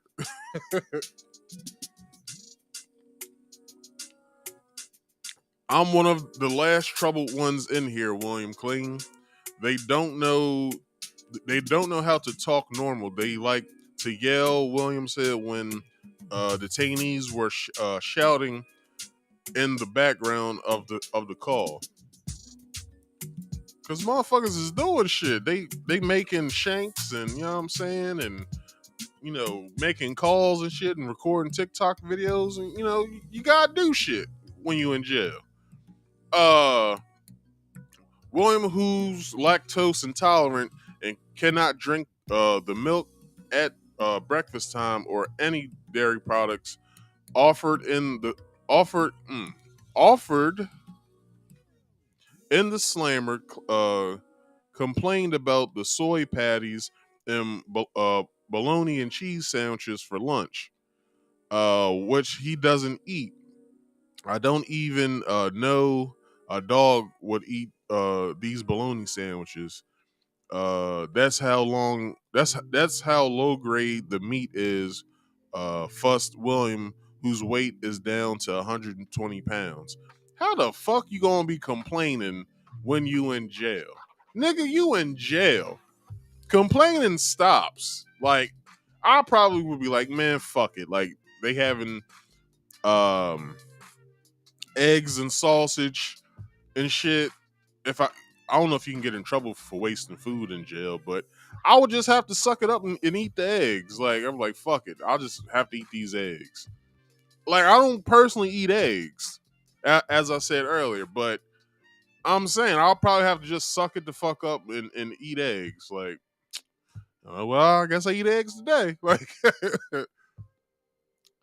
this place is a joke, William snickered, grumbling about the jailhouse's decrepit housing conditions. Excuse me. Piff yesterday was miserable. So basically, he went. Psst. Yesterday was miserable. Williams said after seeing the indictment documents, they called me up front again for fingerprints, and I saw the new charges that they were putting against. I'm assuming both of us. There are 17 charges. What the fuck is on here?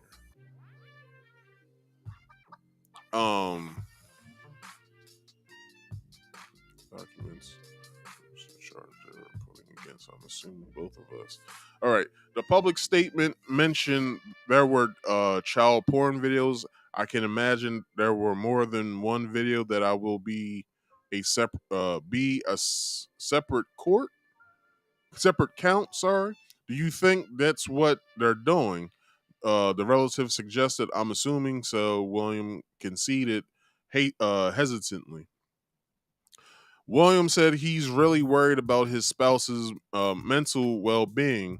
I know Zach's a very emotional person, so I know he's probably uh, locking up and shutting down and not talking. William requested from the relative, well, tell him I love him when you talk to him. I tell him good night and good morning every time, every day. I I haven't missed a single day that I tell him good night. I guess you got a picture of him. I guess I don't know. All I can say is I don't want to say it, but brace yourself for the truth. Choked up William wept. Okay, just don't give up on us. He exhorted. Sorry. Breaking down in tears later on. Later on, signing off, William insists, if you talk to Zach, tell him I still love him. The relative relayed William's message to Zachary. Oh yeah, Zachary dismissed William's love note. Did you figure out the Instagram thing? Asked Zachary, who wants his Instagram page taken down as rage-filled comments continue to flood his feed. A week later, William still dotted hold on. A week later, William still dotted on Zachary. I guess I said that right. Is it doted? I think it's doted on Zachary. Doted. Yeah, doted. Why does this shit sound like she's Spanish? Anyway, yeah. So doted on Zachary. Please tell him I love him and that he is my husband. I always worry about him. William texts the family member from the jail's tablet on Intel Message, an inmate messaging application. Have you talked to him recently? Try and ask him how his day is and what did he eat. William fretted. Just tried to keep him sane. Doing my best to keep my hopes up, William messaged.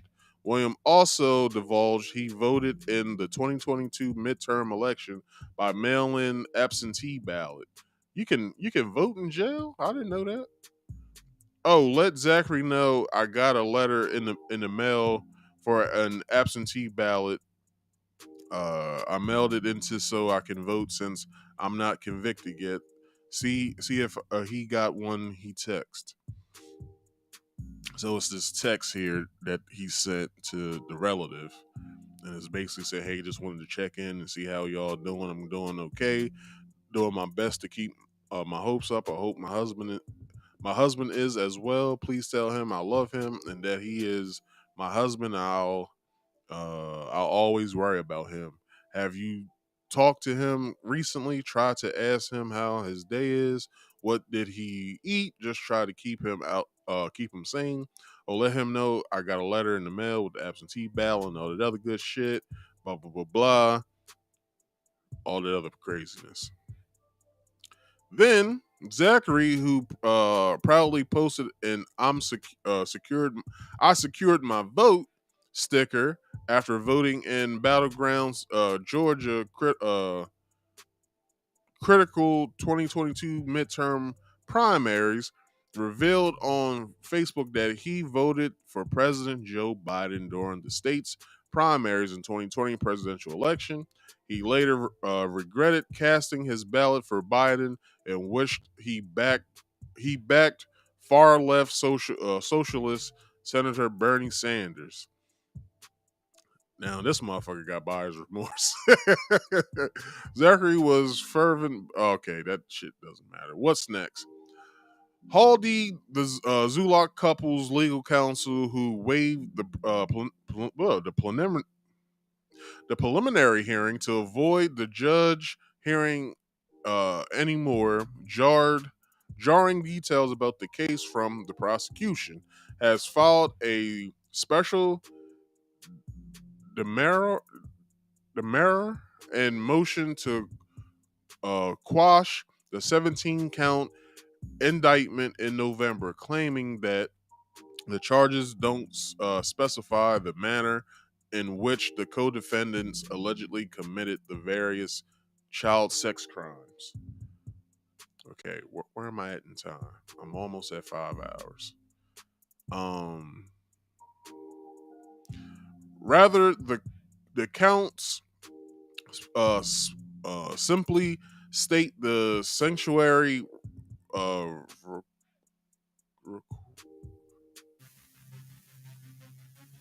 requisite. I don't know how to say this. Requisites. Requisites. I don't know why the hell my damn thing sounds like that. And or language, the offenses are alleged to have occurred within a 32-month window, the criminal defense lawyer noted, sometime between December 2019 and July 2022. Arrest date. Haldy argued that the prosecution ought to be reasonably narrow the range of dates and request in evidentiary. I'll let this Spanish bitch say this. Evidentiary. Whatever she said, hearing on this matter. I said it good earlier, but anyway.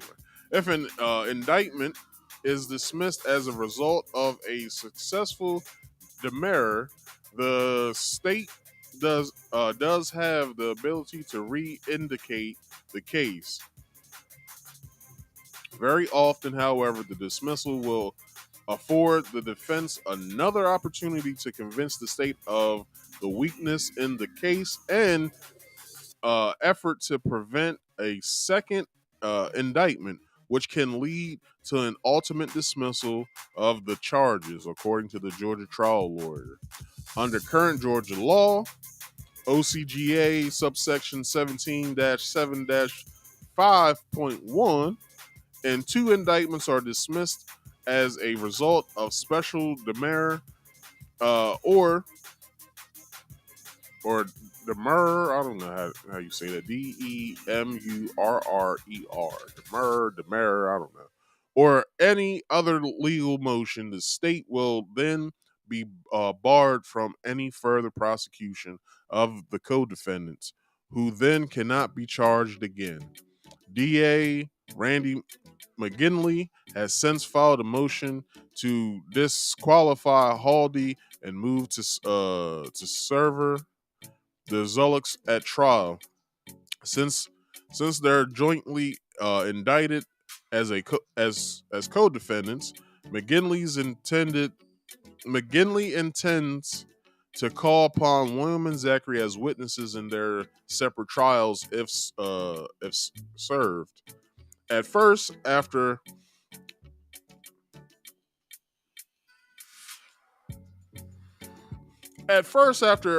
agreeing to talk to authorities, Zachary intentionally blamed William for starting the child sex abuse of the Zulak boys, according to court records. But William pointed fingers at Zachary during telephone discussions with the relative.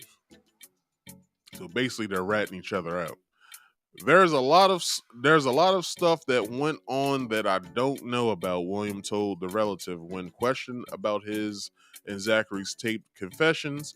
Yeah, because I mean, like I said, there was a lot of stuff going on that I had no idea about. He reiterated. No, you knew about it because you had it on your phone, and you was the cameraman. With Zachary, the family member clarified. Yeah, William replied.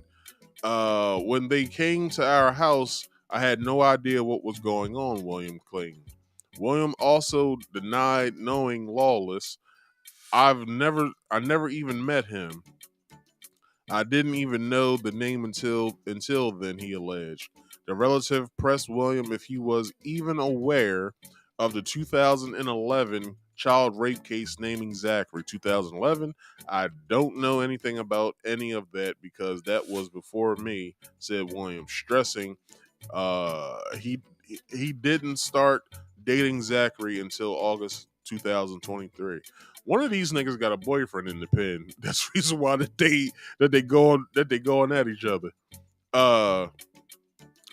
In in addition, McGinley has requested that Judge Jeffrey L. Foster, the judge presiding over the Zullock case, sign off on orders granting limited immunity to William and Zachary to testify against each other at trial, requiring their respective testimonies and stipulating that the then served defendants shall not be excused from testifying on the basis of the privilege against self-incrimination. If the request is granted, the Zullocks refuse to testify, the defendant shall be held in contempt of court. Hey, the DA is going to try and put us against each other, William reacting to McGinley's motions, message to relative. So it says Walton County can go to hell if they think that I can do that. We will never go against each other, and I know they will lie. I know that they will lie through their teeth to get us to fight each other. That's all these scum. That's all these scum know what to do is lie. Well, I'm saying they're lawyers. You know, they have to lie. Well, they are not going to get their way. The first is on against them. The fight is on against them. I know Zachary knows I'm not going to do any such thing. I stand by with the last thing I told him. Hopefully he remembers. I'm sure he does. LOL. He always remembers. Nah, one of them niggas got a boyfriend in there and they willing to get the fuck out if they rat on your ass. Both of Zullock co-defendants are due back in court for a motion hearing before Judge Foster on February 1st. So that concludes this whole shebang-a-bang of this. But before we go, I will play this video that is here. This basically goes over everything that they've been speaking about as far as the phone calls or whatever. So here we go.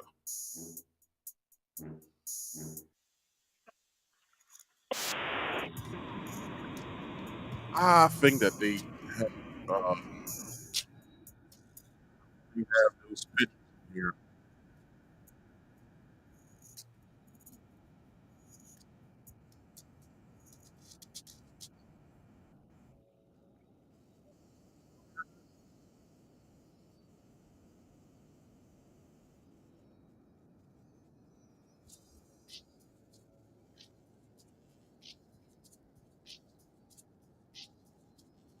I think y'all can hear that.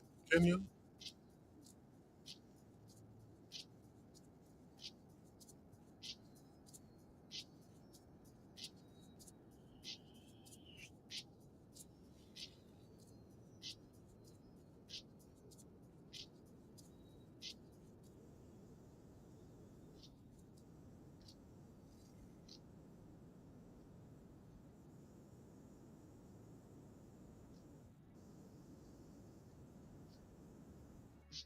No, y'all can't hear that. Hold on. Let me turn this music off. But before I do that, let me take a quick break and I'll be right back.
All right, I'm gonna have to bring this up on on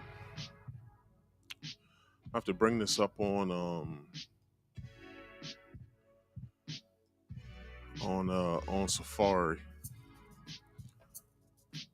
Let me copy this, launch that, paste. Should have hit paste and go. So let's see if you guys hear it now.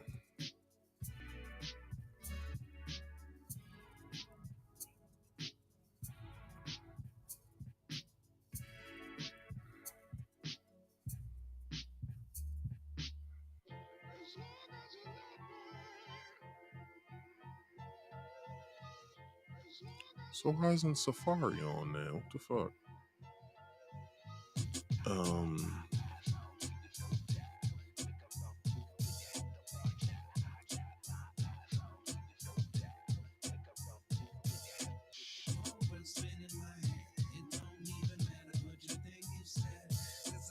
All right, should be able to hear it now. They come in blazing with AK-47s or whatever. How many people was it? 10, 15, a lot. They were doing like a drug bust or something. Yeah, you can tell in Zach's mugshot that he has a big bruise on the left side of his face. Yeah, But they slammed him against the floor in the foyer. He had bruises on his Why? knees, his face.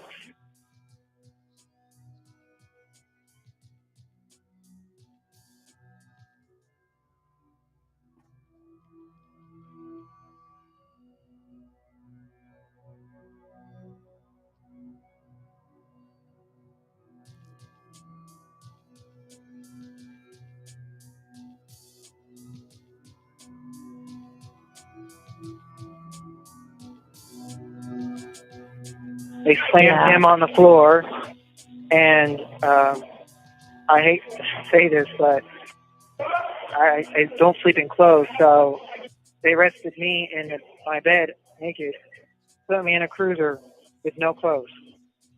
I sat in the back of that cruiser from 11:30 to about 4 a.m. naked in the back seat of that cruiser while they searched our house for God knows what.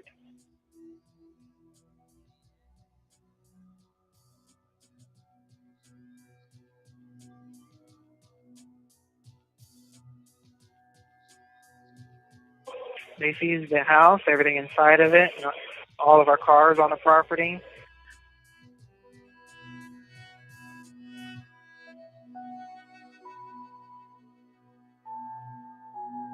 I'm not reading some of this stuff in between because I think read it. they took our house because they think there was extra money coming in from somewhere, and we're like in our 30s and we have this big giant house, and they didn't think we could afford it.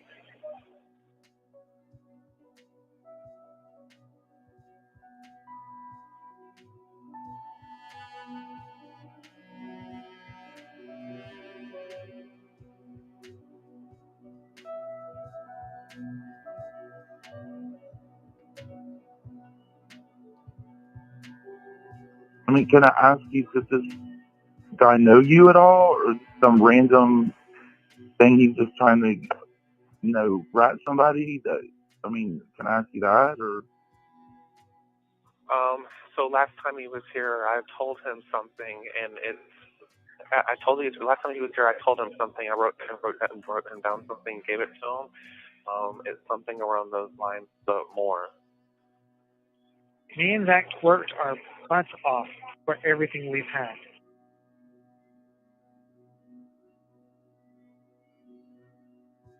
And they called me out front again for fingerprints, and I saw the new charges that they're putting against, I'm assuming both of us. There's 17 charges.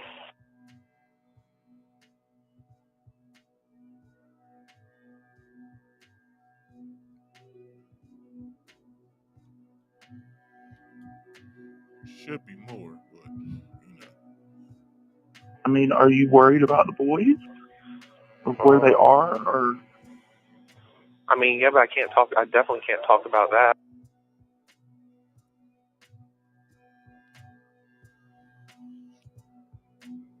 I don't want to say it, but brace yourself for the truth. Okay? Just don't give up on us. You talk to Zach, tell him I still love him. I can't cry myself around other people. I just need somebody who doesn't hate us.